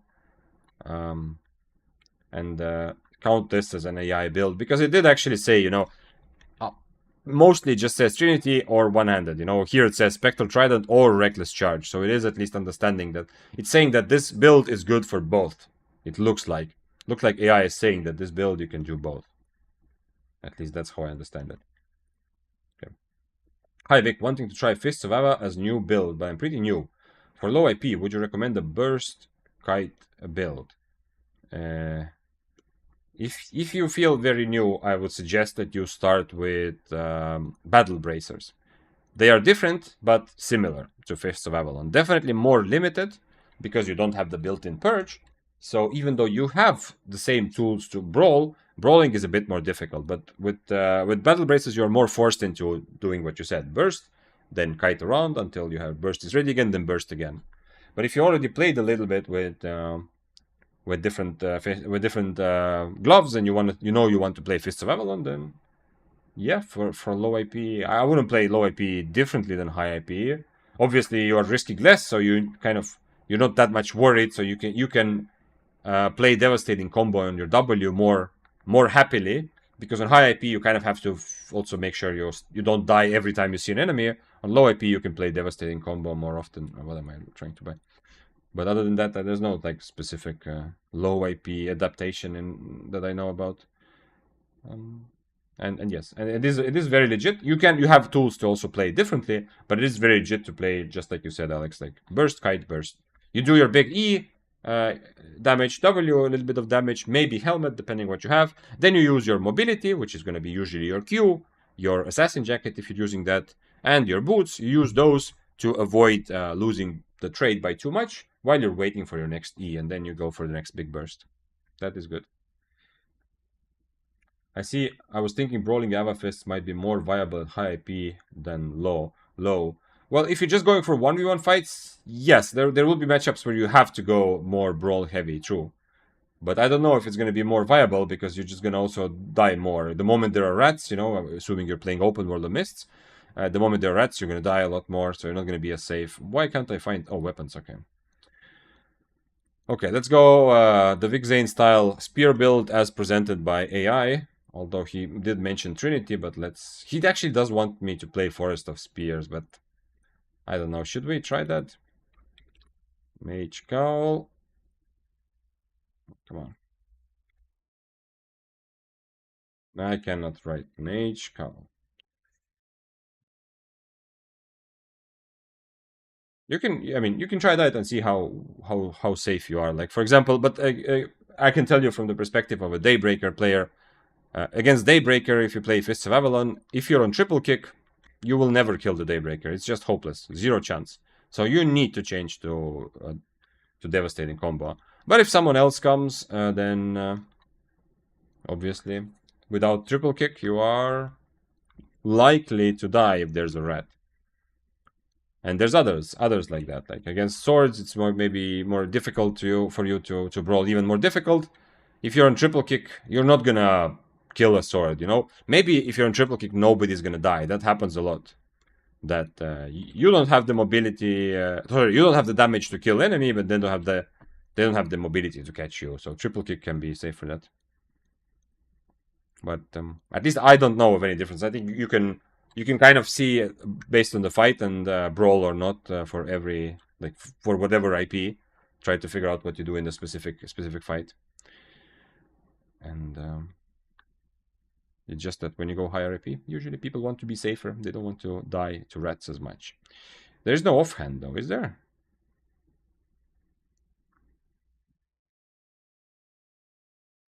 Okay. So this is not like some sort of special spear build, except for, yeah, we are using some kind of weird things. And as always, it says Thetford Cape or Martlock Cape. Thetford or Martlock. I think we go Thetford again. So we're just playing Spear and Corrupted, essentially. Roasted Snapper or Beef Stew. Oh yeah, it finally said Snapper. I'm surprised it didn't suggest Snapper before. How much do we cost? 300k, okay. So we can kind of buy one of these, it's okay. Just gonna use one when I go in. And for potions, do we have potions? Major healing, optionally resistance. Okay, out of those, we're definitely taking healing. But some gig pots might also be nice. Okay, so we're essentially just playing a spear build in Corrupted now. But this is what ChatGPT thinks after scouring the internet, including Guild Wars 2 information, Guild Wars 2 websites. This is what it thinks would be a Vic Zane style build for Corrupted. And by the way, what's up, Onesim? Hello. If you were not here before, we are playing all kinds of AI-generated bullshit today. I thought I had more belief in AI, but the more I've asked it, the more it seems like it's just saying random shit. And I've played already a bunch of builds that actually... I mean, it wasn't like instantly terrible. Except for the Great Axe build, everything else was at least viable. And one of them was even a meta build, the Trinity. But I played Bloodletter, Trinity, some Great Axe. What was the first one? Wait, I can't enter Stalker. Oh shit. It's the new requirement. I need higher IP cape. Okay. So the what else did I play? Wow, double bladed also. Yeah. This was yesterday. This is actual me build. I played One-Handed Nature. I played Bloodletter build from AI. Bloodletter actually for a while.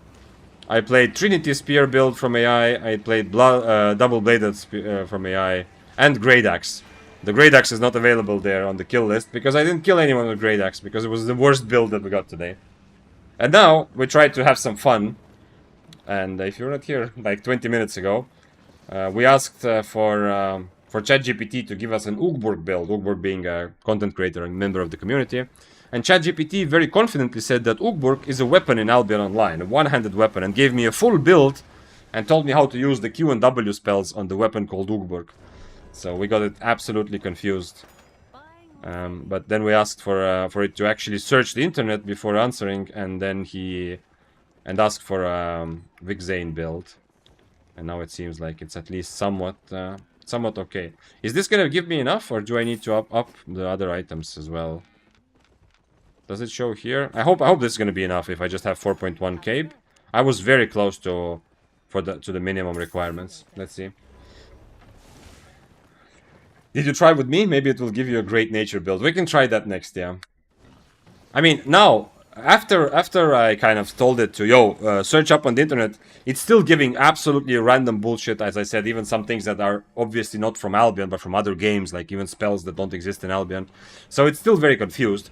But at least it is kind of okay, and it even did admit, like when I asked like a Vic Zane style build, it actually admitted that there isn't a clear answer, or there isn't like a clear corrupted build, but like based on the information, like something like, it kind of understood at least more or less.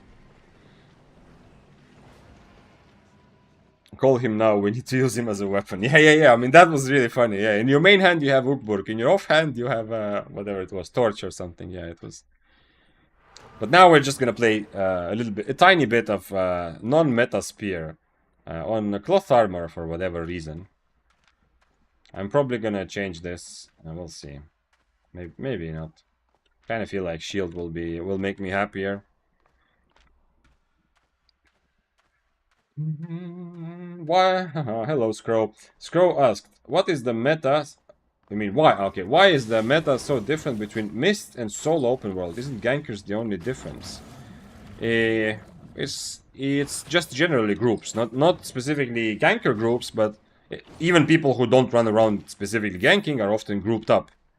So in open world, you don't really know what situation you're in. You know, constantly it's possible at any point that your enemy has a friend, someone is gonna come and back him up, or you get ganked. So you need to survive, and if you are getting ganked by a lot of people, you need better tools to get out of there. So that's, even the gankers themselves are not just a small difference, but on top of that, everyone else also, like many people play in groups, majority of people who play open world. So you will definitely need more situations to kind of to adapt to what happens, and those often come in the form of invisibility. You know, that's why I see so many assassin jackets. And you need more tools if you want to like play open world.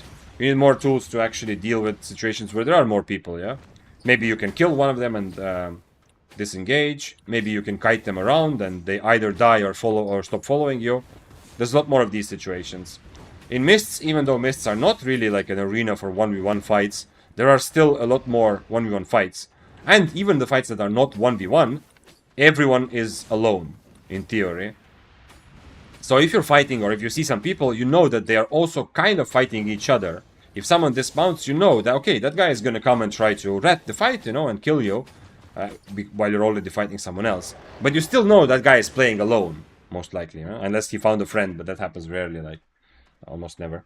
So that guy is still gonna hunt you alone, so it's much more manageable what exactly is happening. And another thing, that you might notice if you watch people who play open world or Roads of Avalon, is that PvE and gathering becomes a significant part of the game. Whereas in Mists, people who gather Mists are like straight up gatherers. People don't usually gather just randomly, and there's a lot less PvE per hour. It doesn't mean that it's always full of PvP, although in my experience there is also more PvP in the Mists. But the downtime when there is no PvP, oftentimes you are running around on the horse. In open world, I feel like you have more constant PvE happening during the downtime as well. So PvE builds also become naturally much better for open world, because you get better fame and you actually are spending a lot more time waiting for something to happen, or just gathering, you know, doing PvE objectives. Thanks for following, by the way. Andrew Boyd. What's up? We're actually playing a spear build now. Who are you? Bow. But not the kind of bow.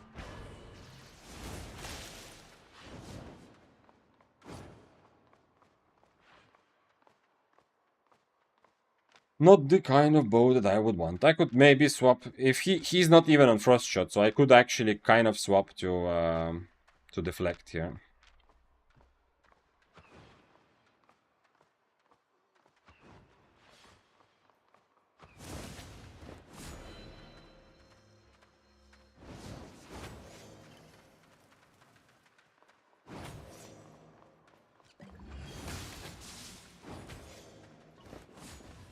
He only has one healing, so my next T is going to kill him. Okay. Okay, this is actually just becoming a spear stream for Stalker level Corrupted instead of something really fancy.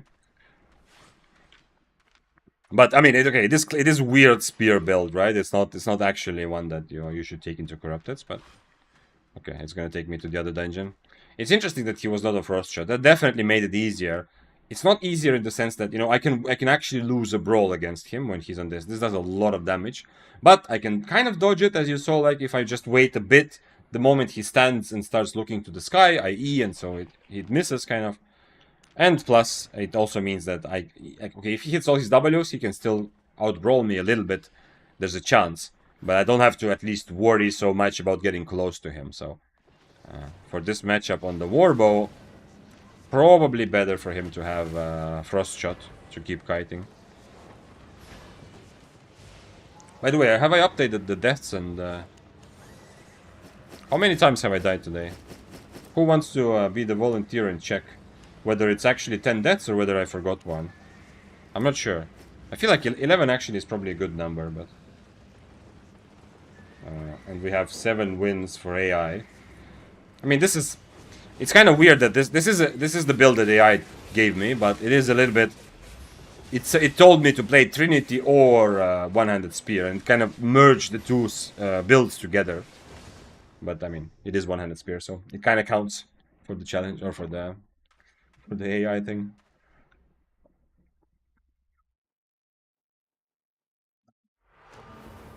Crow said, thanks, I understand now. As a beginner, I feel the struggle a lot more in Mist, because people who go there are here for PvP, and Blackstone, there are a lot of beginners. True. When you do get into fights, open world is infinitely easier, like for any 1v1 fights. And 1v2s in open world, even when the two people are like coordinated together to fight against you, the 1v2 might end up being easier in the open world, just because both of the guys trying to fight you are probably beginners. There's a lot more beginners, or people who are just not super PvP like experienced yet, or people who are just casually playing, In Mists, you will almost never see like full casual people who just want to have a bit of fun and an adventure. Usually people go to Mists with a more hardcore, I want to fight as well as I can today, type of mindset. So people also play more meta builds and stuff like that. So even though in Mists you will not be 1v2, you might end up in a situation where a lot of the solos together, well, will kind of, even if they don't full-on try to attack you 2v1 or 5v1 or whatever, they will still be very difficult, may put you in very difficult situations because they are just so much better and more focused. That is true. But if once you get a little bit of experience, surviving in Mists is actually very easy. Like, not dying in Mists, I mean. Unless you want to die. And what I mean by that is unless you want to willingly take the risk for a fight. Experienced players in Mist don't die unless they, they risk it on purpose, kind of. Whereas in the open world, even after you get a bit of experience, you will still die here and there because, because of gank squads, at some point there's nothing you can do. Someone invis ganking you.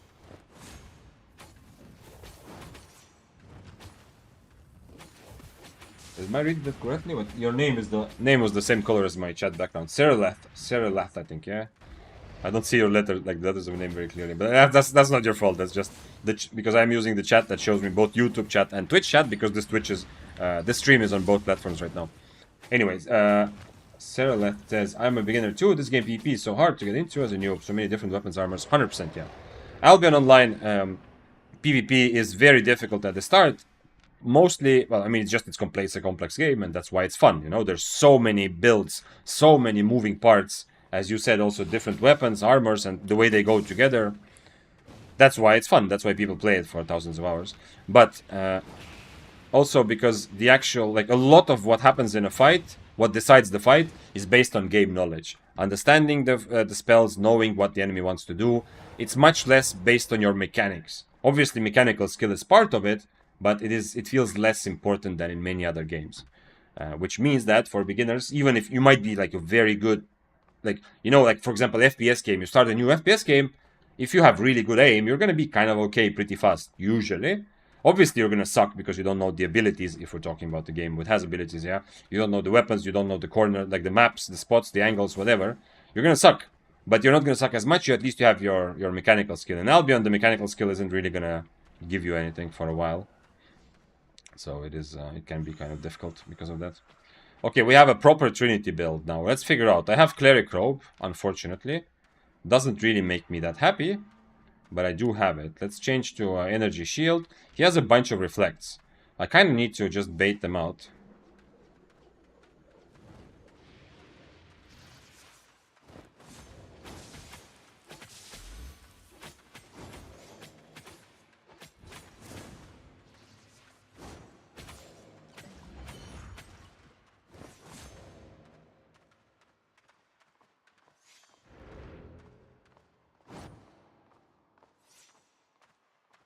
Next E I try to kill.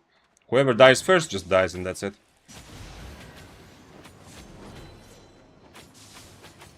Oh shit, he still has Cleric. Ah, was close. The if I somehow don't pop his Cleric, I think I can just survive there. Also, I used my Cleric 1 second too early because I still had some of the Energy Shield. But not bad overall. Definitely don't think I should win this fight, but maybe if I take like a very, very long and slow fight, maybe. But hey, he's wearing tier 7, so this was actually would have been a pretty nice payday. This is the very classic. This is what why the AI was suggesting me to play Trinity Spear, because this has been like one of the most popular builds for so long, specifically like this. Way before Hunterhood was nerfed, way before even Energizing Shield and all other options. The best players in Trinity don't play this anymore, like exactly like this. They play it differently, but this was like this is a build of like 5 years old build, exactly like that, without any updates. So if you ask for a build from GPT, if GPT is a bit smarter than it was for me, it would actually say that build probably. Thanks for following, by the way, Halcyon Vertigo. Yeah, but at the end of the day, what I want to say about difficulty, from what we've talked about so far, it seemed like what I've gathered from others, like others' opinions as well. It seems like Albion overall is not that difficult. Like the skill ceiling is not as high. It is high enough and competitive enough and interesting enough to keep you playing for thousands of hours, as I said before. So it's not like you're going to reach the understanding very quickly. Yeah, I've played for over 2,000 hours and I'm still constantly learning, and it's fun. That's why I play. So it is definitely, you keep progressing forever, yeah.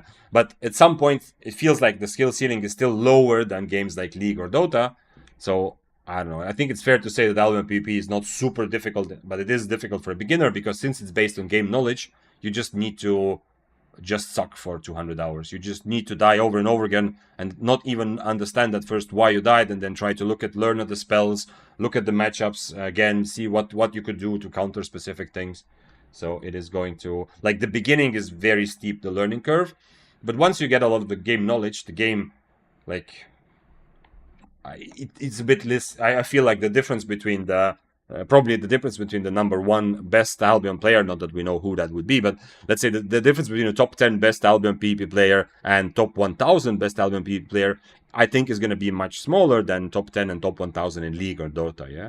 Because in those games, it's like worlds apart, you know? It's like a different ball game, probably, completely.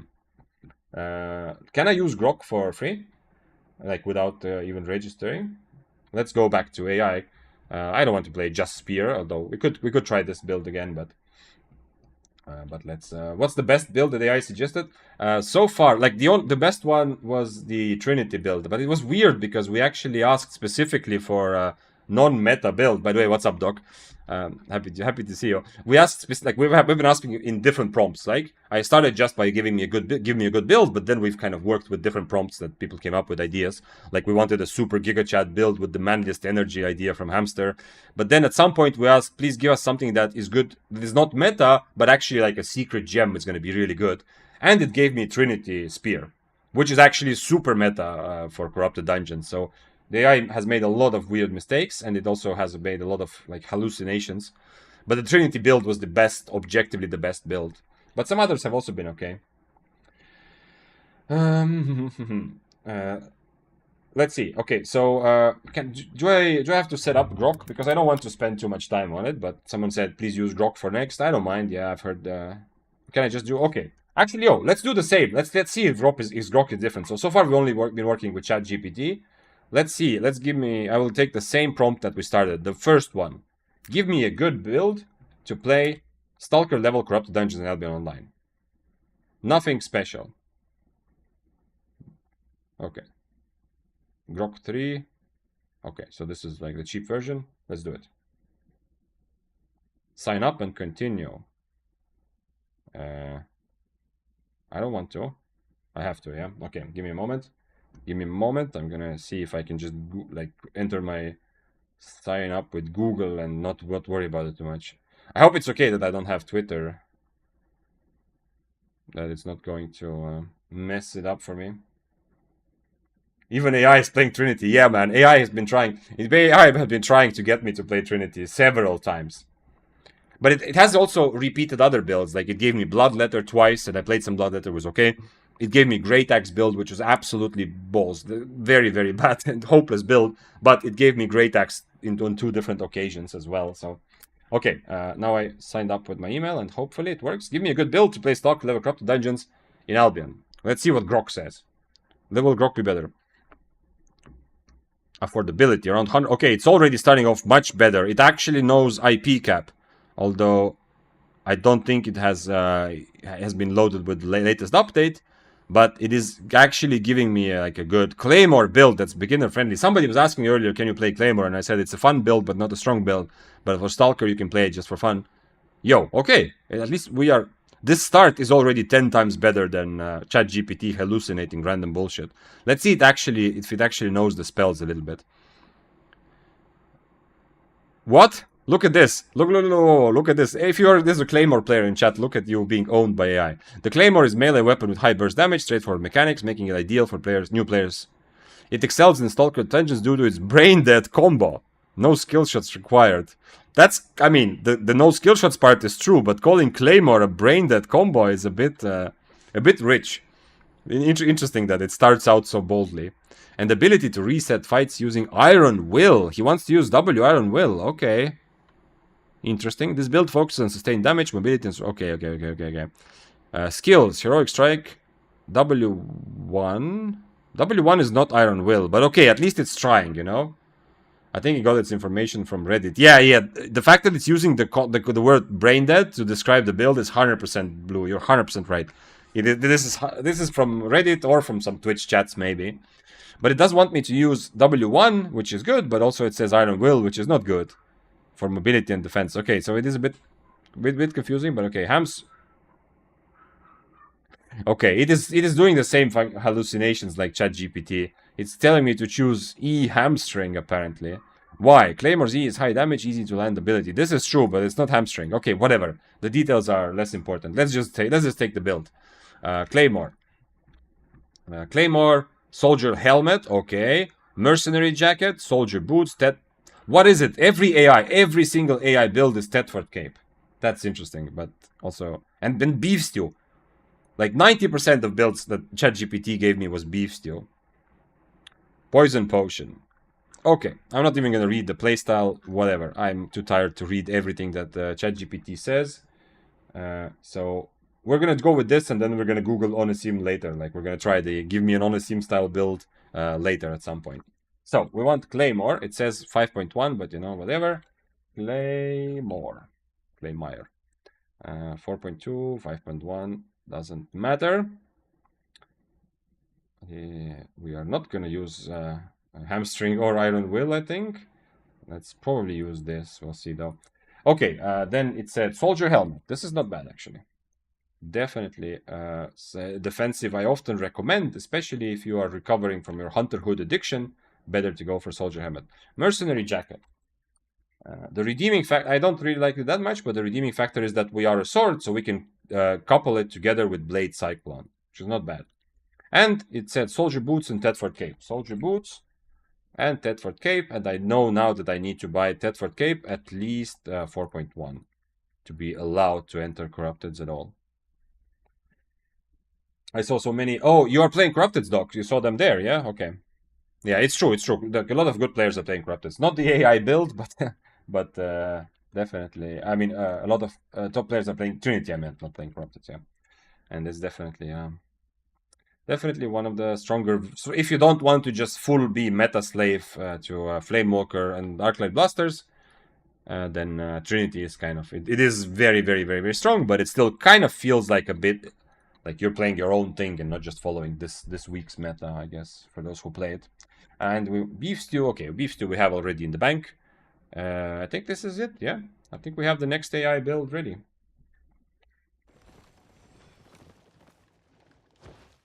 Tell him about the one-shot claymore style. You want me to explain to Grok? I'm a bit tired of trying to figure out because ChatGPT. I told him like, yo, but this isn't actually like this. This doesn't have that spell. You know, this boots you suggested doesn't have that spell. And he's like, oh yeah, of course you're right. Instead, use this one, and then keeps talking random nonsense. Okay, that was not exactly random, but then keeps talking a different type of random nonsense. So I don't want to start arguing with ChatGPT, but AI today. Oh, let's see, what about Albion being difficult? Scroll said, I feel like Albion isn't super hard. Knowledge is everything, and if you watch a lot of stream videos, you will get there really fast. Yeah, true. Yeah, I think I have to agree that at the end of the day, the skill kind of ceiling is not super high, but it does take a while to get into it, and it is also pretty painful. And the fact that it is full loot, if we're talking about full loot PvP, which is, well, what you should be playing mostly to get better at full loot PvP, that part, the learning curve is also a bit like extra difficult because of the full loot part, right?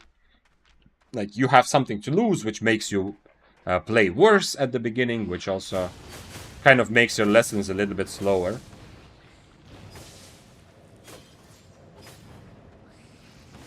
And yeah, in terms of time, definitely it can take a while because, you know, let's say you want to learn how to play like sword matchups, like you're playing dual swords and you're wondering how to play sword against Flamewalker. It's gonna take you many. Well, Flamewalker is very popular, but if we take anything less popular, and even with Flamewalker, it's gonna take you so many hours to actually get, like, let's say 50 good fights for that matchup, right? Because you're gonna have, there's so many different weapons that people are playing, and there's also a bunch of running around on a horse or doing other objectives. So what you actually need is just fight the same 1v1 over and over again, but you're not gonna get that intense type of training, which will make this even longer in terms of how much time you need to actually learn some of the things. Okay. But my first impression is that Grok actually gave us, right off the bat, the first question, gave us already a bit of a better answer. At least it seems to know its limitations a little bit. The big problem with ChatGPT seems to be, at least when I was asking Albion questions, that when it has no idea, which is most of the time, it just bullshits together random names of spells, items, and things that some of them don't even really exist in Albion, but are from another game. Some of them maybe have been changed 5 years ago, but... And some it's just like... are just wrong, you know? It will say like, use W, this spell, where actually this is an E spell. Use E, the other, like you saw with Claymore. Grok did this as well. ChatGPT did a lot of that. Like, pick this Q for your Q and pick the other Q for your W, essentially, it's saying. Okay, I'm using a leather jacket Claymore here, so I'm not a Giga Burst weapon. I am more of a Brawl heavy weapon.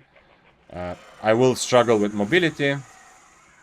If I'm fighting against someone that I have to get close to them, I'm definitely gonna feel the pain. Because I have, well, I don't have any good mobility. Essentially just my E, potentially. I can start the fight with an E and try to kill them with the second E, but... Like, if this was Slayer level, or I mean, if this was not ChatGPT build, probably doing this would kind of require me to have Royal Boots so that I actually have some decent option in terms of starting the fight or catching the kiter later. But we'll see. It's Stalker, so we might very well end up against someone who is also not super meta. And in that case, maybe their mobility is also not exceptional. So the weakness of my build will not be as obvious. I don't want this passive. I feel like I will get more value from either Bleed passive or Resistance's passive, I think. Kind of feels like that. That looks very close to my new build. I'm playing Hunter Hood, Merc Jacket, Soldier Boots, Carving Sword. Oh, yeah. I very adamantly believe that Hunter Hood is a very bad item that you should not use at all. After all the nerfs and some changes to other things around Albion as well, I feel like Hunter Hood is just bad, just objectively bad. The only redeeming factor is if you are really struggling with your buttons, you at least have somewhat of a simple defensive, you know? But Soldier Helmet, and if you really wanted just a full defensive item, Soldier Helmet and Guardian Helmet are just better in my opinion. I know that not everyone fully agrees with that, but to me this is pretty clear. It's gonna suck, because I can't really... I mean, I have Soldier Helmet at least, but... I am not gonna cancel his robe. I'm just gonna hope that I somehow get on top of him, but... not really much I can do here.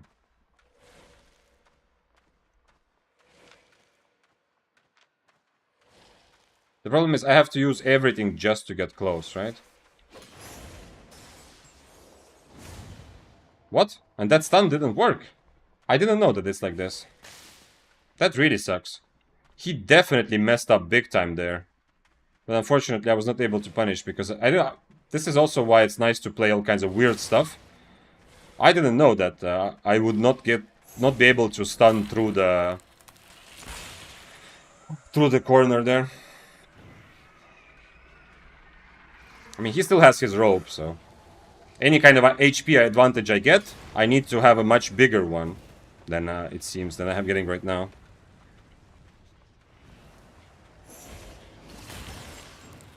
Okay. GG! The game is just broken. Unfortunately, Chill Howl E is the most broken spell, by the way.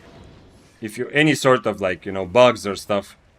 in Albion in general, I think, like, Chill Howl E probably has by far the most amount of bugged interactions. So yeah, it's a bit difficult to predict sometimes. But at least he drank one potion and he's using the double potion cape. So there is some... if everything goes the same way, if I don't get stuck on the corner of the map... he's definitely has messed up so far all of his E's, but my build doesn't have the tools to catch him. Oh shit, and no, I didn't. Well, my W does some damage, that's something, but... this doesn't give me a stack, but at least it gives me a movement speed increase now. This used to be also very meta. Just use Cultist Cowl, then you don't have to worry about anything.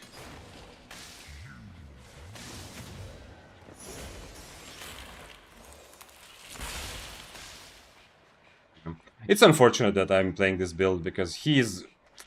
don't mean in a bad way, but he's really messing up. If I had something to punish him, like that first time, if I didn't get stuck in his E, or if I didn't get stuck on the corner of the terrain, I think I would have a decent advantage here. But, you know, at least if he's chasing me, I have an advantage from that, you know, depending on what kind of mobs I run into, but potentially I have a bit of an advantage. And sooner or later he's gonna stand and channel his cultist rope, and then... man, I clicked my thing. I really thought that I clicked my my helmet there. So yeah, you can see him worrying about this also. So at least I get the reset from this. I think. We'll see. Oh, that's the slowing mob. Because of that mob I might actually die, because that mob slowed me just long enough. But let's see. He also has one healing potion still. Do you think Claymore got over-nerfed? No, I think Claymore is in a good place. I mean, the fact that it doesn't work well in situations where mobility is important doesn't mean that it's in a bad place overall in Albion. Because remember, you have to balance a lot of... like, you can't just balance stuff for solo PvP or for just Corrupteds, right? And even in Corrupteds, Claymore is not that terrible. In open world, I would feel this limitation of mobility more. And we are dealing with a matchup which is also... abuses, like, not in a bad way, but uses the mobility advantage, right? So the fact that in this case, it seems like, you know, he definitely, like, this, he can do whatever he wants, you know? It doesn't mean that there's something wrong with Claymore. I think Claymore is in a good place. It's viable, it's, like, fun, somewhat fun, you can make it work, you can get some good outplays, but it's not meta. However, it is very strong usually with a healer, like in a duo. or maybe even trio. It has been used as a healer damage DPS with cloth armor a lot. Haha said, "I'm happy that humanity still has a chance against Soulless Machine." Yep. Today, like, I know it's a bit of a joke, right? This whole GPT thing, it's like a challenge and having fun together and learning some weird things. But in some way, there is a lesson for me, at least from today's stream, which is that yes, AI sucks at actually giving Albion advice.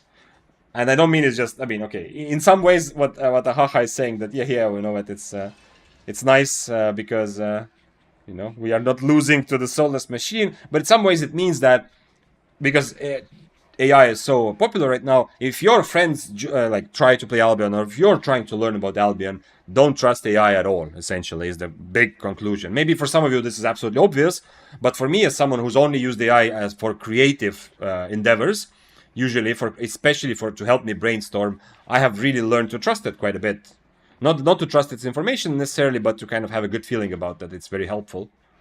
So, now I'm learning that it's actually pretty bad. The frost seems to be breaking crystals, interestingly enough. You could use jacket on mobs, you had a moment there. Yeah, true. That's good that you are reminding me, because I learned when I played Corrupted, like for that 1 day or 2 days last week or whatever it was, I also learned that you can actually use your jacket on the crystal as well, which is interesting. I did not imagine that, but you can actually heal off of the crystal. I actually I shouldn't even have this jacket. I should definitely have Inferno here. Because I cannot hit him anywhere near enough. Only if I really hit the mobs or something. But the jacket would go well with Blade Cyclone.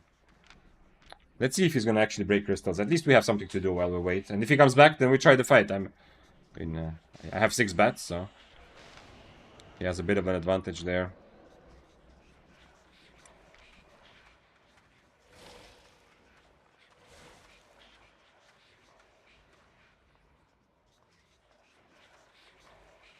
Well, if he's bored, it's very nice because it's like 1 plus extra.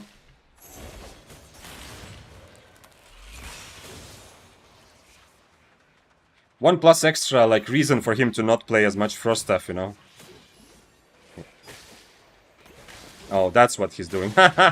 Okay. Wait, what? What's happening? Oh, he was just not out yet. Oh, so it's possible to kill someone after they break crystals. It's not like instantly over. I don't know. So it's just that there's a tiny bit of like extra, and I can go next dungeon now because he broke it. There's a tiny bit of that extra benefit that, if he feels bored and he's like, oh my god, this is annoying, then if this happens enough times to him, he's gonna play something else. I'm not saying that you shouldn't play Frost, but you just have to accept with some builds, you accept different like downsides, and with like very hypermobile kite heavy builds, you kind of have to accept that, yeah, you're gonna sometimes be bored because, if you're not letting the enemy fight you, like if you're not even letting the enemy to get on top of you, the fight is not gonna happen. So sooner or later he will think that, like maybe playing a different build will create fewer situations which are boring like this.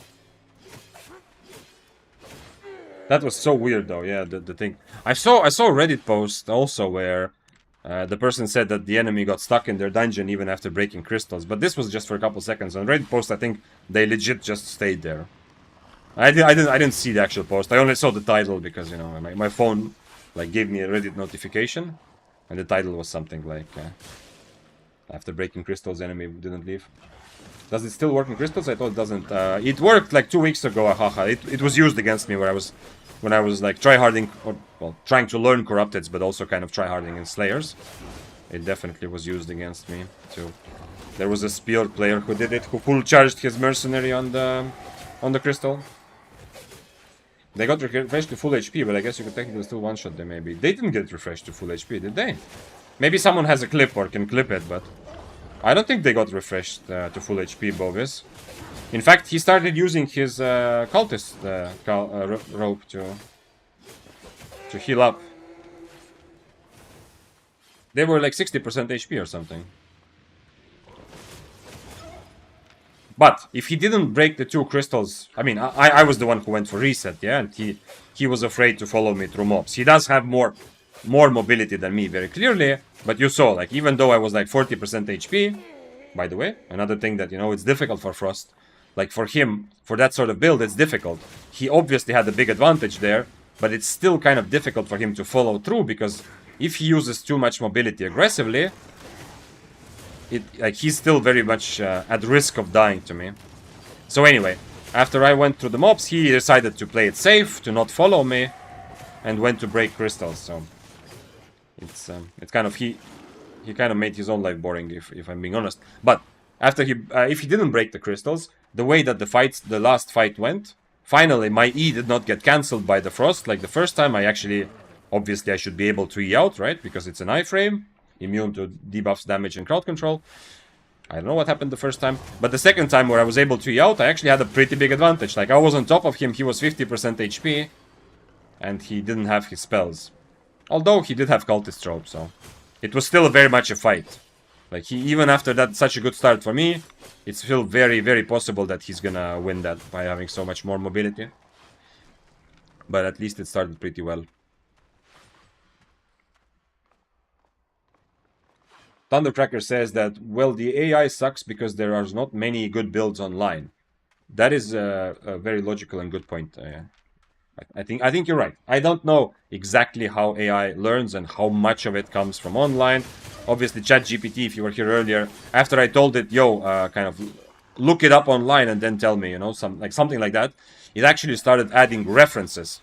It added like, yo, this is a good spell, and then it was almost like a reference that he took this information from a Guild Wars 2 page or from Reddit, you know. But I don't fully know how AI learns those things. So I don't know whether just putting stuff online is actually relevant, or whether it's only looking at stuff that was online like 3 years ago. I don't know. I remember originally when ChatGPT came out, when it had like access to internet before a certain date, yeah. So like you couldn't ask questions about the most recent like history, for example, stuff like that. That's why it always says Beef Stew and Thetford Cape. Yeah, it definitely has no idea that Smuggler's Cape exists. That's true. But always saying Beef Stew, yeah, I mean, it doesn't understand the specificity of builds, you know? It does try to write sometimes like, oh, this is like the playstyle, but doesn't actually understand. So if some page says, yo, Beef Stew is the best food, maybe the page or the guide is actually saying beef stew is the best food for a specific situation, but ChatGPT kind of reads it, and if he reads enough of those websites, it's going to think that, okay, beef stew is just simply the best food without adding any nuance to it. I think that's absolutely what's happening. But it's also true that Thetford Cape is like suggested with almost used to be suggested with almost everything as like a basic option. Like, if you don't know what cape to buy, just buy Thetford Cape, you know. At least you have more damage. Someone is coming here from the south. John Arclight. Ooh, I don't remember ever fighting against this. That's awesome. Does it explode instantly? I don't remember.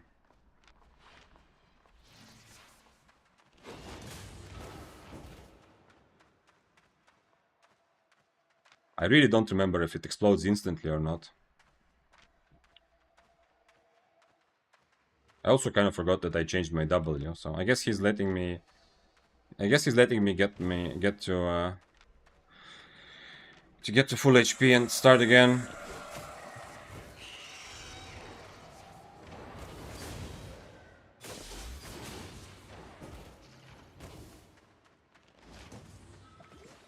The problem is that he can also step on his own mine, you know, and do also a lot of damage that way.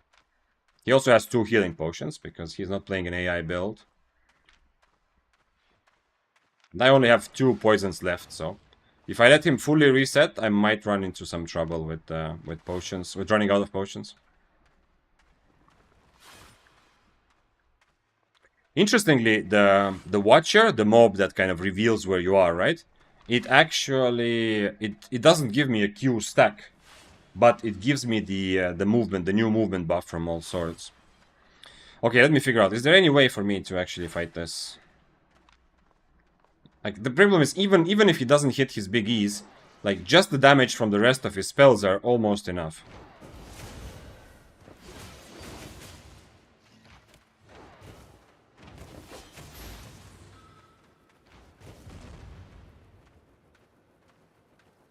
Yep, I mean, he doesn't, I don't think he even needs to worry about hitting E's at all. And he's still gonna out-damage me by a lot.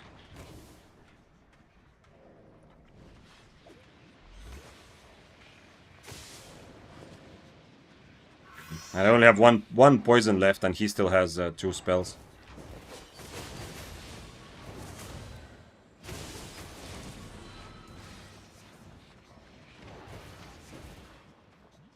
He still has two potions.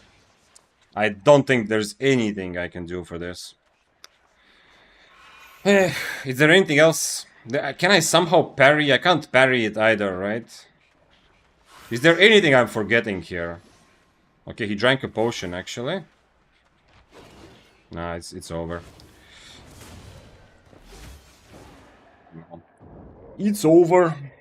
I don't even know if there's anything I can do with this. So, another point for humans, I think. This is another build one, by the way. With Trinity earlier, you know, when I was dying with Trinity, I said it's clearly not the build's problem, but it's my problem. I think this is another build issue. I'm not sure though. Not much I can. And the problem is kind of with mobility at the end of the day. If I could get on top of him, I have at least some chance to maybe outplay him. I can maybe soldier helmet this, not sure. But the damage is just ridiculous. And obviously the cape that the AI keeps suggesting with every build is also makes it kind of... but I mean, it's not useless, but it is very tricky. Oh, hey, yo, ahaha, you actually raided. I did not see that. Wait, weren't we talking already before? Okay, okay. Give me a moment. Give me a moment, and we will have... First of all, thank you for raiding. Let me see if I can shout out the man who created and is creating Killboard 1 that we were talking to before. Interesting. Okay, I see it now. Yeah, okay. So, by the way, since the beginning of the week, the stream is available on YouTube and Twitch at the same time. Which is why my chat is looking a bit weird and I might sometimes miss some things. I'm still getting used to the way it looks, you know. Which is also why I didn't realize even that Ahaha raided. So, welcome in, anyone who joined with the raid. Happy to have you guys here. I think you've already, since it was like 10 minutes ago, I think you've already gotten into the groove of what we're doing. And what we're doing is just testing the human intelligence versus AI intelligence. Let me put it on screen as well that we have 12 human wins now. AI 7 and humans have 12 points. We can try another claimer build, honestly. And thank you for following Not18 and thank you for subscribing, Zod. Mr. Zod. We are lifting our metaphorical spears, and those of us who have actual spears can also lift them in your honor as the latest subscriber of the channel. Thank you very much for your support and for being here. And I hope that Ahaha is still here, because I now feel a little bit bad for, you know, not realizing that he raided me at the moment. Because we were talking much earlier. I didn't even know you were streaming right now, because we were talking much earlier about the Killboard features. But yeah, under the stream, by the way, you also see... let's play one more of the stupid Claymore build and see if we can figure it out. Let's do it. Significantly higher price than market. Holy shit, I almost bought... That's nice. The fact that there's like a protection system for that is very, very, very nice. Thetford Cape, 4.2 then, I guess, yeah? If I can't buy 4.1. And a bunch more of these. I think I have... I think I have food there. Thanks for following Hoxtider. So anyway, yeah, there's also the extension under the stream where you can see like predicted profits and also my latest kills and deaths. This is also only for Twitch. So I have started using... There's only a couple things that I still use Murder Ledger for, and I also mentioned them earlier today. But I've kind of started using Killboard 1 more and more lately. And the guy who raided us just earlier because Ahaha is the guy that actually created Killboard 1.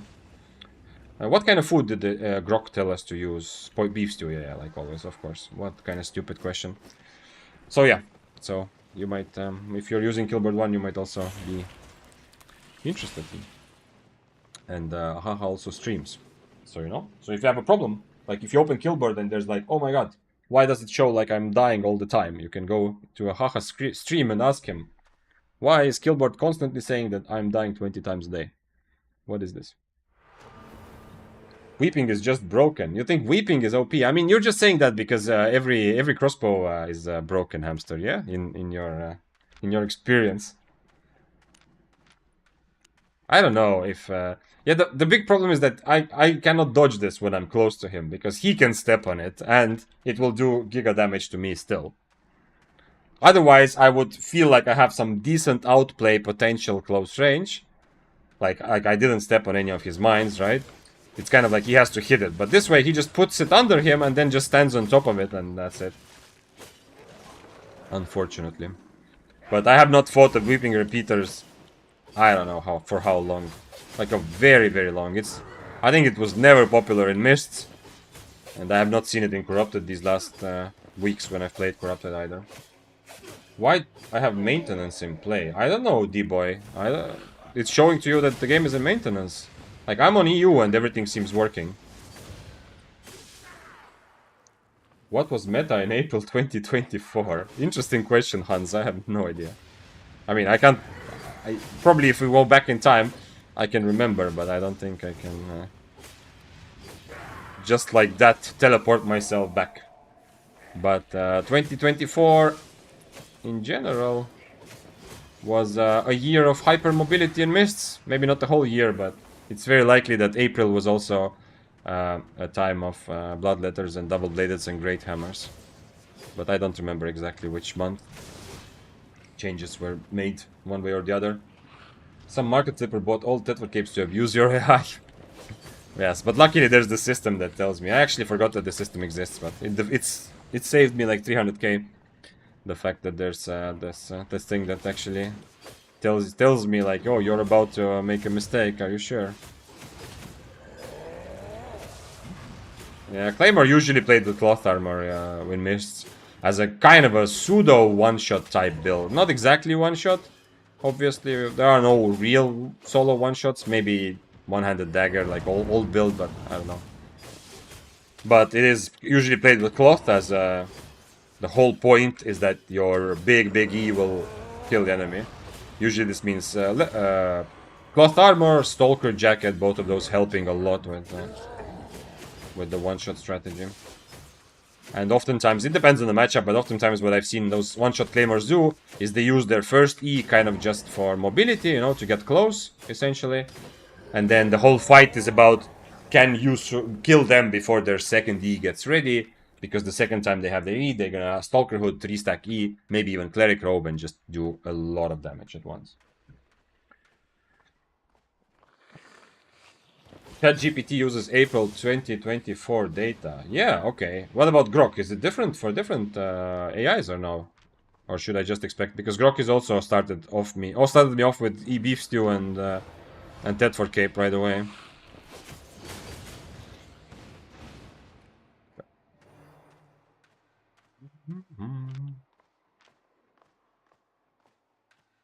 You should eat his E's with dodge roll and helm, but he'll out-damage you anyway. But I cannot... the thing is, Papiga, he can explode it at any moment himself, right? So eating his like... okay, maybe I understand what you mean, but it's not... do I need... I don't like soldier helmet. Okay, whatever. Soldier helmet doesn't matter really, right? I need to get on top of him on E when he boots, yeah? I don't think I have enough damage for this, but hey, we can try. We can try. I did kill a Life Touch earlier today, but I think this Life Touch is a bit better. I kind of need him to use his Gig Pot, then disengage, and then fight again when he has no potion. But...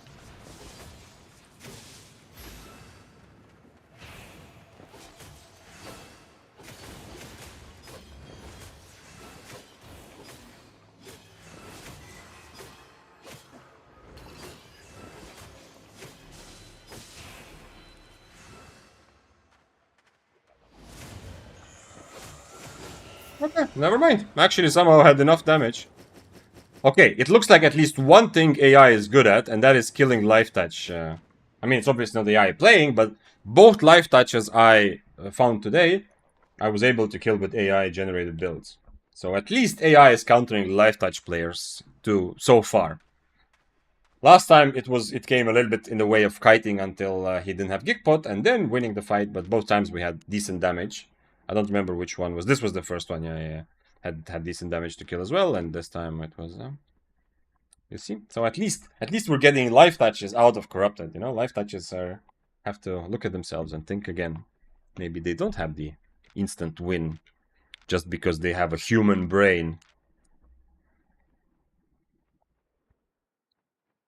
Dope Nose said, "Yo, what's up, Vic? Been watching your YouTube for a long time. Nice to see you make the jump to streaming. Thank you. I am very much enjoying it. It's been a bit over a month since I started streaming, and it's really fun. And it's been fun on many levels. Some expected, some not. And as an example, I have actually started enjoying Albion much more as well. Not to say that I wasn't like in a crisis before, like fuck this game. You know, I've always been very good at just taking breaks. You know, if I don't feel like playing, I just take a break. And because of that sort of rhythm and approach to the game, I've always, whenever I do play, I have had a lot of fun. I've never played Albion as kind of like the way I used to play Dota, like way back in the day, where I hate everything about it. It's a shit day. I'm losing games.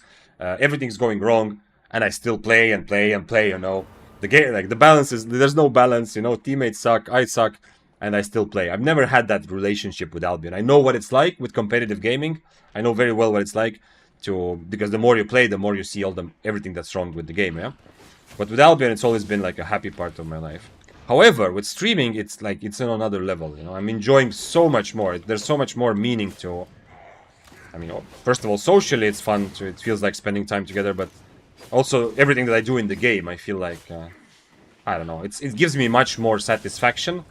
Even the things that I always liked, like figuring out how to play a matchup, looking at what I did wrong or what I did right. Even those things are just so much more fun with the stream.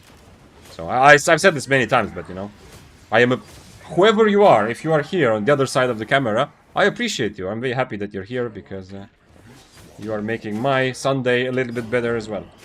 Well, hopefully. I say as well because hopefully this goes both ways. Thanks for following, by the way. Dope Nose. Bleed passive, more damage. Yo, you're right, Hawkstider. Yeah, you're right. I kind of have the Brawling one. Actually, I should maybe even preset on Bleed. Oh shit, I took way too much damage there. I'm kind of carelessly tanking stuff here.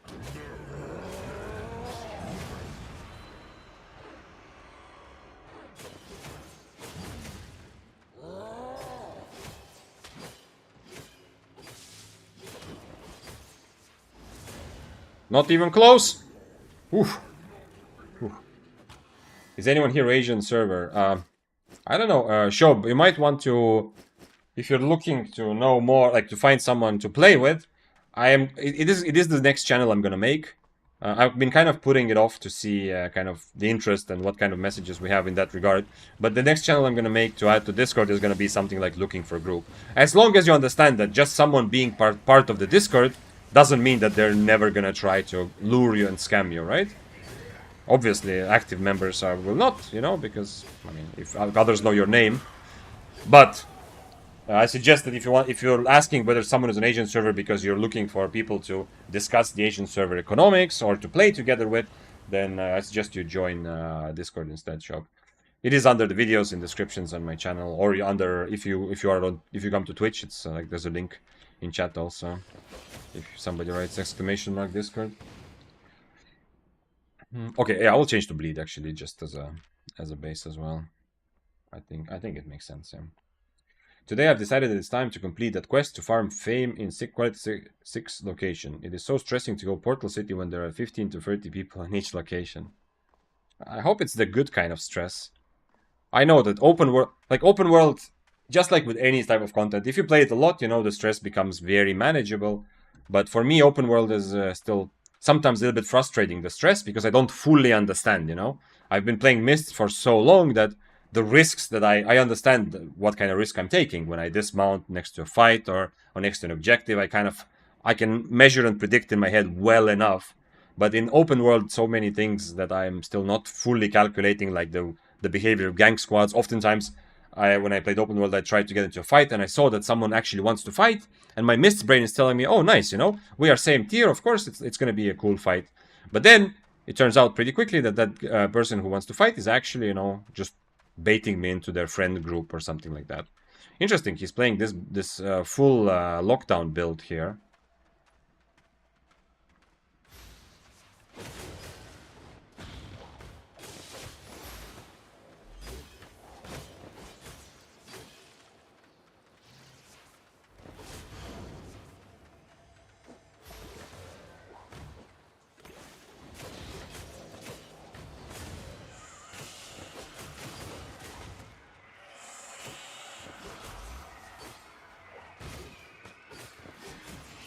Okay. I mean, he went for mobility lockdown build, but he just took one big brawl, which apparently I can win. One more point for the non-humans. I hope I've been counting all the deaths. I mean, the deaths I think I'm pretty sure I've been counting, but the kills, I think, actually maybe, wait. We're waiting for the dungeon to end. Where is my tab? Killboard tab. Let's see, let's refresh it and see. Oh, it should show actually today also. If I refresh it, and it should show that under stream. Let's see, estimated. It is not okay. 8 kills and assists. It says. What? How did I get 9 and 12 losses? Okay, so 12 losses is correct, but kills 1, 2, 3, 4, 5, 6, 7, 8. We got a kill also before that. Before the blood letter. Okay, I'm going too far. Get me out of this dungeon. Surface. Okay, interesting why it says 8. Oh, maybe the last one wasn't here yet. Yeah, of course, because I just killed. Yeah, I'm an idiot, of course. So it is actually 9-12, yeah. It's just not showing the latest kill, because obviously it doesn't have time to know it right away. Okay. Yo, Vic, could you check my previous message? Was your message like a book and a half, mysterious? Mysterious, murderous. If it's we've talked about this earlier on some streams about the Mark Twain joke, which I think is actually very, very real. The famous Mark Twain saying, "Sorry, I wrote such a long letter, but I didn't have a lot of time." And we talked about it a little bit, like that it takes more effort to say things shortly. So that is probably the reason why I did not notice, or like I noticed, but your message would have taken me so much time to read. And we can do this. I'm gonna give you the benefit of the doubt now, and read it. But for everyone else watching, if you just accept at some point, you know, I'm pretty much reacting to everything, you know, unless we get like a big raid and there's a lot of people. But if the message is very long, it's very likely, because, you know, I'm also constantly trying to kill mobs or figure out what's happening in the fight, or remember what we talked about before. It's more likely, and I think this applies to every stream, that I won't see it. So, Murderous Kebab wrote earlier, "Hello Vic, big shout out to you, my man. Thank you, sir. My bro, and I have learned a lot from your vids in YouTube. Thanks a lot for the time and patience. Sir, it's been almost a year since my bro and I played Albion. We love going duo." Oops, I'm gonna die while I'm reading, but it's worth it. It's such a happy message that it's worth it. "My bro and I played Albion. We love doing a duo mist, and now we see you streaming. We're planning on coming back." Nice. First of all, thanks for all the positive, like the message and the energy. I'm very happy. If I have helped you enjoy PvP more in any way, I have my impact in Albion has been what I want it to be. What would you suggest as builds to warm up and catch back with all the updates? For duo mists, I don't think there are like crazy changes. Like, a lot of the crystal weapons are really good, and you're gonna see them, the newer crystal weapons, especially the Flamewalker, Arclight Blasters, and Sky Strider. All three of them seem like very, very strong, but you're not gonna see them as much in duo content. You are gonna see a decent amount of Sky Strider, but not so much Arclight Blasters and Flamewalker. As for everything else in terms of meta, I mean, I don't know, if you played healer plus DPS, you can do whatever you did before. Yeah, carving is a bit weaker, but other than that, if you played 2 DPS, you can tell me what you played, and we can discuss quickly or what you like, whether that is gonna give you your recipe to have fun and success right now, or whether there is something wrong with that. But at least I don't think much has changed in terms of duo mist. The way that I played them with my friend, it's exactly the same. If you play DPS, like if you play DPS duo, you cannot really kill healers if the healer plays correct. If you play one shot, you have a bit of a problem with PV because that means you can't really go Abbeys as well. But everything else is, the world is your oyster.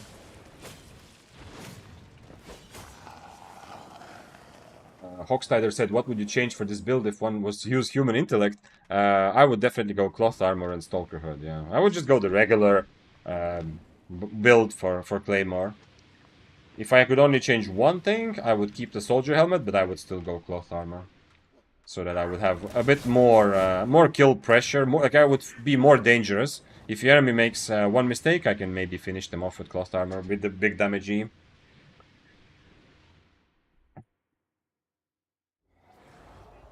Oh, yeah, I think that Hoods, that was the same question, yeah, that you asked also. That what would I change in this build? Yeah, I would go cloth armor. I mean, I'd also, okay, if it's not just one thing, I would go the regular Claymore build. Cloth armor, Stalker Hood for big burst. The whole point is that I want to get that big damage E after my enemy is under 50%. Stalker Hood, E, Q, W. And that's crazy, ridiculous damage. And I would also get Smuggler's Cape. Keeper Cape for big damage could be okay, but since you want to go for damage when enemy is under 50%, you can't really use Keeper Cape as well. So I would rather go... I would rather just go Smuggler's Cape. Still, whether it's for double healing or double potion, I feel like Smuggler's is more worth than Tedford Cape. Or Martlock Cape could be okay as well, to buy enough time for that big burst in the end. But Martlock Cape is a bit more abusable than Smuggler's Cape. First part was just shouted and appreciation. Skip it and just read the question at the end. Excuse for the Bible. Yeah, yeah. No, I mean, in the end, you see, I got through the message. It was a happy message. Yeah, thank you. But it's a learning for everyone else, learning experience. What place are you basing out of? Is that a smuggler's camp? Oh, Dope Nose. No. That is the new. It added with the latest update. The place where you saw the hub where I went into Corrupted from. That's actually under the city, under or inside every city. There's that. It's called Antiquarian's Den, and you from there you can go into the new Depths dungeon, which is completely new content with the latest update, like 2v2, 3v3, semi-loot dungeon. I don't know how to call it correctly. It's not full loot, but you lose all the items in your inventory that you have looted while you were there. And you can go from there also straight to Corrupteds or straight to Hellgates. Rule of thumb, everyone in Blackstone wants to kill you. Yeah, absolutely. Let's see. Have you asked Gemini? No, actually, I have not. I talked to ChatGPT and then to Grok.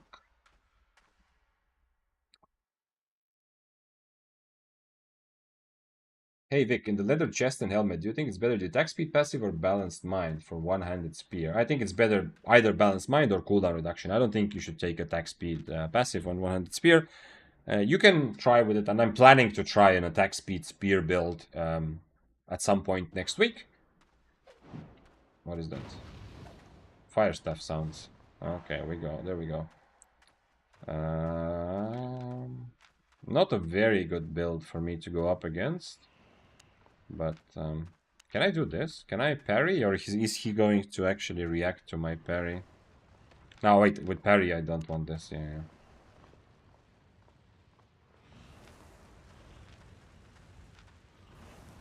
He went artillery. Interesting. I'm gonna E just to get close to him, I think. Let's see if he comes over or not.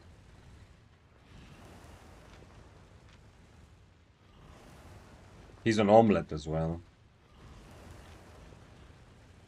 So his mobility is like comparably decent because I can't always use my E for mobility. I mean, I will use it to start the fight if he comes anywhere on my screen. But okay, maybe he doesn't want to come to fire. Let's go to the middle. So he actually comes.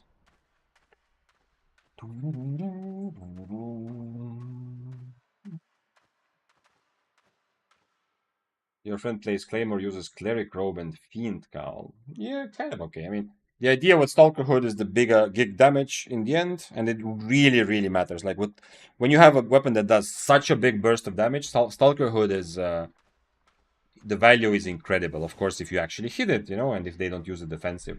The value of Fiend Cowl, your damage is a tiny bit more modest, but you have a way to get rid of important defensives. So it also makes sense, it's not bad. It's just different. The problem is I have to use my E just to get to start the fight. But if I use my E at the start, he will firewall me away. So it's gonna be a bit difficult. Oh, what? Why I can't E? Ah, because I was out of range. Okay, okay, okay. I went to firewall 3 times because I thought I was animating my E, but my guy was just running into the wall, trying to get close. That was weird. I mean, weird that I did it 3 times. I think the first time I was in range, but I guess not.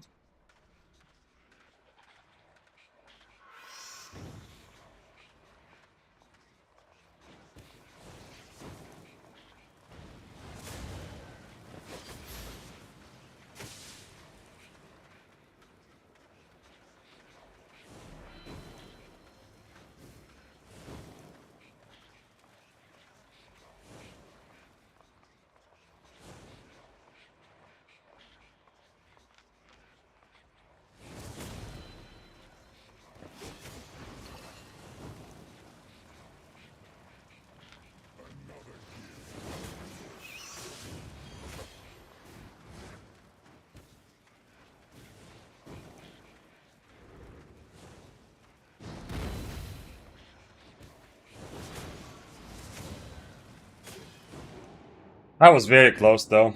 Instead of helmet, when he E'd, I should have just parried again. I don't know why I chose helmet. I mean, I can use parry close range better, but not. It was not worth it. I mean, considering I should not have a chance, I think maybe I should have a chance. Maybe the fight should go the way it goes, but I don't think like I should really like my. Unfortunately, I don't have anything. If he didn't have like if he had a useful game, for example, absolutely hopeless. I don't know what the fuck this is doing here either. So, like with this specific build, he's not really using the fire staff the way that usually good like corrupted players are using it. But it is it's still good enough in here to put pressure on me. But if he had like a proper fire staff build, I don't think I can win this in any way. You can animation cancel your E if you time it perfectly. Okay, okay. Yeah, it's like with quarterstaff, yeah. Yeah, but I wasn't trying to animation cancel at any point. I just ran into the firewall 3 times because I saw that I already started the animation, but apparently my guy thought that I need to step 1 step closer, so I got into the firewall. After that, he was already... after that, he was already too far, so I had to go closer. E plus parry is combo. You have to explain that. Do we go for more Claymore or do we ask GPT for more ideas? We used to play normally a combo of ranged melee. For me, Frost Arcane Bows Crossbow, and for my bro, Spear Swords Quarterstaff. Okay, okay. Claymore Gaming. Okay, but remember, this is a GPT Claymore, right? This is we are not gonna change to actual Claymore build. We're gonna continue with this. I could have also just soldier helmeted across the firewall earlier. Actually, I just realized them. Lautaro, my friend, try to keep the chat in English so that not. I mean, I like Spanish, but you know, so that everyone else can also be part of the conversation. This is for YouTube chat, by the way. Yeah, I know I said this a million times, but since the beginning of this week, this stream is on YouTube and Twitch, so you can enjoy wherever you want. Hopefully today the quality is also good on YouTube, because I up the quality everywhere, and YouTube also takes guidance of what is happening with the quality that I stream to Twitch and adapts to itself. So anyway, the reason I said that is because the chat you see here is just the Twitch chat. Instant parry after E. But after E, he is stunned. Instant parry, I will not parry anything. Papiga. I need to wait, like, I have time for 1 Q, right? And then I parry. Or is there something else that you think I'm missing? Let's play one more Claymore. It is GPT 913, yeah, I think that should be correct. It is the GPT Claymore, but I still think it's kind of okay-ish, right? It's not terrible, especially for Stalker level. It's not terrible.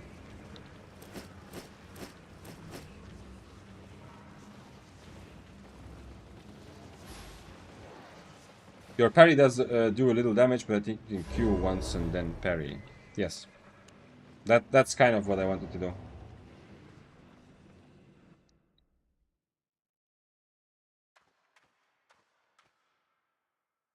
You'll deal damage of parry.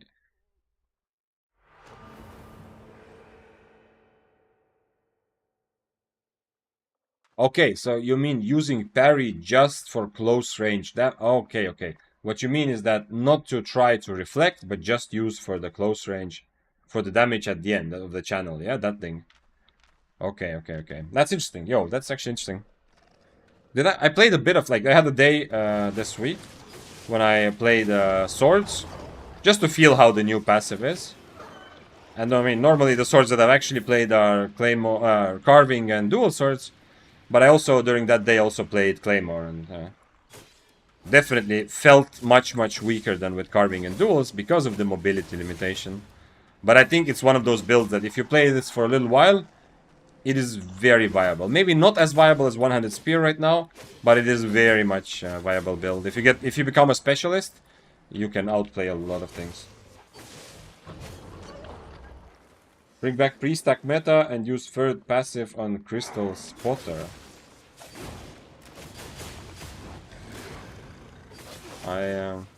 I thought when I was playing in Mist, I did play with the third passive, but I don't know. Oftentimes, like especially in fights like this, the like stacks are not a problem. With in some specific fight it might be, you know.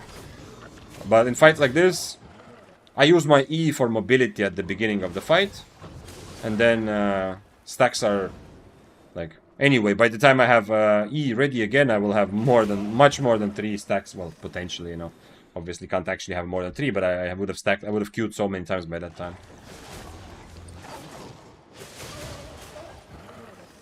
Start the fight with 900 damage. Yeah, if I could pre-stack on something, yeah, actually, you're right.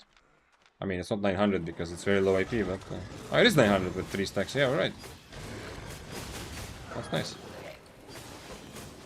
In reality, probably will be something like 500, right, that the enemy actually gets, but... it is, even with the... I do have specs, but even with the very IP capped corrupted, it's still 900 damage. I'm surprised it's that much.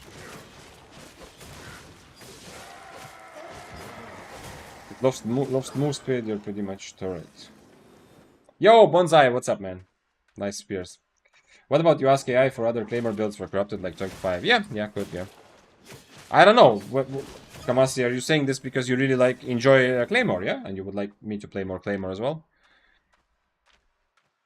It is kind of like a challenge day because tomorrow I won't be able to stream, and usually on Mondays on the stream we do like all kinds of stupid challenges. So today is kind of like instead of tomorrow, I'm doing this like stupid challenge. Essentially, just playing build after build based on what AI tells me, and not what I would actually play, right? So we could definitely go and play some more serious builds, but it's also nice to just take whatever AI says and try it out. But it's also possible that if I ask AI to give me some better, more tryhard builds, it's going to fail. There is the likelihood that the AI will actually give me like good claymore builds is pretty low.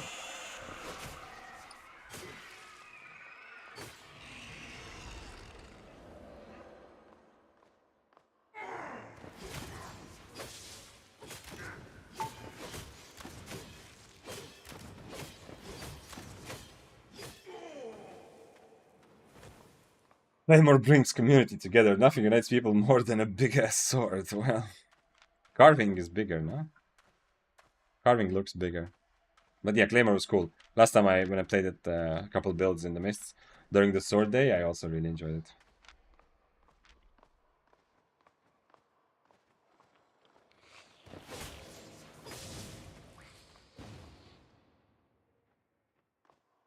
Yeah, I like Claymore. It's like an off-meta weapon, but has potential. Yeah, that sounds more or less exactly where I would put it. Okay, we have to somehow get on top of a bow. I don't know how. Bow of Badon, no less. And his head is on force field. No, there's nothing I can do. Do we have a circle to kite? We actually don't. Okay. I don't know what to do. Unfortunately, this will never be a fight, right? His force field and the Frost Shot. So, and he's starting from 18-meter range. So if I somehow get on top of him, I will have to use all of the mobility I have. My boots and my E. Then, if I catch him after Frost Shot, I have a chance maybe to get closer if I catch him with W, but I'm not gonna get right on top of him anyway. Plus, he can just E and walk through his E, which means that I cannot follow him either. So it's very, I don't know. Unless he uses some mobility towards me, I think there is a zero chance that this fight will happen, actually. Okay, he did use some mobility.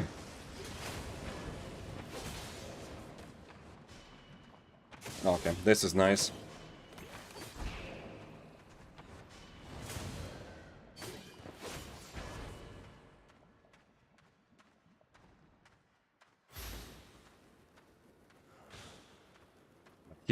Our boots are at the same time, and he's an omelette.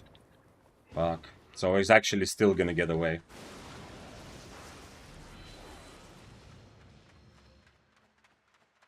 Does he have another? No, he doesn't have another potion. Like, everything went wrong for him. Everything that could have gone wrong for him went wrong for him. But I cannot still catch up. Unless he stands in a bad place and I can somehow E him. Nah. Maybe I can reflect enough damage to kill him. I don't have reflect yet.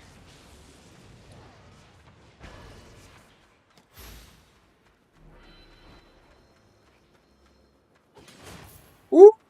No way! Actually hit him, and he has 500k. This was a very hype ending. Absolutely zero expectations for me that will actually kill him. And everything went wrong for him. Absolutely everything went wrong. At the beginning, I mean. Like, I would clean as fuck. Yeah. There is no way that I can get on top of him and actually win this fight. Based on what kind of tools he has to kite me. Like, he really had to mess up everything.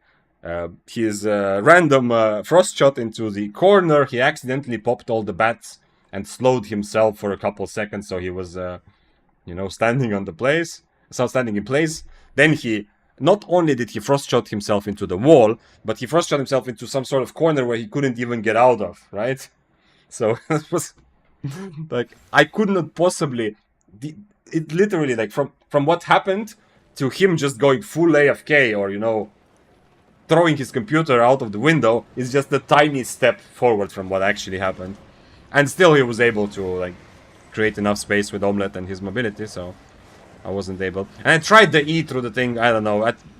So part of me thought at least it's gonna hit the damage and stun, but I realized it doesn't. So at least now I learned that. Because, you know, like, there's spells like Assassin Shoes, where if there is something, if there's like a ground between you, not ground but some terrain, you don't actually Assassin Shoes on top of your enemy, the dash, but you do still hit them with the damage. For whatever reason it works like that. Actually, I don't need more poisons shit now, yeah? So I thought maybe I can do the same. If I just E, even though I know I'm never actually getting on top of him, I thought maybe it will at least hit the damage and stun, so I can then follow up with W. But that didn't work, so then I was like a sitting duck. But, kind of lucky. Hail Mary. Yeah, that was like at the end. Okay, I still had like a second on my Inferno, but at the end, when his Invis is out, like, is ending, I don't have anything, right? My HP is like 2 hits away from dying, so I don't even know if he needs to E. I think he can just Q me and kill me, but definitely if he E's, I'm dead. That was my playstyle. Which one? The enemy bow or what I did? I've seen everything now, says Killer. Yeah. That was, that fight was everything that happened there was unexpected pretty much.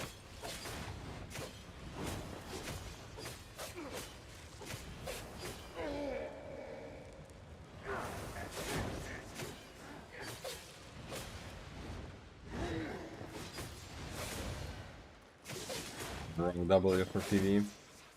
Came across, hey Vic, I hope everything is well. Yes, Proditas, everything is well.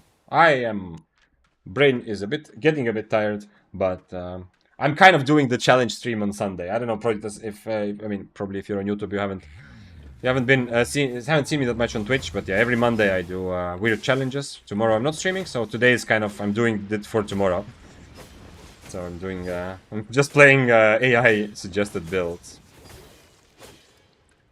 I came across a brand new player in Hunter Corrupted playing Spear, and I recommended to watch your channel. Oh, nice, thank you. I appreciate that. Yes, I am happy.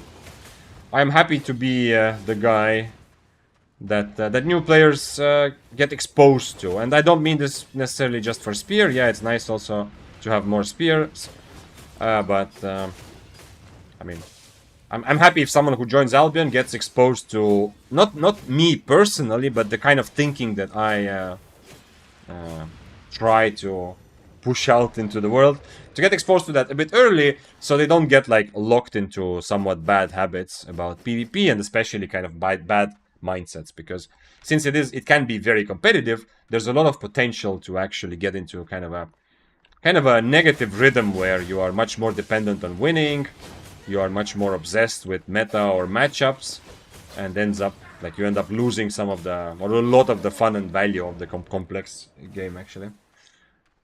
Not saying that it happens to everyone, of course. Like, everyone has their own way of learning and getting into the game, but I think that it's nice as beginners get this sort of positive mindset about competitive gaming and kind of understand a bit how full loot. Yes, it is not natural to, unless you play another full loot game. It's not like a natural way for your brain, right? To lose progression.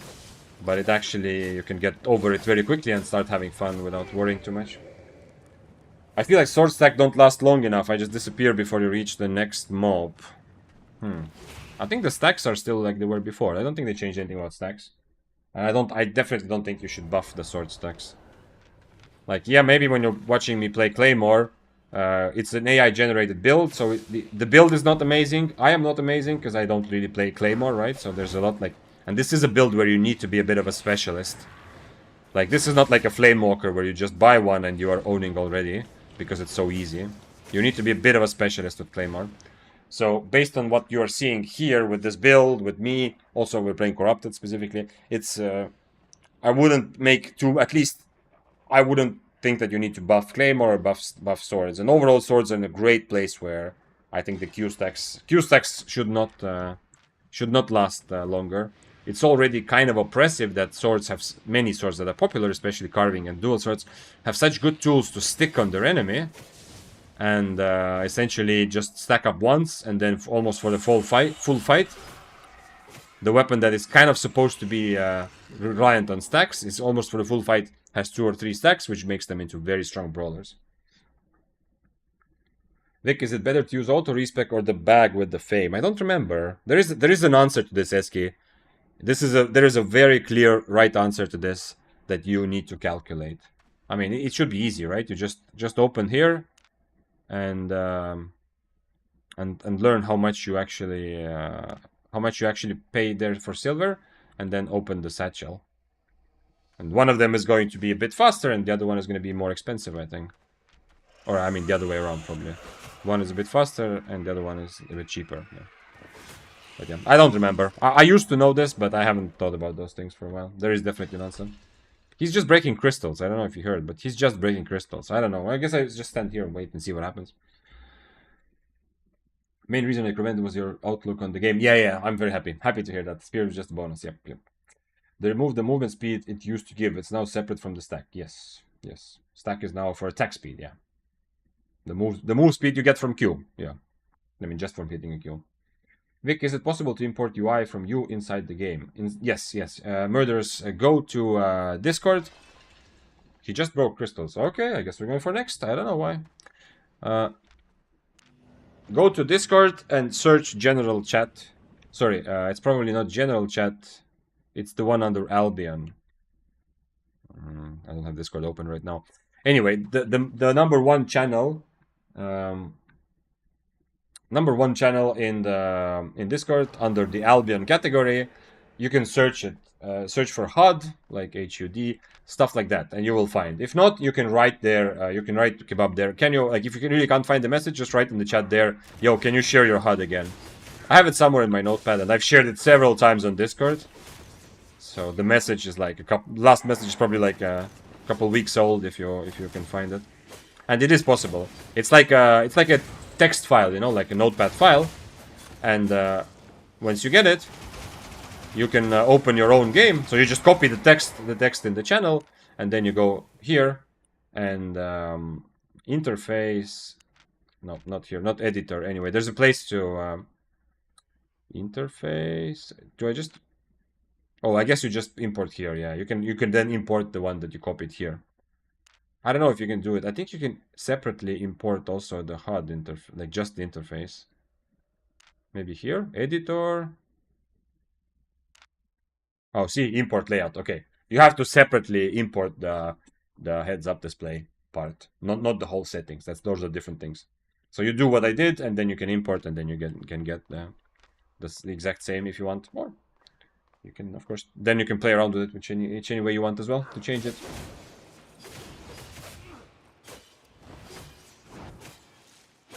Auto respec is best value out of silver to fame. Okay, so Skian has an answer for you. Well, I'm pretty sure that they have different speeds, right? I don't remember exactly, but I mean, obviously you can also stack all of them together. The three ways to buy fame with silver being auto respec, satchel, and just buying tomes with silver. I mean, obviously tomes you can buy as many as you want if you have silver, but I think the satchel is probably faster, right? Or is it slower and more expensive? Ratting CD in the Big 25. What is the Big 25? Is it something I don't know about? But yeah, this guy was ratting, yeah, the guy from before. That's second time today. Not too bad, right? 5.5 hours. That was second time that we had a rat. Although last time I called this ratting, someone in chat said, please don't call us rats, you know, this is like a legit thing to do. And if you're listening, yeah, it is legit. I mean, if you want to play, you can play whichever way you want, but you are also not getting like a lot of value for your own time, because Corrupteds, they did buff the loot, but primarily the buff in Corrupted comes in the form of loot that the demon gives you when you kill someone. So the extra items you have when you kill someone, that part was buffed. So the just general PV loot from killing all the mobs is not usually worth your time.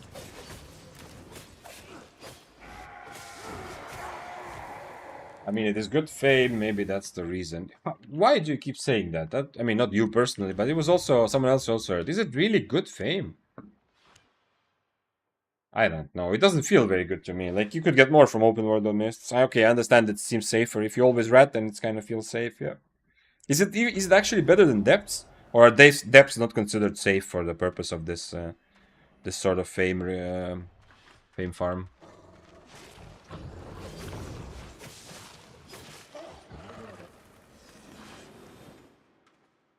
Does demon loot not increase loot from chests? I don't know, actually. I don't know if the regular chests, no. At least last time I discussed, someone kind of knew the answer and said it that way. So the regular chests, no, the ones that you have at the little mini bosses. But the final chest in the middle, I don't know. I finished like 3 corrupted dungeons like to get the final chests, and all the loot at the end sucked. So I decided that probably I don't have to worry about it.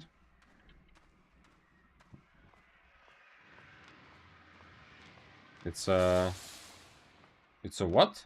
It's a glacial staff. What does it do? Summons an ice storm. Why do you want to summon an ice storm?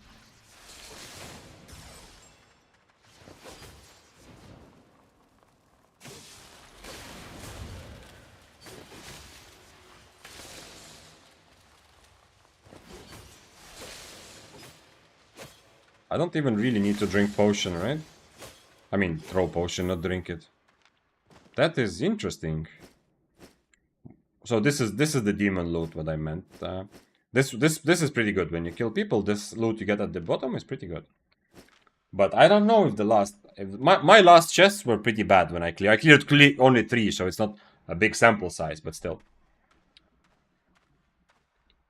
I don't know. Maybe it counts as demon loot, and I was just unlucky. I'm not sure. There are a lot of mobs in the corrupted dungeon, and it's something like 7 to 8k per mob. It's decent. Okay. My understanding of fame is that it's not very good, but I might be also just comparing it to wrong things. And plus, I understand that, as you said, like, it's decent, yeah? It's not good, but it just has to be decent, because those who red fights or like red corrupteds and don't take fights, they're actually not risking anything, yeah. He's gonna throw ice cube at you until you die. Well, at least it's not a snowball. The snowball staff, actually, I could see potentially being successful here with the kiting, but the glacial staff. This is cool. I mean, this is definitely another example of a player who expects that items are balanced, who doesn't care about the fact that maybe his weapon or the thing that seems fun to him is just really, really bad for this specific content, and he's just having fun and taking it into the dungeon to fight. I have a lot of love and respect for that sort of playstyle. Thanks for following Cheese for Rat. Your infamy used to affect loot before. Right. You're right. I forgot about that, but it's true. Yeah. And now it doesn't. Which is kind of an interesting part of that change. I'm not sure I fully understand it. Obviously, I enjoy when risk and reward go hand in hand. And, you know, if you have high infamy, it means you have risk your items a lot. And it's not easy to get high infamy. So being rewarded for that in that long term seems like a very good idea to me. And infamy is something you cannot get just by killing mobs, so you get very little from it compared to players. So there might be some reasons I'm not thinking of. Keep in mind I usually play Mists and not Corrupted, so there might be some Corrupted specific stuff that I'm not thinking about. Is AI learning to give better builds? No, EA, it's going the opposite way. Like, the AI has become progressively worse. In fact, I had to open new chats as per suggestion of some people in chat who have more experience with AI. They said that the long conversation, like, the AI becomes stupider. So I had to open a new chat. I also figured out that it's pretty much repeating the same things. Like, the AI is putting a lot more effort into... It's like a good salesman, kind of. Instead of actually putting effort into figuring out, making sure the build is good, you know, actually improving the product, let's say, the AI is putting effort into matching or trying to explain to me that the shit product that it has matches what I want. Like, when I was asking about give me the Gigachad build, it gave me the shit build that I later found out it gives anyway, because I tried without any prompt and it came back to it at some point. Like, without any specific prompt. But when I was asking for a Gigachad, it gave me its shit build, but then explained how this build is a Gigachad weapon instead, or build essentially. Like, that's kind of... And then at the end also I swapped AIs, and to be honest, Grok felt a bit better. Have not tried it many times yet, but we changed from ChatGPT to Grok, and Grok felt a bit better, even though the build and the mistakes were still very, very obvious, like suggesting me to use Parry Strike as my W and Iron Will as my E, or those types of mistakes, which are obviously like just out there impossible, yeah.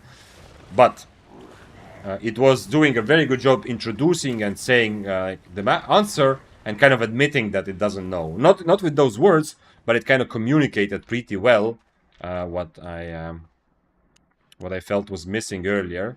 Instead of being super confident about its bullshit, it was more communicating that that things are wrong here. Oh shit, he actually changed. He changed his W. Interesting. Then I guess I change also. I start with the E. I just hope I kill him before with my second E. He does have 2 healing potions, so. Oh, he changed back to Frost Shot. Okay, he's thinking what to do.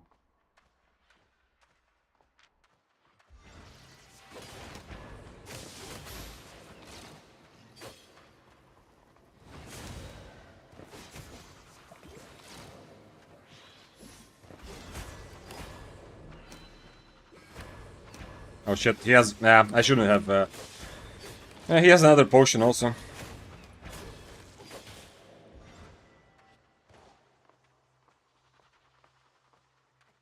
Okay, if we do the exact same thing, but I don't mess up my soldier helmet, then I win, because he won't have double potion. Yeah, soldier helmet was random, absolutely. No reason. Just to mitigate some of the damage, but I think I need to keep it. At least have one of my defensives when he still has his mercenary. Also, he's on raw snapper, which makes him a bit better at this standing and brawling thing that we're doing.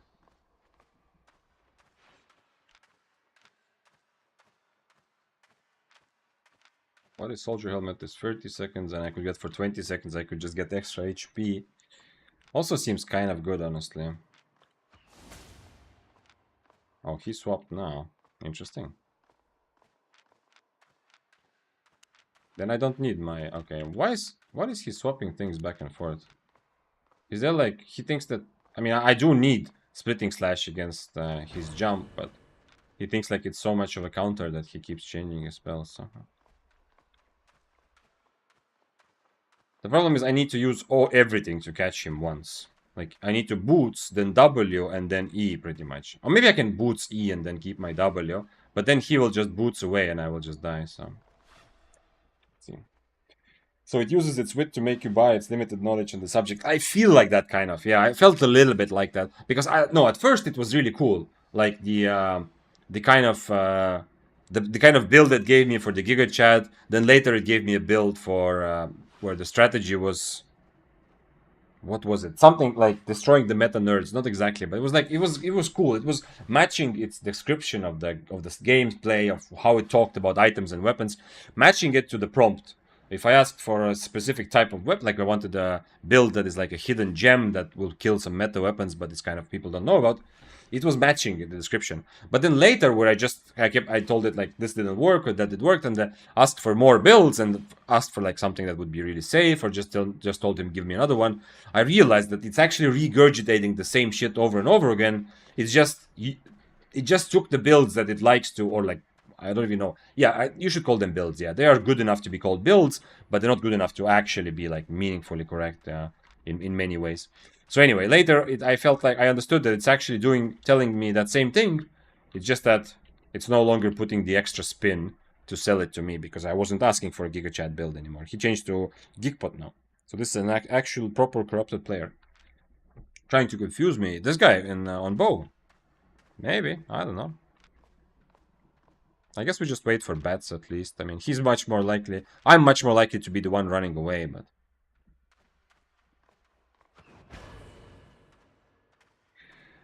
Are you waiting for escape? No, but okay, let's go, fuck it. But you see, what will happen? Okay, I got lucky because he messed up pretty bad. I mean, not messed up, but it was very lucky timing. But you see what happens. And now what? It's not that I'm waiting for escape, but...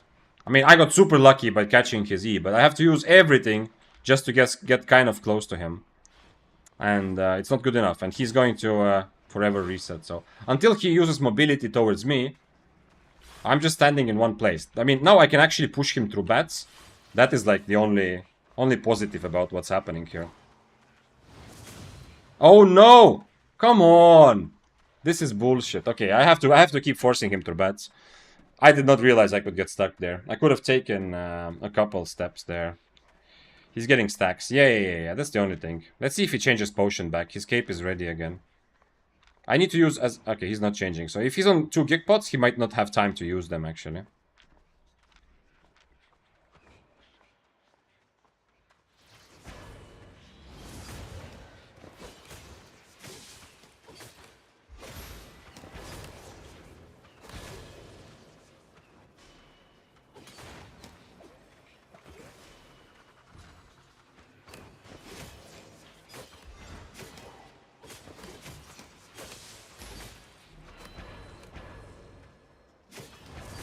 No, I didn't stack. Yeah, my bad. I messed that up.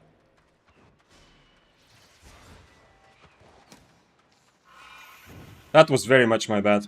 I just needed one more stack. I got too happy that I'm on top of him. And I did not use my actual thing. Oh, what? Okay. It was winnable after all that, actually. Because he got the stacks. That was actually winnable. If I just got the last stack before I eat, I got a little bit too happy already just eating for it, thinking that I need to keep him in place and kill him. But I think if I just get one more stack there, I actually surprisingly well. But yeah, normally like with many of these fights against like when you don't have mobility and the enemy has. It can be against the super kiter, but it can also just be against the meta mobility build if you're playing mists. Sooner or later, they have to use mobility towards you. Like, you just walk away until they use mobility towards you, essentially. But you can see that even without mercenary jacket value, even like when I get on top of him with my E and cancel his frost shot, unfortunately. So at the end of the day, like if this is a missed fight, and I mean obviously this is more for like for fun and content, and you know we're playing GPT builds and whatever. But like if it was a serious missed fight, this fight would never happen, because I would like if he's like refusing to walk towards me or to use his mobility towards me once, then I am playing a weapon without mobility. Like if I was playing Daybreaker, sure, I can, you know, I throw my harpoon or I throw my Duskweaver to get on top of him. But if you're playing low mobility weapon, unfortunately, against like Frost and Bows, you just don't fight until they use mobility towards you. So you kind of just walk away until they use their blink or their W or something else. I'm surprised the bow hits pretty hard with his ult. The bow has been like #1 meta for Corrupted for a long time. It's not right now, but it used to be very strong. And because of the having the brawl potential, but also like if he needs to kite, like you saw, it's pretty much like good combination of both two things for the Corrupted environment. But for some reason it has not really spilled over to Mists. I know that in open world, Froggy said yesterday he had fun and he had success with it. But to Mist, it definitely has not spread the bow, the success of the bow. Too many weapons in the Mist can catch you quite easily, and you don't have as good of a tools to then deal with the situation as Badon has or Sky Strider.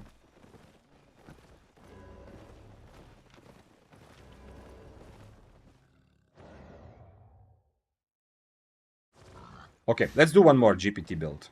I mean, it's not really GPT, it's a Grok now, yeah? Grok. What is this?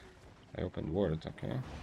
Okay, what should we do? What should we ask? What kind of prompt to give to Grok to give us the next build? We can now get more specific if we want. Ask the AI for Ultra Giga Meta Claymore build. Okay, could you give me instead the Ultra Giga the Ultra Giga Meta Claymore build for Corrupted Dungeons? I would like to tell it to just give me a short overview. For the Ultra Giga Claymore build, Software Corruption, Album Line 20. Oh, it says 2025 meta. Okay. I don't want to read the introduction. Just give me the items already. Okay, it's just going higher. If the only difference is it's going higher IP. By the way, look, see, this is the kind of things. If you weren't out here before, the whole day, AI is giving like it understands that they have a weapon. It understands that there's like offhand. You see, no offhand because Claymore is two-handed. It understands some things pretty well. I was almost surprised that it actually gave me separately boots, chest, everything from the start. But then it also tells me things like E hamstring. You know, I should use hamstring as the E spell for Claymore, as if there's a choice. Then he says W1 Iron Will. Okay, this is not the biggest mistake, but obviously Iron Will is not W1. I mean, not obviously, but if you play, you know. Okay, Hellion Hood. And you see, he wants me to use Shadow Edge on Hellion Hood. Do you think there is a Shadow Edge on Hellion Hood? You see, he's obviously struggling and putting together some random words that kind of apply to Albion. I mean, Shadow Edge is an actual spell in Albion.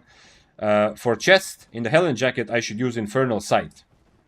Okay, this is going crazier and crazier.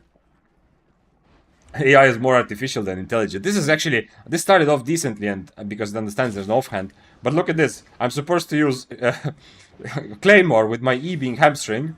My helmet has a Shadow Edge. On my chest, I'm gonna use Infernal Sight. My shoes, Royal Shoes, skill Flee. I don't think we have that, but okay. I mean, not on those shoes. And then Thetford Cape, of course. And Beef Stew. This is 100% all. It's always Thetford Cape, Beef Stew. And it's giving a Poison Potion. So we have Royal Shoes.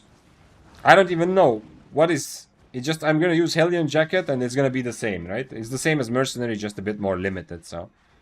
It's not gonna change anything for me, really.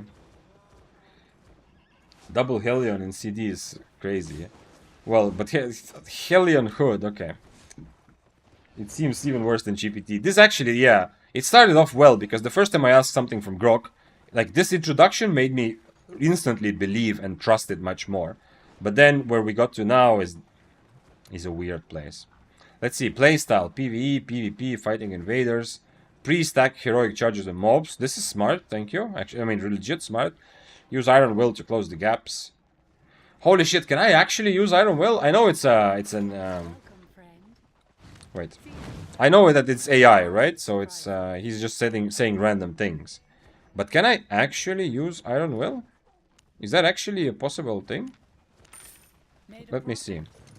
What happens if I'm in a fight? Because they did buff it considerably, right? Or not yet? They did, yeah. What if I actually, like, this guy is a bow guy, the guy on there and the... I don't think it's gonna be enough. But who knows? Maybe, what if against the bow I actually used my boots and Iron Will and not the E? Or I used boots and E, but the problem is after he jumps away and I Iron Will, can I actually catch him? Probably not, right? Especially if he slows me.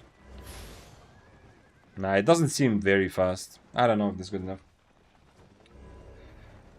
Use Iron Will like 1 millisecond before stack run out, and you can use it to prevent purge. Okay, yeah, it could be useful to keep my stacks, but the stacks don't give me move speed. The problem is getting on top of people right now, at least for the couple of fights I had. The purge thing, yeah, it's so situational, the purge thing. There's very few, in Stalker level, there's very few players who play with purge on their helmet, I think. Then we have Hellion Hood.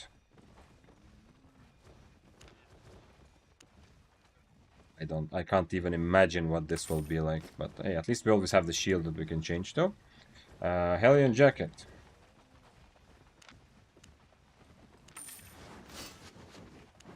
Oh wait, this is also an extra death I should add. So we should have 14 deaths, I think. 14 points for humans today. I think that's correct. Then we had, what kind of boots did AI say? It said something weird, or different this time. It said royal shoes, okay. Oh, never mind. These are also, the other one also kept telling me royal shoes, royal shoes. And this one says flee spell. It's not called flee. Okay, you know what? Fuck it. Let's use royal shoes. Like this. Let's actually use the evasive jump and see what happens. The problem is I still don't have enough mobility. But if I change to this, maybe, I don't know. Maybe I can catch someone like this. Okay, so this is what ultra giga meta, by the way. Yeah. That's actually a good point to remember, yeah. So this is the ultra giga meta. In parentheses, meta 2025. Grok seems, you thought for a moment that it would be better. And, yeah. Oh, yeah, the best part was that in the first build, I think, was it first or second build? The ChatGPT tried to convince me to use Thetford shoes, I think, yeah. We had some problem with that. Okay, before we go in, Voodoo Mama redeemed, you know, with channel points you can redeem stuff here. Let's see. Voodoo Mama redeemed Deep Wisdom. So let's all get in touch with our Zen side and see what is the question on our plates today, my fellow Zen masters. Voodoo's question is how to not smash your head in when tilted.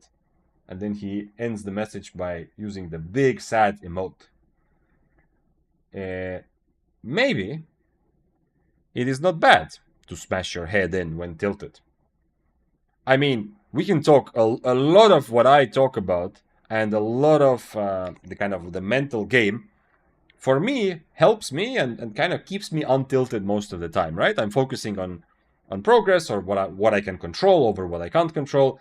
And focusing on the positive, right? So a lot of the regular reasons that would also tilt me kind of go by, like.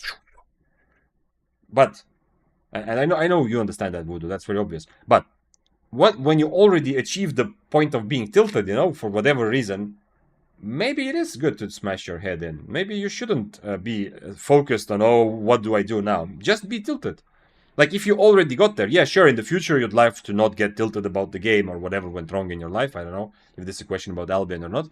But if you're already at the point where you're tilted, just be tilted. Just, like, actually smash something. Not, like, physically. Unless you have something physically you can smash. Yeah, that's also nice. But actually smash something. Like, there's no problem. I don't see a problem like that. I mean, if you're literally hurting yourself, obviously that sucks. And probably you're not going to think about that. But being tilted is also a pretty good time to do something physical, like go hit a brick wall or pump some iron or whatever. I don't know. So overall, I think the deep wisdom of the day for your question is just be tilted. Just embrace the tilt, you know? Let it flow through you. Just give it your all. If you're already there, there's no point trying to not be tilted. Which doesn't mean that in the future you can't do things to not get tilted, but I don't know. it's kind of your life, and it's kind of a long-winded thing to avoid tilt. I hope that makes sense. I'm going to hit a boxing bag for 30 minutes, man. That is a perfect solution. If you actually like do martial arts, that's something has been for 10 years on my list of, oh, one day, you know, like I don't mind starting old, because obviously usually people start martial arts much earlier, and it's been so long on my list, like, oh, one day I will do it, and I'm not really kidding myself anymore with it. Probably won't, but I think it's a very good way, yeah. Okay, so we have similar build, but just worse now because of the helmet. I mean, can I actually get on top of my enemy and just silence them? That, I guess, but I don't know if there's any hope in that. Imagine that bloodletter guy in front of you and just start punching. Yeah. I mean, I don't... I have no reason to believe. I'm not... like, this is not something that I've researched for myself or for anything. So this is just random opinions from random dude. But I feel like channeling like aggression into something is actually not bad. Like, I don't think that if you imagine punching a bloodletter, or you just go and punch the bag or the wall, that is actually somehow gonna make you more aggressive, like in actual social situations. I don't think so. I don't think that's gonna change you as much, but as I said, I don't know enough about it. That's just random opinion. There might be some actual research on these types of things that I'm just not familiar with. Okay, so I just learned that this, of course, I cannot kill mobs while I'm in this. Not like the shoes of tenacity in this. Oh, switch screen. Oh shit, thank you, thank you, thank you, thank you, thank you, thank you. Yes. We read GPT for a while. I am actually killing mobs. At least you heard it, yeah, thank you. Thank you, Shob, yeah. That is, I don't have a different scene for this, I just put it on over the game for the chat GPT thing today. Yeah, in the future... Actually, wait. We should... Okay, if we go back to GPT, I actually know the better way to set it up, maybe. That doesn't matter right now. We'll print a picture and burn it. Yeah, I'm pretty sure. At least for me, like giving my emotions like full green light. If I already feel really angry at someone, like giving myself freedom to think like fuck that person, you know, like I really legit fuck that person if I do get angry. It doesn't really happen often, but if it does, I don't think that's ever actually gonna make me into an aggressive person. Kind of the opposite, I feel like. It's gonna allow me to kind of manage those emotions, so when a person is actually in front of me, I'm not gonna be aggressive in any way. I think so. I don't know. Maybe people are different, as I said. Don't really know about it. Evening, we got notified that Ukbrook now is the ultimate weapon. We still have it somewhere, probably. I don't know. Maybe does someone have a clip of when we asked AI about the Ukbrook build? Did we clip? Did someone clip that? If not, then I can show you later also. Also, what's up? Hello. Good evening. You are single-handed weapon with stacks. Yeah, by the way, yeah, that's true. That's good that you remember that, Voodoo, yeah. Yes, Ukborg, you are a single-handed weapon with stacks. Okay, let's actually use this. The spell that AI has been trying to get me to use this whole time. Unfortunately, it's very severely limiting my mobility, so if I see a bow or some shit again, then I don't think I can do anything. But hey, we are gaming, and let's game like this. And just jump in, or let's see what I need to do. Or get attacked by an enemy. At the end of the day, a lot of fights are kind of close. And in those sorts of close fights, a big part to me... is this immune to roots and slows? Yeah. In that sort of thing, it seems like, to me, like a big part is just... man, I have to play like an actual player, right? I can't do random shit. It's a healer, so...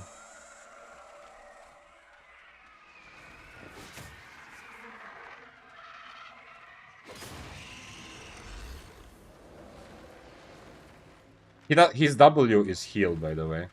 So these things on the ground is the only damage he has. Well, a little bit with his double E, like when he clicks his E twice, but...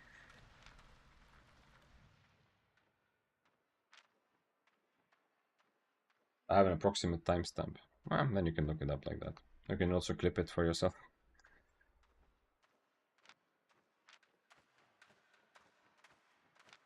I mean, this stuff is worth quite something, but the fact that he has W on heal means that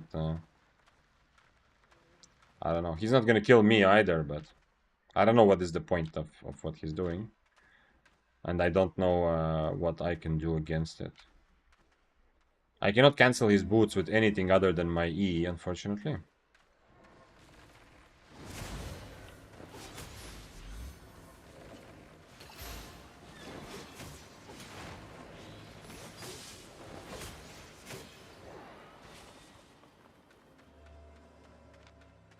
I don't think there's anything I can do.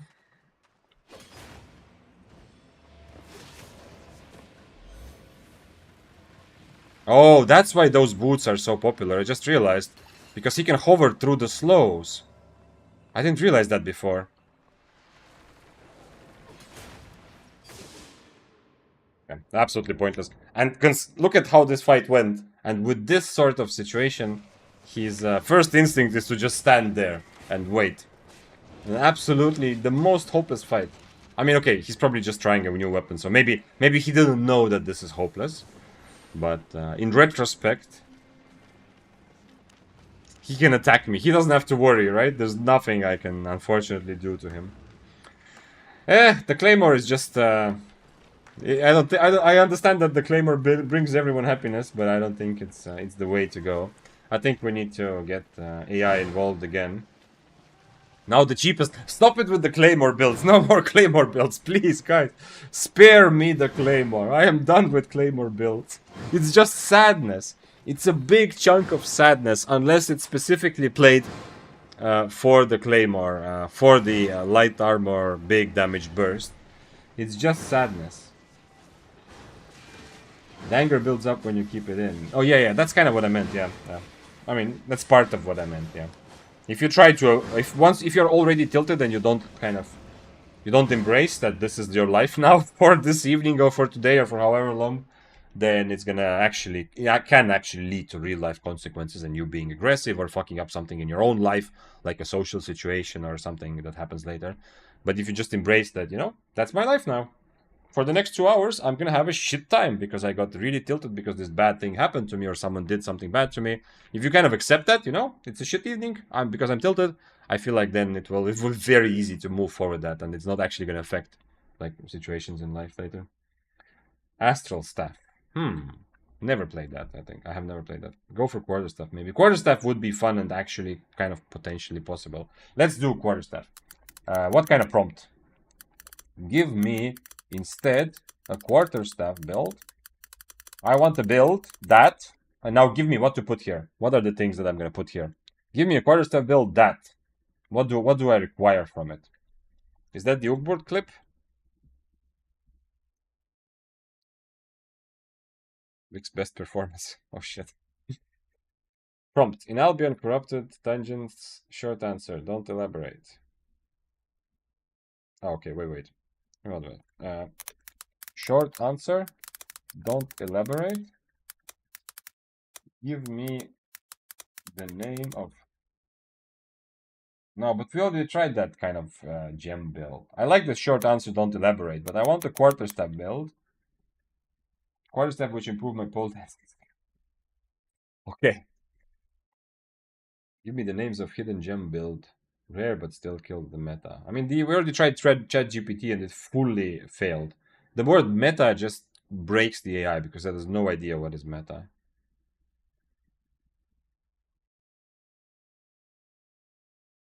Try it if it sucks. Try again without it. I want something new. I want something like some new angle. Like asking for the Gigachad build was a very good idea. And even though in retrospect we know that GPT was just lying to me, there is a lot of there was a lot of fun in reading a build or taking a build that it intentionally could be like the Gigachad build. I think AI fucks up when he elaborates. Maybe you're right. Yeah, I mean the explanations are definitely worse than just giving me items. But I like this. I put the short answer, don't elaborate. This part I put. Quarterstaff that gives my enemy brain damage. And if you could do the same thing but a bit softer. Okay, let's say. Short answer, don't elaborate. I need a build that is a hidden gem and rare, but can kill meta. Also, it needs to give my enemies what's a nice way to say brain damage? Okay, wait. Quarters are built for corrupted dungeons. Gives my enemies a concussion. When they gives my enemies a concussion. Okay, let's go like this. Let's go like this. Okay. It says searching. You see, that already gives me hope that it's searching for something. Hidden gem. Elder Quarterstaff, Hellion Hood. Again, we need Shadow Age on Hellion Hood. Where is this coming? This is exactly the same thing we just played, but with Quarterstaff. He's literally just lying to me randomly. Mental instability. That could have been good. Yeah. Like the concussion part. I mean, now that I said short answer, don't elaborate, it's not actually using my prompt. It's not saying like, oh, this spell will give them, except for concussive combo. Yo. Actually, it does. But except for that, it doesn't say like, oh, this fits well because, you know, you can kill some meta weapons. Like, it doesn't add some random bullshit. You need a new chat. So Grok is also okay. Let's try. Let's see what happens if I add. Where can I add a new one? Where is new chat? Okay. Okay. Let's see if it does the same now.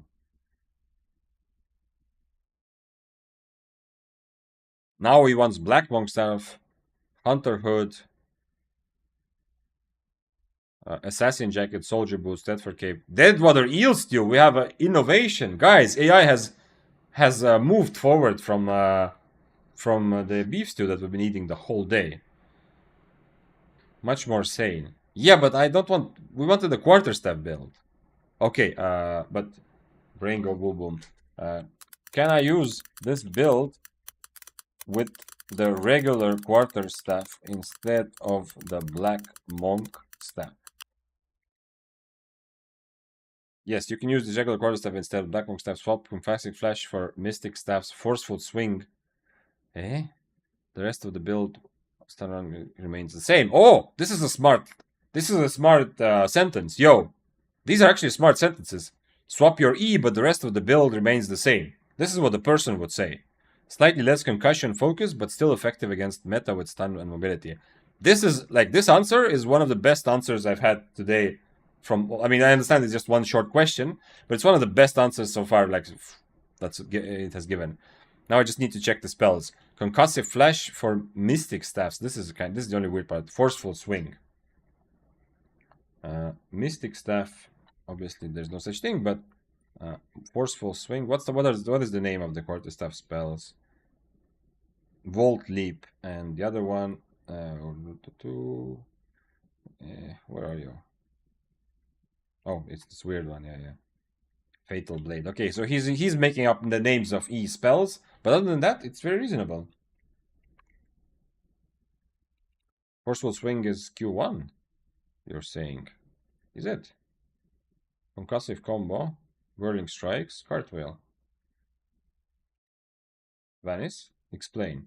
Oh, this one that pushes away. So it's actually true that it's pushing away, yeah. When it's talking about Forceful Swing. But it's W3, not the first Q, but yeah. There is Forceful Swing in that, indeed. It's the one that they buffed, and it was interesting to see whether anyone's going to use it in solo PvP, and so far the answer is I don't think anyone's using it in solo PvP, right? It's the one where you push your enemies away and they cannot attack for a couple seconds. For 5 seconds, yeah. Which is cool. Will you continue Zero to Villain on YouTube? The breakdown of the fights was very well done and helpful. Yes, I will. Great against any auto attack build. I don't know if it is, because you are still kind of pushing them away, right? And I don't know. I'm not sure if it is actually that great. If it was great, I would think like I would have seen this many times. This one gives you so much damage and has much better cooldown. And you do the Q damage and then you attack harder. I feel like this is so good for brawling. And then sometimes, obviously, quarterstaffs use just stun run when they want more mobility. I don't know in which case. I don't know if there's anyone that you would rather brawl with Forceful Swing than this. Since you're pushing them away, you're kind of like stopping, you know? They also won't actually actually brawl you during this time. Let's try quarterstaff. Let's. I think this is gonna be the last weapon we play. Do I need tier 7? Yeah, the last weapon we play today from AI. We will maybe try to do some more innovations with this build to kind of to see what other options I actually have. But let's see what else did I. But I don't think I want to try like other weapons after this. I'm just feeling a bit of quarterstaff and then that's it. So we can maybe ask if you have ideas for how to improve AI's recommendation specifically for quarterstaff. We can try that later. And what else do I have? Assassin jacket, soldier boots. Okay, so it's just very basic cookie cutter build for pretty much anything. Soul bow is soldier boots, and of course, can you guess what cape? Somebody, can you guess what cape are we using with this build?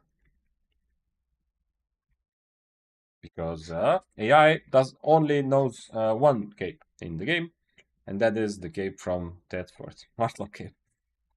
Yep, Deadford.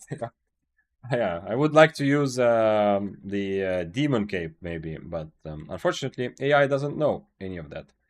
And can I use? It has a healing potion, and what else am I missing? Oh, eel stew. Okay, eel stew actually seems like a pretty good choice for this. Oh, I don't need that expensive eel stew for sure. Let's buy a bunch of these, and I think I probably have enough healing potions already, but who knows? Okay. Very basic build. Nothing special in any. It says dead water eel stew. I mean, okay, everything about it was. It also said like specifically 7.1 quart monk staff, right? Black monk staff right there. Oh, this one it said before. Dead water eel stew. Do you want me to use tier 8 eel stew? Is that what you're trying to get at, Hogsty there? That if I die now, then AI has like a plausible defense. Then the AI can later tell its buddies like, yo, actually it was like a good build, but he didn't actually use the type of food that I told him he should use. By the way, I got a couple of Claymore kills also. We're actually at 11 and 5 now, I just realized. 11 and 15, right? Based on the kill board. Because I killed the bow and frost and I didn't update here. I killed the bow, the Badon bow before the regular bow killed me, and the weird frost stuff. So we're actually at 11-5 now, based on the kill board 1 information. No, okay. Let's get 4 healing potions. And the boar goes here. I think we're ready, yeah? It's actually Ultra Giga Beta build, but you're just using the wrong food. Yeah, exactly, Hogsty there, yeah. I feel like AI has conveniently put itself in a situation where it has that plausible deniability that it's not the build that he gave me that is wrong.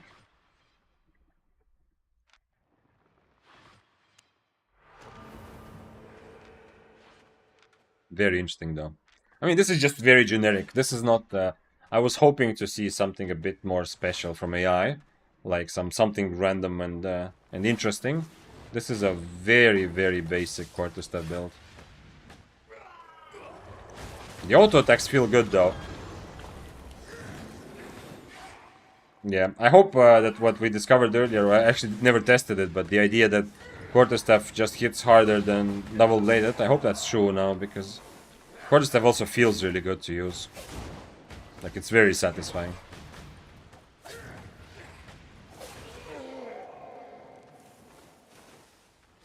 And I have an iframe, I need to remember that. When I played quarterstaff, because you can also do channel point redemptions on most days, when I played quarterstaff for half an hour based on the channel point redemption, I realized something that hasn't really been used against me, I think, or at least I didn't realize before. Maybe I knew this like in ancient times at some point, but forgot about it, I don't know. But anyway, I relearned maybe, or learned the first time, that I actually have an iframe on my E. To everything, to not just CC, but also to damage. So I can actually potentially outplay someone, just like with Poglog. I can outplay someone. What is the keyboard you're using? It sounds nice. Man, this is second time that someone is saying today. That's so weird. Nothing special, I don't know. Some sort of random Corsair keyboard for 30 euros that I bought like 3 years ago. I don't like the fact that you can hear my keyboard sounds. I hope it doesn't make the stream less enjoyable. I mean, apparently not. You know, people are enjoying here, but still, I feel like I don't know. I feel like it should be filtered out. I'm using the NVIDIA, specifically like NVIDIA software that should filter like weird noises. Also, you know, like some sort of mouth noises that I might be making when I speak, or I don't know, something on my table. Not that there are a lot of noises, but still, it doesn't make noise when you play only on AI. Oh, when I'm writing for AI. Okay, interesting. Might be browser noise. Interesting. There's no issue with keyboard sounds. Yeah, okay, I'm happy because not that it didn't take a big effort, but I'm very happy. When I found the NVIDIA software and tested it, I was so happy that I don't have to, because any sort of upgrade to my microphone setup is going to be much more complicated than upgrading software. I actually ordered a small thing for the microphone to make the quality better, but I think I got full-on scammed by the company where, like, with the store. I legit think, like, maybe I don't even know if they exist anymore. It seemed like very legit company, but now I think I got actually just scammed, and they're actually never gonna give me anything. But we'll see. There is still hope. Try quarterstaff with hunter jacket. It is absolutely broken. Is that from you, Trindamer, or is that from AI? Because today I'm just playing AI stuff, but quarterstaff, like I had such a happy Daybreaker stream last time, so not yesterday, but on Friday, that I want to continue with that because, you know, it's one of my favorite weapons also. But on the list of things to try when I do feel like branching out more and playing not just funny challenges, but actually taking new weapons and builds and learning them better, quarterstaff is definitely pretty high up there.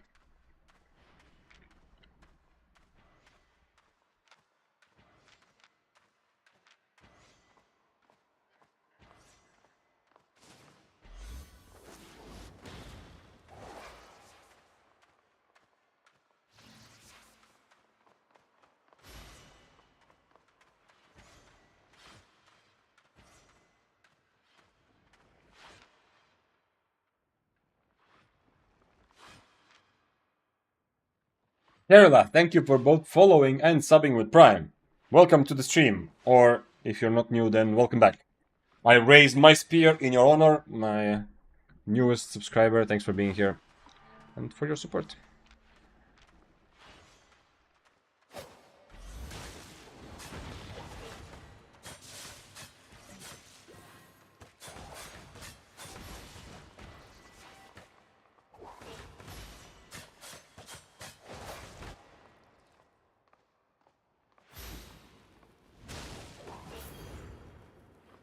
Okie dokie. He still had Gigachad at the very end. He drank it at the very, very, very end.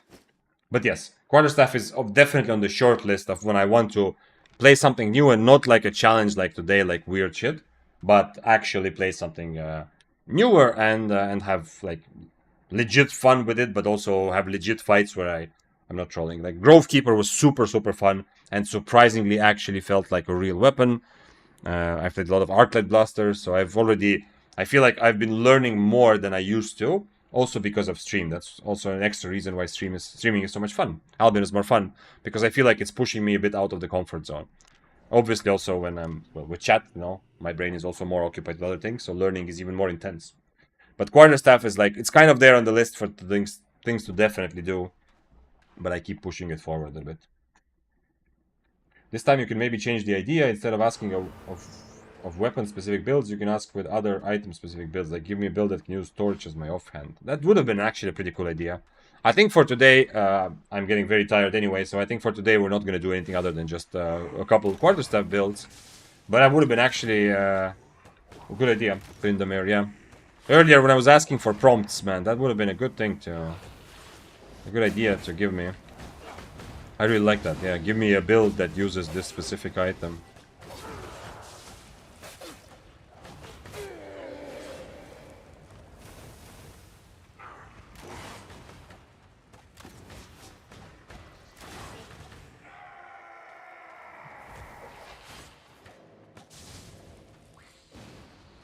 That's the Opera GX typing sound, if I'm not mistaken. Oh, okay, maybe it was that, yeah. I was using Opera GX, yeah. I mean, I am using Opera GX, yeah. Without any sponsorship or anything. I know they're pretty, like, good at sponsoring people, and they might actually need to. I finally, because, I'm already pretty used just because of YouTube, but now even more with Twitch. I'm getting so many like either semi-fake sponsorship offers or full-on like scams or what things that seem to me like the way that the email is written. It already seems to me like this is way too shady. And some are like legit offers from like actually legit companies, but it's very obviously like instantly a bad deal. Like it's so bad I don't even feel like I should honor with response. Yeah, but I finally, I think, have at least one email in my inbox which actually sounds like a like at least the email is written in a very professional way from a person that is, you know, like a legit, like this, the kind of email that if I wrote it I wouldn't be ashamed about it. It just reminds me that I definitely tomorrow want to answer it, like, and see what's up, because you know, there are a lot of interesting things out there, and if I do end up making some money from a sponsor, it means more mental justification to stream, you know. Not that I'm like considering to not stream, but you know, you understand. I think hopefully it's then easier to not do some other type of work. So actually, that reminds me to put it in my mind to make sure I answer, because if I lose this legit person because I just forgot to answer, it's gonna be very silly. If this is legit, I don't know. We never know, of course, but until it gets further. But I'm already used that there's so many weird offers that very clearly are not actual stuff. It's interesting. That's one of the things I did not know and had no idea about before I started making some YouTube videos. Like how many people try to scam in this way as well. Okay, let's see. If you want good quality in sound, number one, okay mic. My mic is fine, yeah. It's I think it's fine. It's just a little bit like a couple steps below the €100 Yeti, I think, Tiva, but it's very good, no problem. Pop screen or cover? Yeah. The pop filter is one of the things that I ordered. I said that if you were here a moment ago, I said that I'm pretty sure that I just got straight up scammed. Because I ordered, like, it's very cheap. Like, I ordered like a couple things around the microphone for like €35 total, so it wasn't like a huge investment.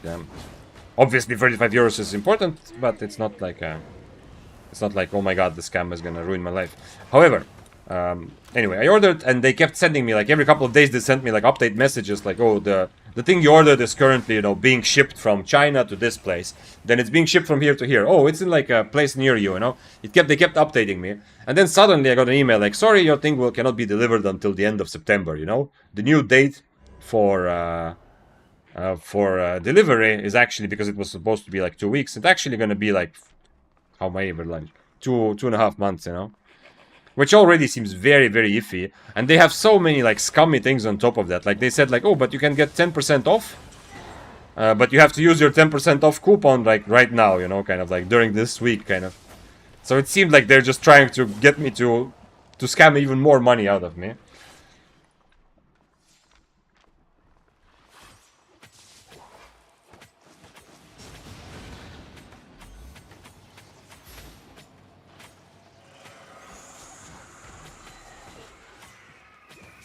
I don't think I can just out Brawling. Oh, he's even on wrong E, and I already messed up, right? Yeah, okay, I was too excited with my story, and I did the mistake I did so many times when I was just learning Corrupted, to kill mobs next to my enemy, you know? So I'm in a situation where I have to either run through mobs, or I'm fighting without my spells and full HP. Where is the counter? Humans are winning. Humans are, at least we are establishing more and more that humans are winning. So yeah, this is actually, if you play Corrupted, it was very obvious pretty quickly to me that something I did not think about before at all, but just that to be careful. Like, you know, I hit mobs, and of course he's gonna attack me. There's no reason not to, but to be a bit careful with that, because essentially, you know, I have spells on cooldown, and I don't have full HP. If AI ever took over Albion, humans would get rid of them. That is for sure 100% Hogstider. So right now, 100%. If AI like flooded like PvP content with some sort of bots, humans would make short work of them very easily. So yeah, so the pop filter thing is very, very interesting. That I feel like it's just straight up scam, because they also say that, okay, if if the thing doesn't arrive, you can get a refund, but you have to apply for refund within 2 weeks of the whatever random date in September they set. So I love, like, I studied law, so I'm a lot of those things. It's okay. It doesn't worry me that much, in the sense that those, a lot of what they seem to do is just illegal. And when, just because they say, or it's in their policy, by the way, maybe useful for you to know as well.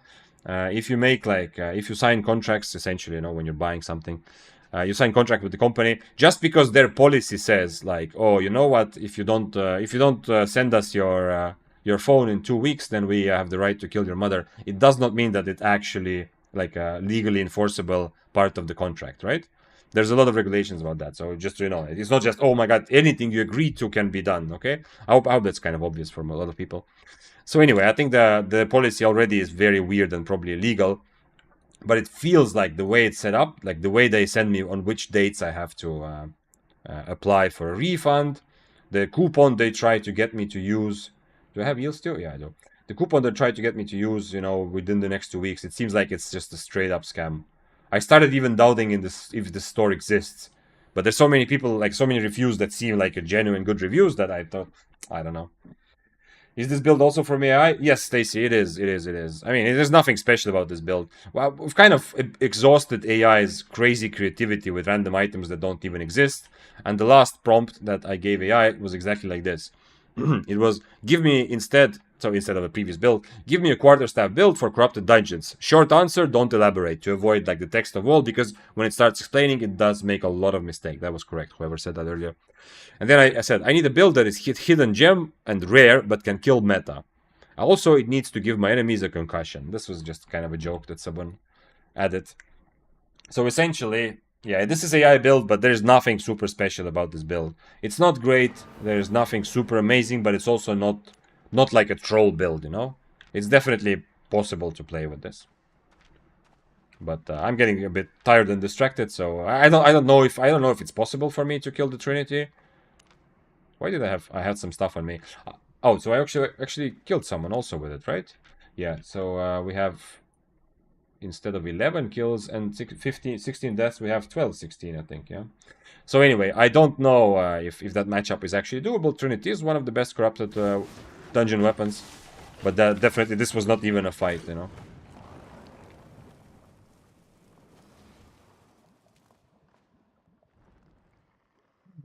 Let's see what else. Room, yeah. I mean, the obvious sound design stuff, I kind of understand. Yeah, it's the problem is that, I mean, the sound is not bad, right? It's not like studio quality, and my room is actually, weirdly enough, it's not like rectangular, So I have some more room to play with and to set up my computer in a way. But I mean, the sound is good, so it's just about improving it a little bit. It's not about something being very wrong. Let's see if I missed something. To improve the answers for AI, you should provide it with all the information from the game, like all items. Yeah, Kamasi, are you saying that the prompt should be like 1,000,000 pages long? I mean, this is kind of crazy, but maybe we can actually do that. I don't know why. I'm not really super excited about AI. I'm using it for Albion. But we could actually, yo. Like, as a community, if we wanted to, we could actually write a prompt that we could actually write like a huge document which gives all information about every single spell, cooldowns, cast ranges, stuff like that.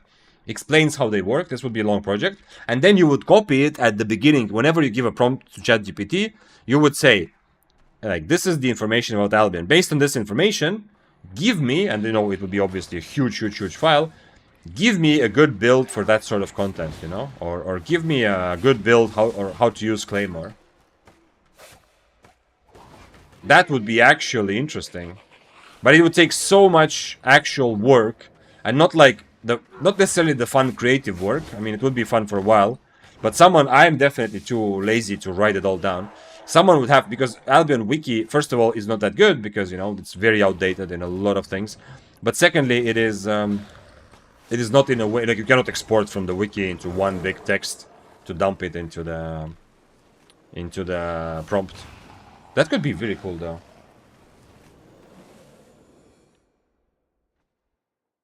Teaching AI how to be good at PvP is a good video idea. Kind of, yeah.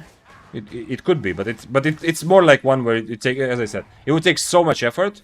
Maybe it's worth it, but it takes so much effort to see what would happen if you actually fed AI every single spell correctly and you told it, base your understanding of Albion just on what I told you and list every single item, every single spell, cooldowns, cast ranges, like damage, and stuff like that, and told him to ignore all the other shit, you know.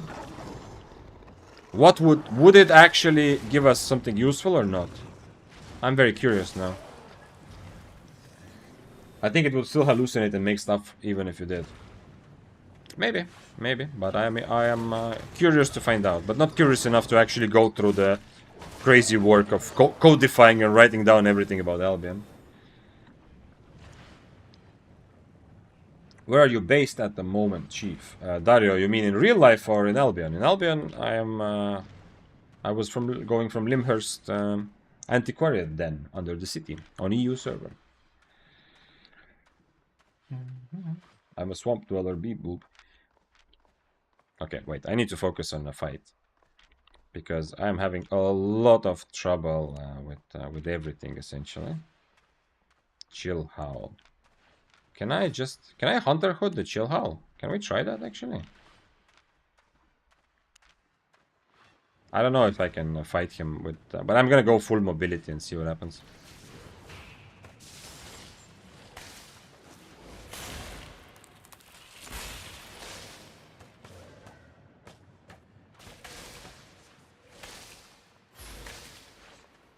Nah, I don't have enough damage like this.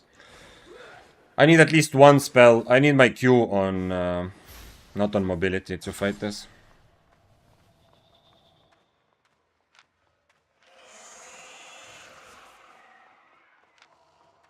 Because I need my W on mobility. I need something to cancel his robe. But I also need something for actual damage when I am on top of him.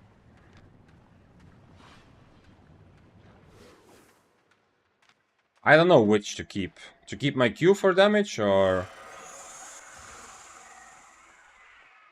Let's use Q for damage and see what happens.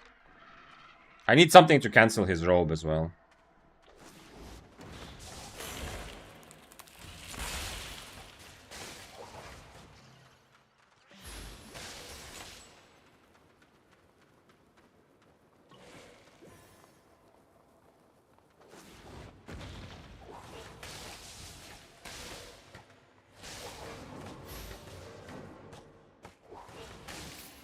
Nice! Yo, that was fun. That is the fun of Quarterstaff. The fact that this was exactly like a spear-like kind of fight, you know?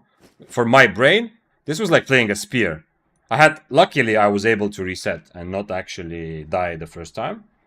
So it was just figuring out exactly what combination of spells I can use here, what is the purpose of each spell. It ended up working, of course, very nicely, and it won't always work so well, but this was very much the enjoyment I get from Spear. Like there was clearly the tactical challenge that I had to solve, and then actually implement it also. Yeah, but it's much more fun. Much more fun like this. And also Chillhowl, like his build also very good in that regard. That you know, it does have some tactics about it. You know, he has to also figure out how to use stuff.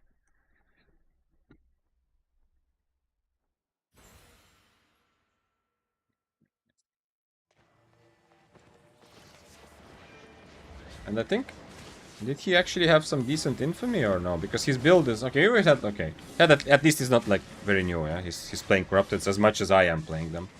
If infamy is a good indication, and he had 2 potions, but my Tedford cape this time was not too much of a disadvantage. It turns out.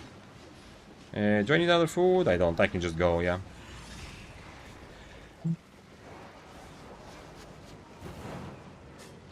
What's the point of it then, Scary? You mean if you give it all the information? Well, the point is that it can maybe give you, like, maybe it can think in ways that we cannot. Like, maybe we are stuck in some ways. I'm not saying that I don't think AI is gonna suddenly invent like an amazing meta build that everyone's gonna play that none of the best players came up with. But it's gonna, I feel like it's going to be pretty useful for learning, for new people, and for like brainstorming ideas. If AI knew everything about Albion spell, how they work, I don't know. There could be usage that you can tell it, yo, I am playing like one-handed spear, and I am really struggling with how to fight like this build, and you give them like the whole item sets of the build, right? I fought against this build and I just struggled. What do you think, Mr. AI or Mrs. AI? What should I be using? Like, what W should I be using? You know? Now, it's not necessarily gonna give you like the perfect answer, and real humans will, like good players, will still probably be better at this. But you might... The mob just teleported, yeah? But you might get some ideas, at least. How to do some of that. I don't know. Maybe I'm wrong.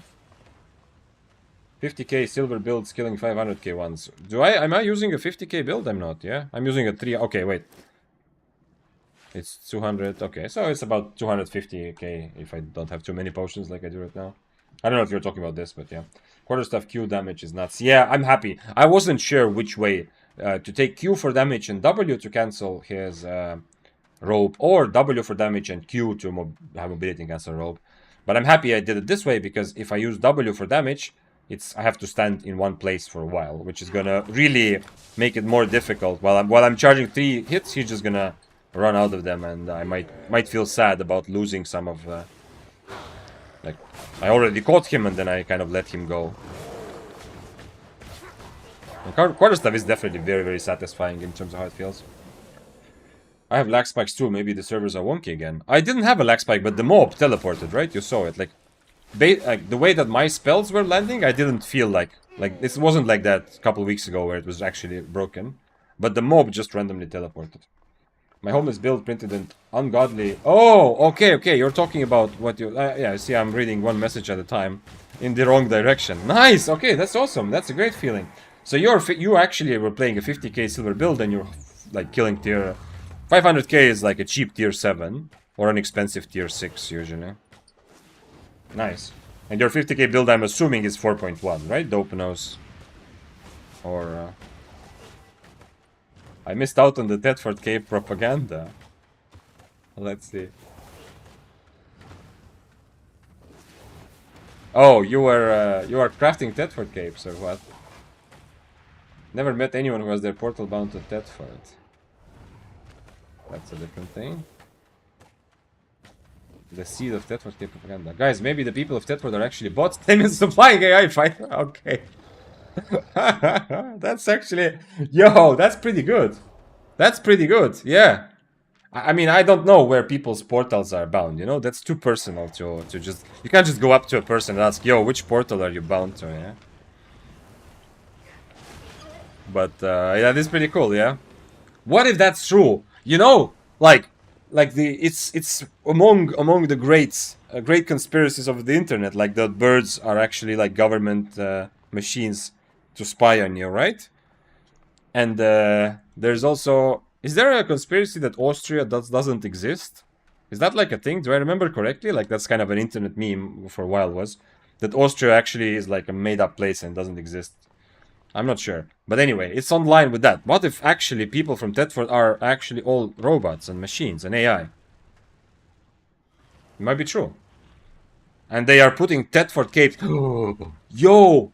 That's right! That's why they were trying to get me to use Thetford boots. That's why AI was saying, you know, at the first build it was like, use Thetford shoes. And we were all like, what the fuck is that? That doesn't exist in the game. They didn't mean like a specific type of item, like with specific spells. They just meant any sort of shoe which is crafted in Thetford. That was the... Okay, wait. I have to... Oh, please. I don't have damage for this. Can we just not do this? There's like... This is the most epic waste of time. Unfortunately, I don't have damage, right? On quarterstaff. Do I have damage? Somebody tell me, do I have damage? Let's try once. Let's try to get him to use his Gigachad at least, and then we can figure it out. I'm gonna E in and see. At least he can't really catch me, so... Can he? He's an oh, he's not even an omelet. Holy shit, okay. So he can't actually catch me. And here I cannot change my spells for mobility, right? Because I'm ever not gonna have enough damage to kill him if I do anything like that.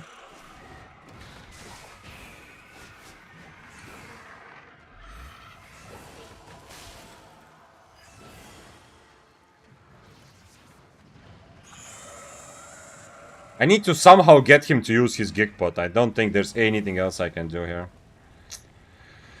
And I need to probably start breaking crystals, because otherwise I'm gonna get stuck with 15 bat stacks, and I...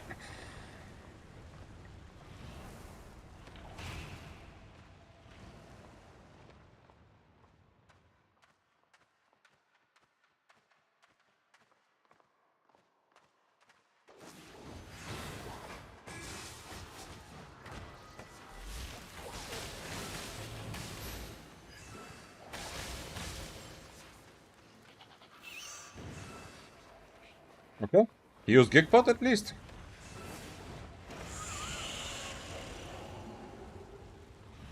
I'm so sad that I don't have a potion swap.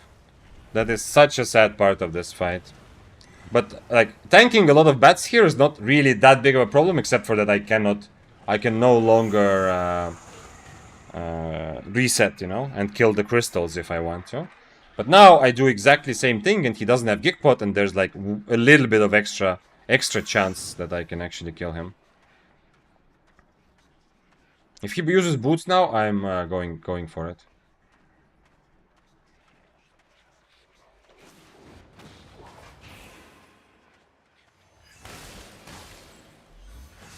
I didn't hit my 30.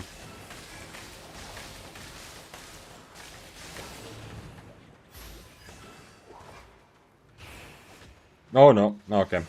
I messed up a little bit, unfortunately, so I'm gonna have to tank some more bats here. I can still reset one more time before I'm too bat stacked, you know. But I don't know how long his Gigpot. I don't know if I have time until his Gigpot or not. Also, I need Hunterhood, actually. I need everything just on damage. Even though he's hitting his Qs pretty easily, right? But still. No, shit. Still, I would rather... I mean, I have to take the risk of dying. Unlike... I mean, okay, I don't want to say unlike him, you know. I can probably win this fight if I'm really good. Oh, come on. I'm still in combat because of the fire, yeah? No, okay. So, I don't know if his Gigpot is back up. Probably is, right? So I don't have that anymore going for me. Let's break a crystal and see what happens, I think.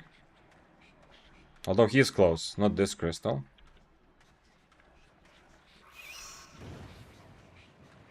He used boots.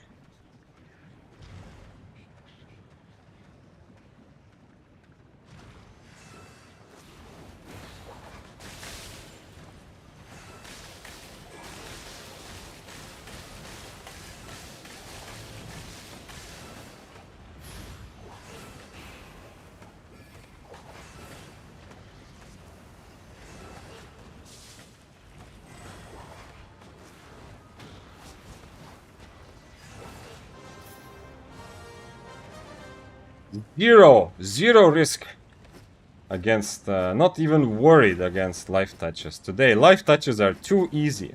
And he did have Gigpot in the end, so I didn't have that advantage, but... I just have enough damage. Changing Hunterhood was also kind of reasonably good. I mean, I just reflected one smite, but, you know, otherwise I don't need Helmet. Otherwise Helmet is useless. Nice, yeah, I mean, that was satisfying. AI builds have not lost to a single life touch today. It says AI 13, human 16, but if we only did this about life touches, it would be AI 3 and life touch 0. Apparently, at least AI has figured out how to counter life touches. And we can always easily go next. I caused, thank you for following. Life touch, but they are changing life touch. The next patch is gonna significantly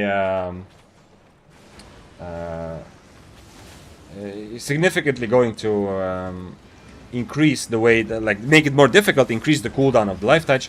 They are doing a very good thing with that. I feel like they are making life touch either stronger or as strong as it was, potentially stronger for for small scale, right? They're adding a new effect to the life touch that it does when you put the E on somebody. It does for an ally, not yourself. When you E them, they do a bit more damage, and I think does it heal more? Anyway, they're changing it a little bit, but it is actually definitely a good change for corrupted. It's going to be because for solo life touch it's going to be much more difficult. Where is my tab with Twitch? Let me see. Let me see if I can post that link myself. T, I hope you understand why, but links by default are not allowed unless you are linking to Twitch, so that you can link to clips that from this channel or from some other. But I can post the link here. That T also, so that the lifetime changes are there also. By the way, the stuns and stuff are strong against Holy, because if you miss or interrupt Qs, he will have 3-second Q. Yeah, kind of, but you saw the fight. Like, his Q damage was not a problem. This fight, in my mind, was never about a race to who kills who first. It's just a question of, can I kill him before he gets another E off, you know? So I really was not worried about survival here. And understand, you're right. I mean, it does give a bit, like, psychologically it's still easier. And then if I don't take, like, for example, if I do what you said, Logmir, then what it means is then I don't have to run around. I don't have to worry so much about dodging them, you know, so I can just focus on doing damage. Yeah, it is overall, it definitely has a bit of an impact, but it's not as important to me to how much damage he does and whether he keeps hitting his Qs or not.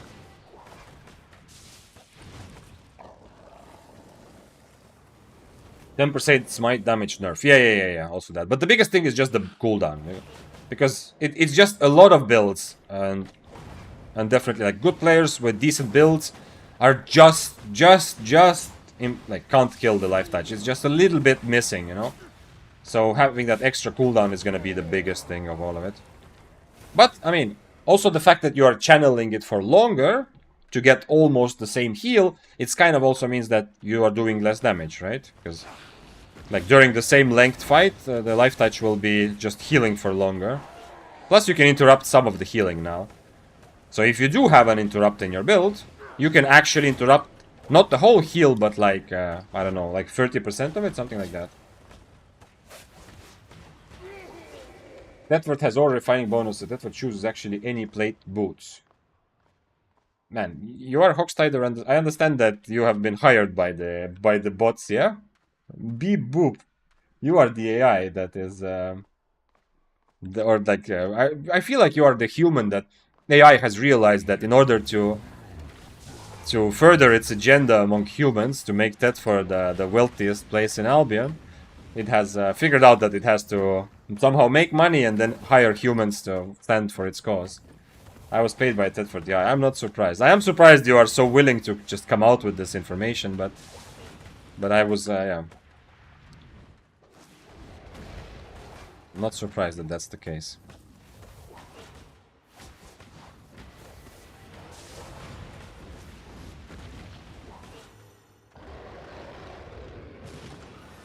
Paid by Big Tet. Double Hellfire builds probably mob life touch up post patch. Yeah. I mean, yeah.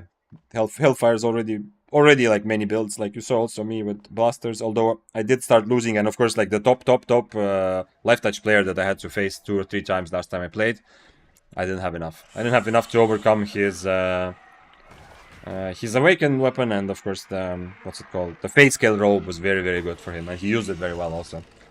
But in general, Arclight Blasters felt like a good, like against most life touch players, felt like a good one. I struggled massively against crossbows and healers in Corrupted, yeah. Yeah, it kind of makes sense, some of it. Oh, wait. I definitely want this. I can't do anything against his mercenary, right? Other than changing to Invis, which will at least get rid of one of his mercenaries. But I don't know. I don't like this fight, but he's on...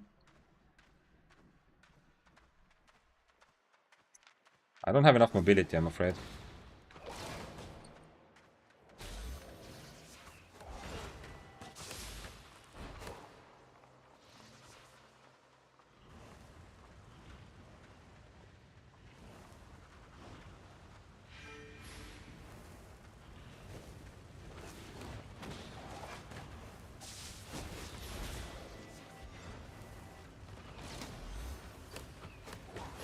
I have boots before him, so even if he full heals, I think he's dead, right?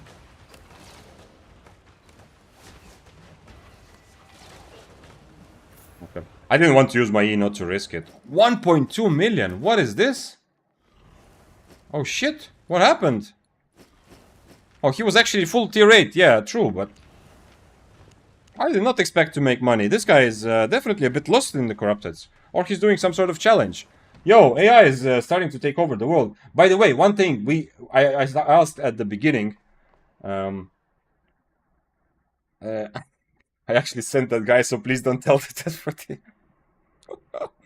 Oh, I like this. I love this whole Tedford conspiracy coming up. So, what I wanted to say is that at the beginning I asked what to track, and we decided to track kills and deaths. But there's another thing which is happening here, which is actually that AI is making profits, you know? Like AI builds. Maybe AI's strategy is not to get a lot of kills, but I'm pretty sure that, let's see, what does the killboard 1 say? It's obviously a bit off because of trash rate. Let's see what it says. Maybe I'm wrong. Maybe I'm not making actually profits. How much have I lost today? I have 6.7 mil actually revenue. I wonder how much. I've definitely spent less than this on my items today. There is no way I spent 7 mil on stuff that we played with AI.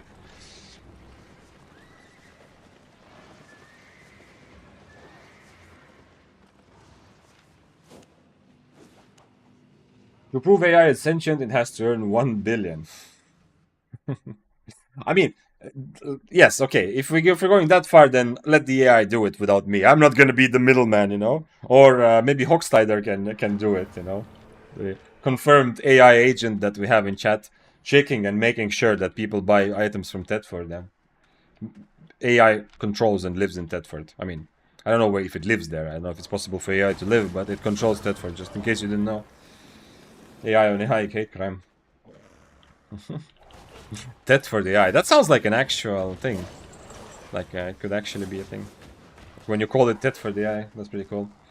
Broccoli asked, what was the approach in prompting the AI? Did you feed it some data? No. We kind of skipped that part. We let it figure it out on their own. I fed it just a bunch of questions like, yo, give me a good build for Corrupteds. And then we started tweaking it around a bit. Like, give me a good chat, like Gigachad build with a lot of masculine energy, or give me some sort of hidden gem build that will maybe kill meta, but is not very popular, and all stuff like that. So we gave it like the instructions, but we gave it nothing in terms of input. Well, okay, a couple of times I corrected it, like said, yo, those shoes actually don't have this spell, you know, stuff like that. Because it was hallucinating for like it was surprisingly good at least understanding that, you know, what it means to have an item, spell. It always has given me like an item for every slot. But when explaining things, it started like it was naming spells, random things. Occasionally it was taking spells from World of Warcraft or Guild Wars 2 and stuff like that. But this is like a very basic quarterstaff build. Nothing really super special that I'm doing here at all. Notice how they keep asking you to use leather jacket. That's true. No, I mean, the spear one, I don't think I probably won't find the exact... this was before Claymore. Before Claymore. Double-bladed I had to play was with cloth armor. There was a spear at some point. Maybe I didn't kill anyone with spear, so I'm looking at the wrong thing. Yeah, maybe I didn't kill anyone with spear. No, I did kill. Anyway, I had a spear also. Yeah, spear was also with cloth armor, so... It's definitely true that AI does not know about plate armor existing, but it does have some cloth armor ideas. It's never offered plate armor even as an alternative to something, because sometimes it lists random alternatives. Tedford kept the answer to all your questions. Well, the reality is that before Smuggler's Cape was added, yeah, Corrupted Dungeons, most people, I think, played Tedford Cape, yeah? It was kind of the basic for every single build.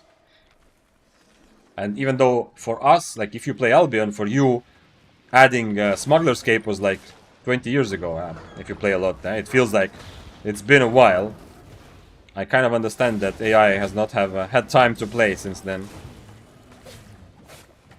Thanks for following, Beburi. Oh shit, I didn't even realize I'm going to the next Corrupted. Okay, let's see. I still have a bit of food on this. Man, quarterstaff is definitely something to play, for me to play in the mists. I already feel like some of these fights, especially when I try to focus, and now we have a build which isn't like full AI slop, but is at least somewhat okay. Oh shit. It's definitely nice to feel that I have to play, you know? I can't just do things. I have to figure out what I'm actually using. Okay, he went just full knockback, so fuck that guy. I cannot do anything to stay on top of him, unfortunately. I could try to cancel his frost shot. It's the only idea I have. Like this. To only do damage with my Q. We'll see. As the meta has shifted, it feels like Quarterstaff has taken over Spear's role a bit. I wouldn't say that, honestly. No, in solo PvP mists, no. In open world, a little bit. Quarterstaff does feel a bit similar to Spear in flexibility, but not similar enough. You have to make a lot of tactical decisions, but you cannot kite someone on a Quarterstaff really, really well, right? At least if we're talking about the regular Quarterstaff. You don't hit your Qs from far like you do on a Spear, so you have a bit less of that. But in open world, it is definitely very popular, yeah. For mists, no way. For mists, quarterstaff is similar. It's kind of in a similar place as one-handed spear for mists. Oh, it's a warbow actually. Damn, I didn't realize. Okay. Okay, so it's not actually that dangerous. I thought it was gonna be Badon for some reason. And I need him to, like, we need him to use some mobility towards me. Like, use his jump or use his boots one time. And then fight. Okay, there we go.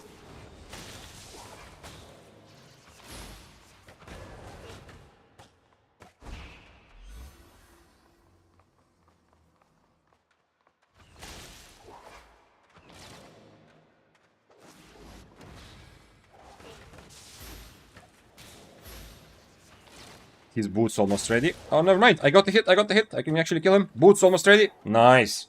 Ooh. Did not expect to catch him that easily, honestly. In the end, it must have been close. It must have been very close. That, I mean, his boots would be almost ready, and then I have to wait 10 seconds. Hey, nice. Unexpected. I thought against him I probably cannot do anything. We used to have the cartel of an Albion. What do you mean used to? Oh, so you're actually the secret cartel spy trying to spread misinformation as if there's no more cartel. Is that what you're trying? I see, Hawkstider. This has been a long con the whole time. This whole AI thing is just to get attention away from the actual economy. What is it? Grey Cardinal. Do they say that? Is that a thing, right? Grey Cardinal. I think so. In my language, definitely there is this concept, you know, for someone who is controlling everything behind the scenes. I think that's a saying in English. I'm not sure.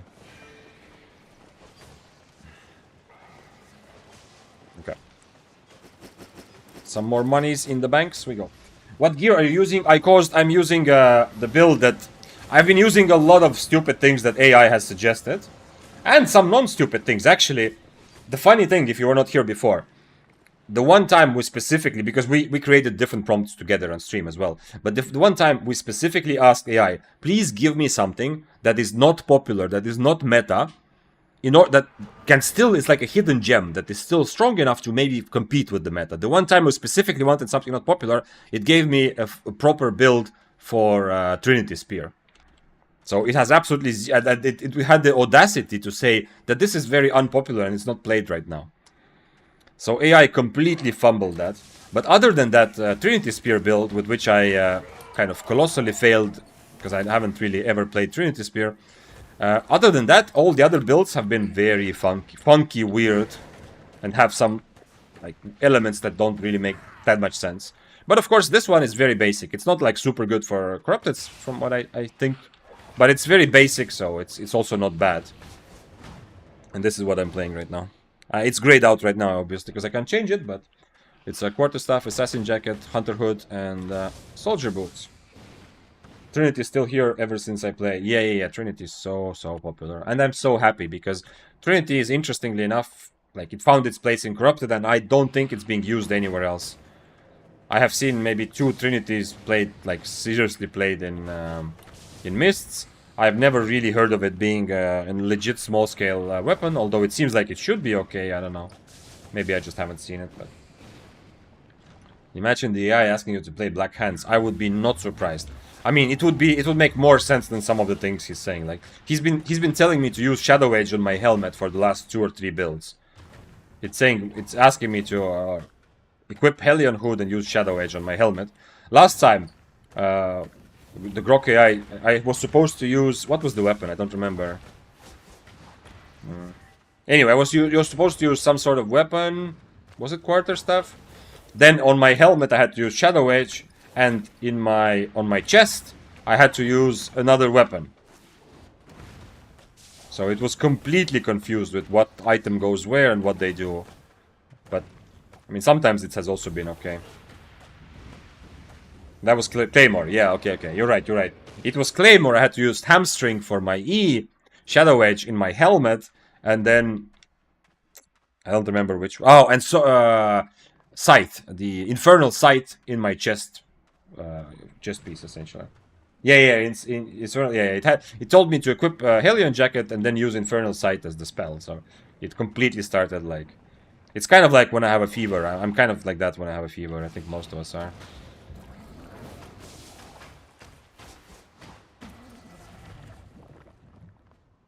I wish Grail Seeker was cheaper. It's actually not a bad solo weapon. Yeah, it is very... It can be very fun as a solo rat in open world. And I don't know even why it's necessarily correct to call it rat. Maybe that... Because in that case, I don't see it as ratting, you know? Like, ratting corrupted, so I understand, but... But essentially, like, killing people by using mobs, or killing groups of people by using mobs, it can definitely be awesome with the Grail Seeker. Maybe it's time to take more days for different quarterstaffs. We'll see. Okay, where am I? Not that way, I'm going this way. And I need to eat food. One thing that definitely I'm benefiting from against the bows that we've been killing is that they don't react, you know? They have Frost Shot against my E, but it's difficult to react on time. Actually, wait, did I add another kill?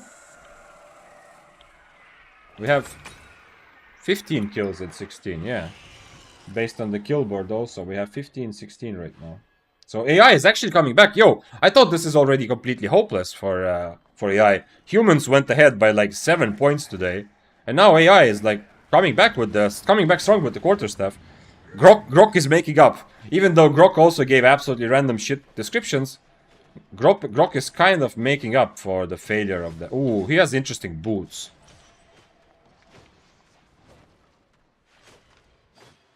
Can I try to use... What if I actually... You know what? Let's go crazy. This shouldn't work, but what if I actually do just use this... the dodge roll. You know what? Fuck it. Let's have fun. Come here, Karin.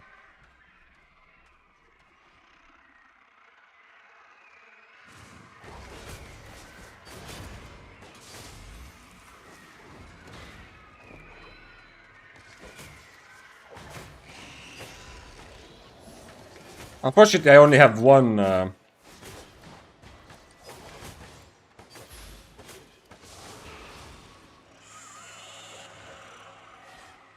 His boots are almost ready again. But he doesn't... Like, his boots are just to get on top of me, right?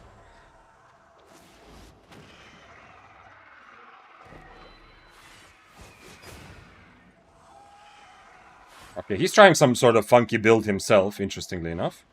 I think he has one more potion, though.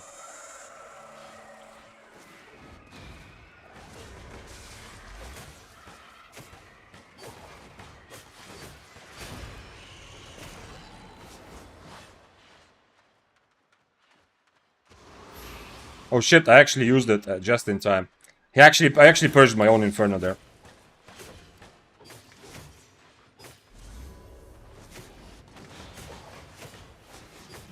That was awesome, man. This guy was gaming. This was an actual gamer, not just a random bullshit player, like funky build. That was awesome. That was close. I purged my own Inferno there in the end. He used his Wind Wall at the same moment just to push me away, and I clicked Inferno, so it was a bit unfortunate. Other than that, man, that was a fun fight. I like changing my boots, actually. I did punish him a little bit for having Night Shield Charge, but I did punish him a little bit by making it more difficult to play because I had dodge. And it was still enough mobility to catch up. Our AI is better. That was actually, you're right. That's a very good comment. Because that did feel like AI versus AI battle, kind of.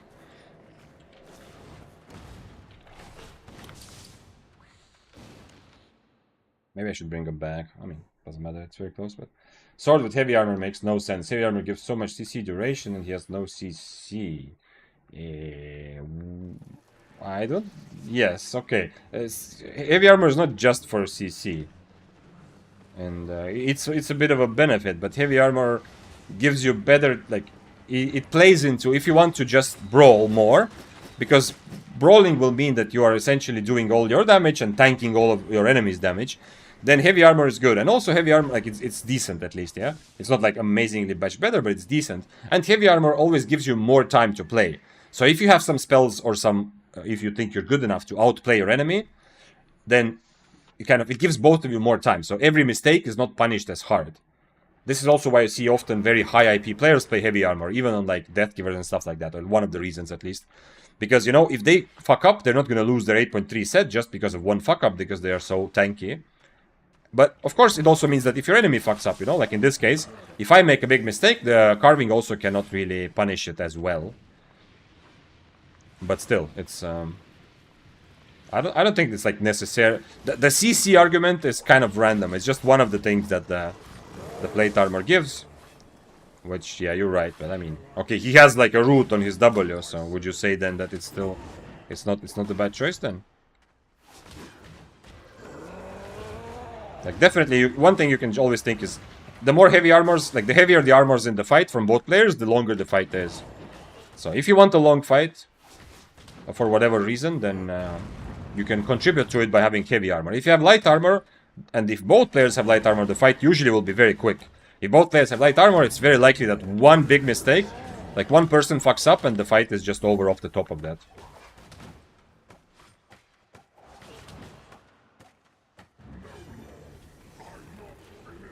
He says that plate melee is pretty good, especially if you learn hit per particular knight armor purges. Yeah, it's also the...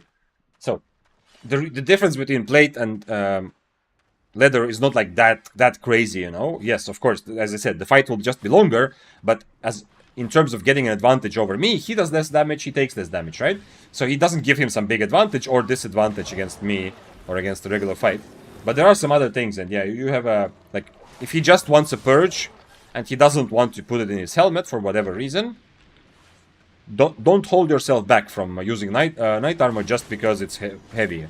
If you really want the purge, Armor of Valor is probably the kind of the basic heavy armor. If you just want heavy armor but you don't know why you want it, you just want it, then probably go Armor of Valor.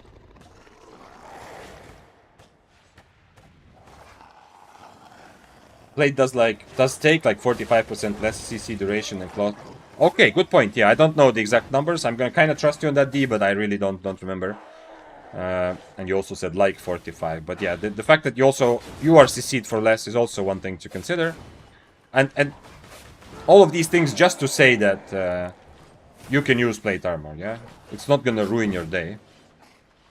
It's just that if you are a kiter, then a lot of your fights come down to not just hitting each other with all damage and seeing who wins, but all of your fights come down to, can you maintain space and who is gonna hit more spells.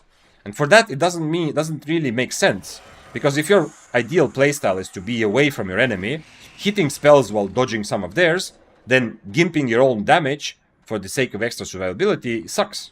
Because you don't need that survivability. Your survivability comes from distance, like keeping your distance and dodging spells. But if you are planning to play like more all-in, full YOLO kind of... ooh. Do I need to remove Cultist? I think it's fine, yeah, to do it like this. He has 2 poison potions, and he doesn't have... Oh, he does have Enigma Blade, yeah. Another plate armor enjoyer, by the way. Can I actually go Invis here?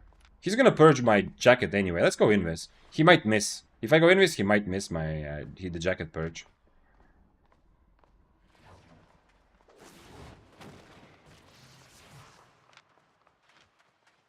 Is this my dungeon or his? There's a very nice kiting circle here.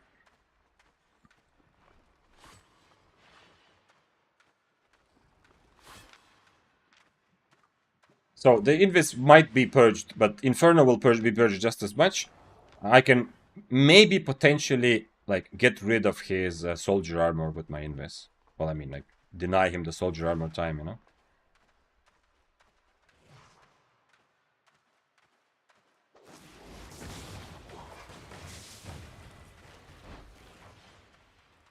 Like this. So now he doesn't get any value from his soldier armor. He still has his E, of course, but I think that's fine.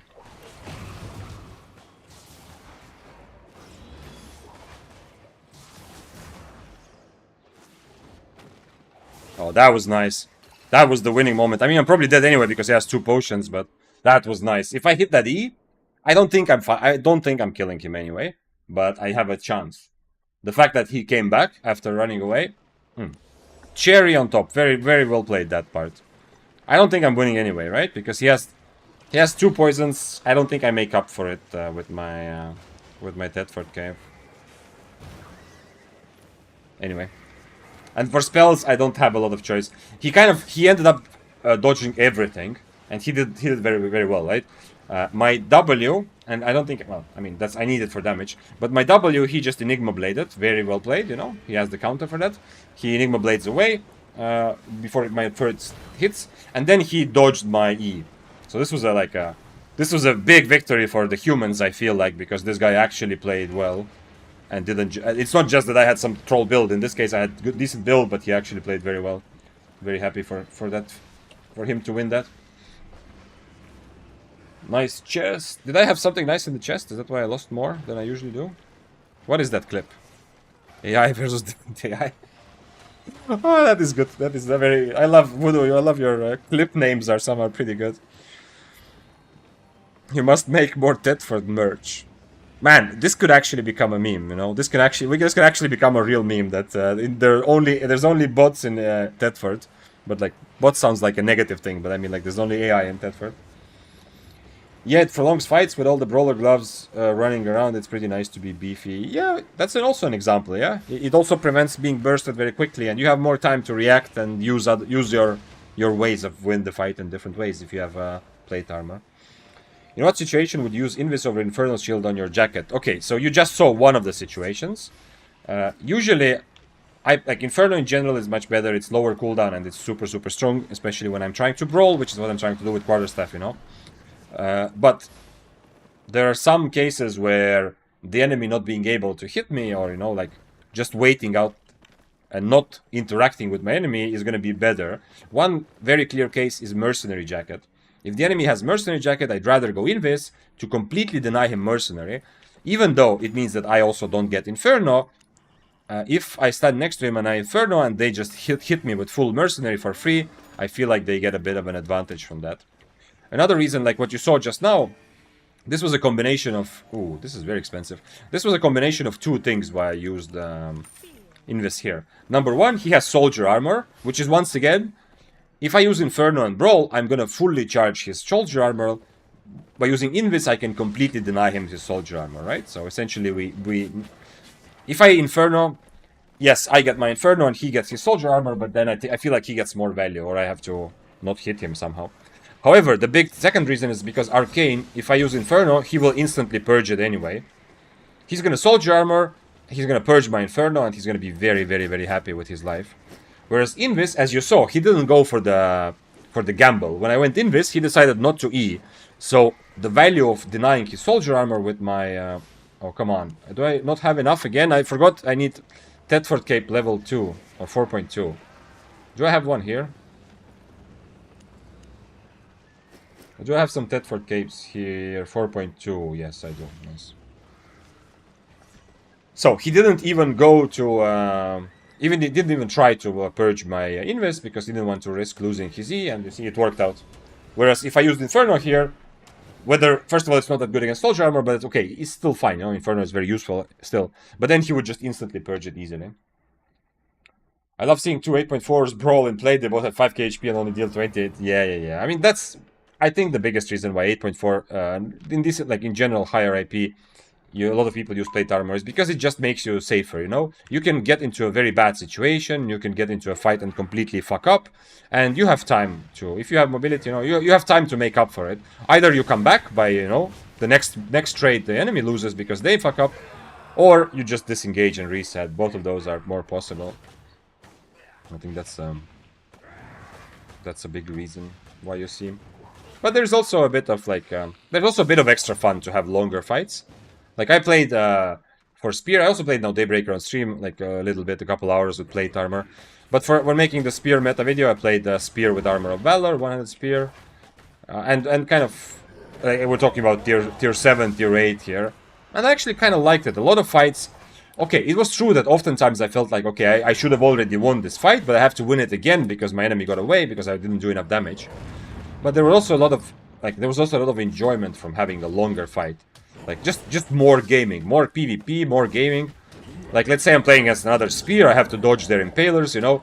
The fight is not over. It's not just I miss 2 Impalers and he hits 2 and it's GG, or I hit 2 Impalers and he misses and it's GG. This way, there was, like, time. There was time to try again, essentially. And it was kind of, there was extra fun in that.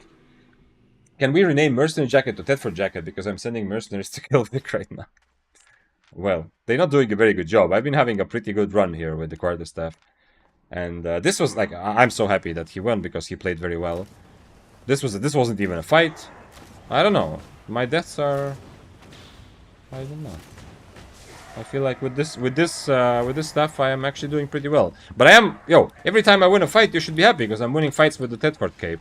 So the whole world is looking at it and thinking, wow, Thetford Cape actually meta now again.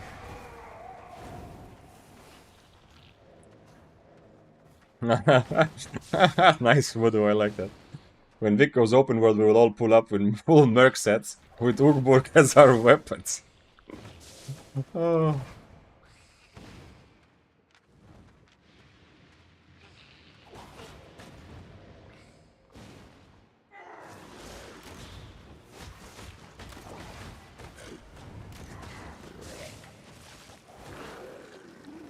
Okay, let's try. Let's try. Full plate claymore might work actually with full stack soldier armor. Yes, a lot of builds that are very burst, like are focused on one big burst, can potentially work with soldier armor instead of cloth armor. Yeah, it's not uncommon to try it out. I mean, Heron Spear also with soldier armor seems kind of okay, honestly.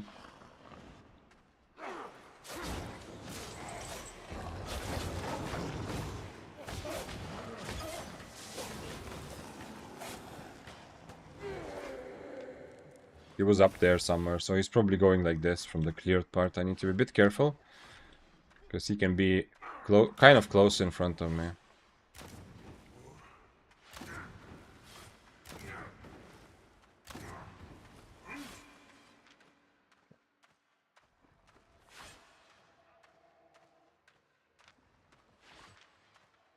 Yeah, soldier boots. I don't know what I think about that.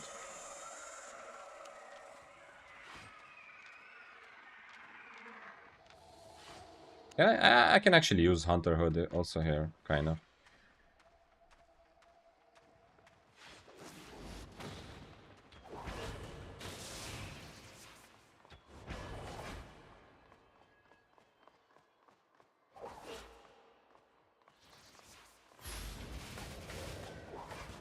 Yeah, the soldier boots part means that he can just reset. I can't really do anything about it. But if he fights... Okay, if he fights back... Ah, that was a mistake.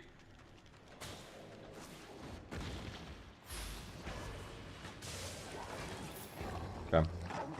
Okay. He did not have much hope there, especially going into the fire. I shouldn't have Hunter Hooded randomly. I should have Infernoed randomly and keep my Hunter Hood. If he somehow gets like his full E cast on me, or like I cannot cancel it, or I want to tank it, I can Hunter Hood a lot better there. Brother Longbow, was that your brother? Voodoo mama, voodoo brother from another mama. Oh, okay.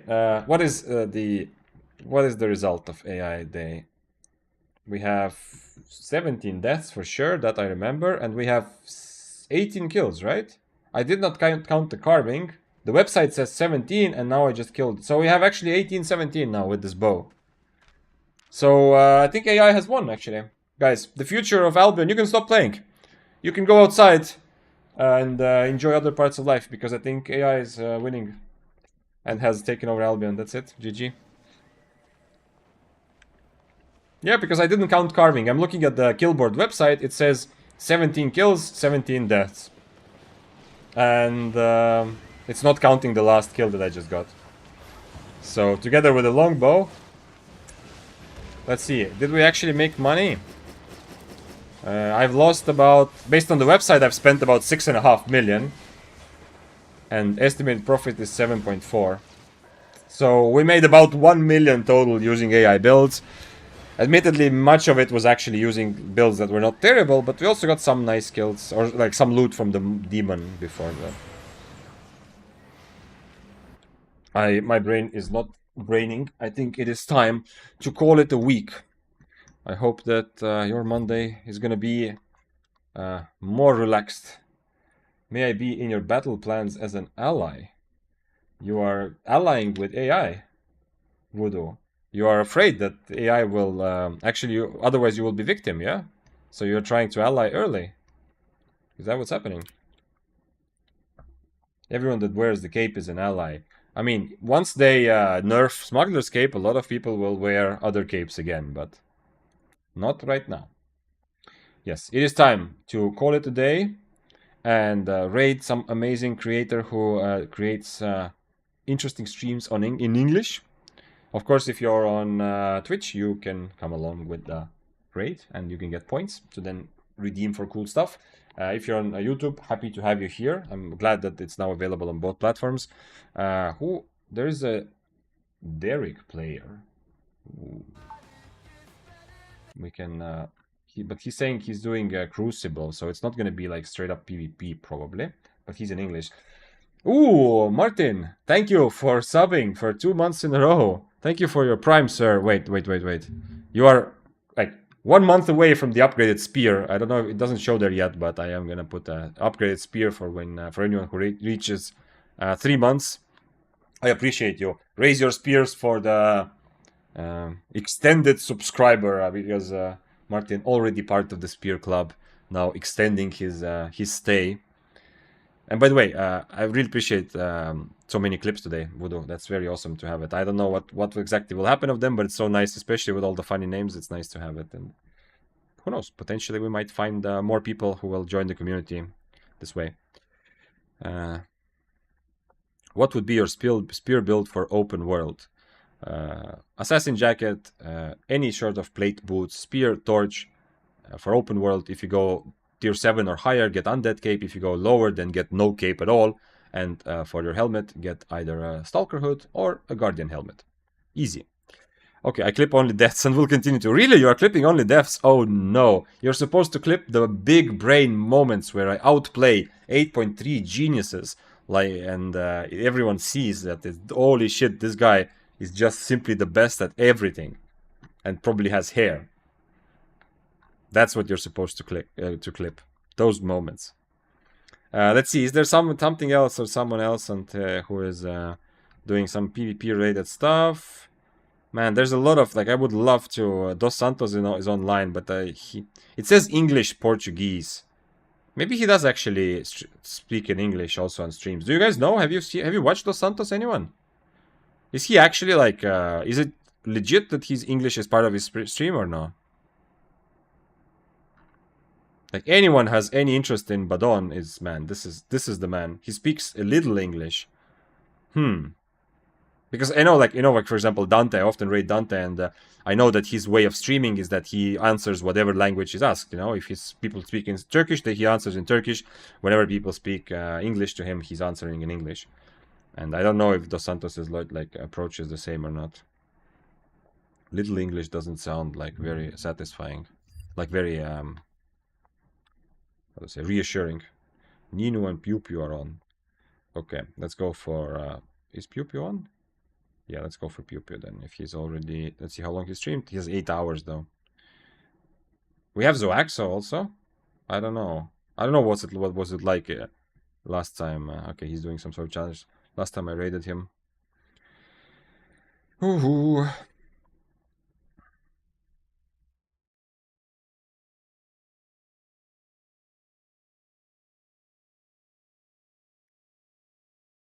Would be nice. Would be nice also to raid Zifra Raider, right? I should have raided him after he called out that I have scripts. Mog does not stream anymore, Voodoo. That's just reruns. So it's a different thing. Okay, you know what? I don't know exactly what Derek is doing, but I kind of feel like... Wait, he's in Path of Exile streaming. T-Bungie. Okay, let's go for T-Bungie. Yeah, whatever. Although, I don't think I've ever spoken to him in any sort of conversation, like written or in any way. But at least he is chilling. So at the very least, and from what I've seen in a couple clips here and there, he has a pretty good understanding of what the hell he's doing when he's alone in the open world. So it might be a pretty good... he only plays Avalonian. Yeah, I know. Oh, you mean the only guy that plays? Well, a lot of creators have been playing it, but yeah, like not as consistently. Let's see. YouTube T Bungie is his name.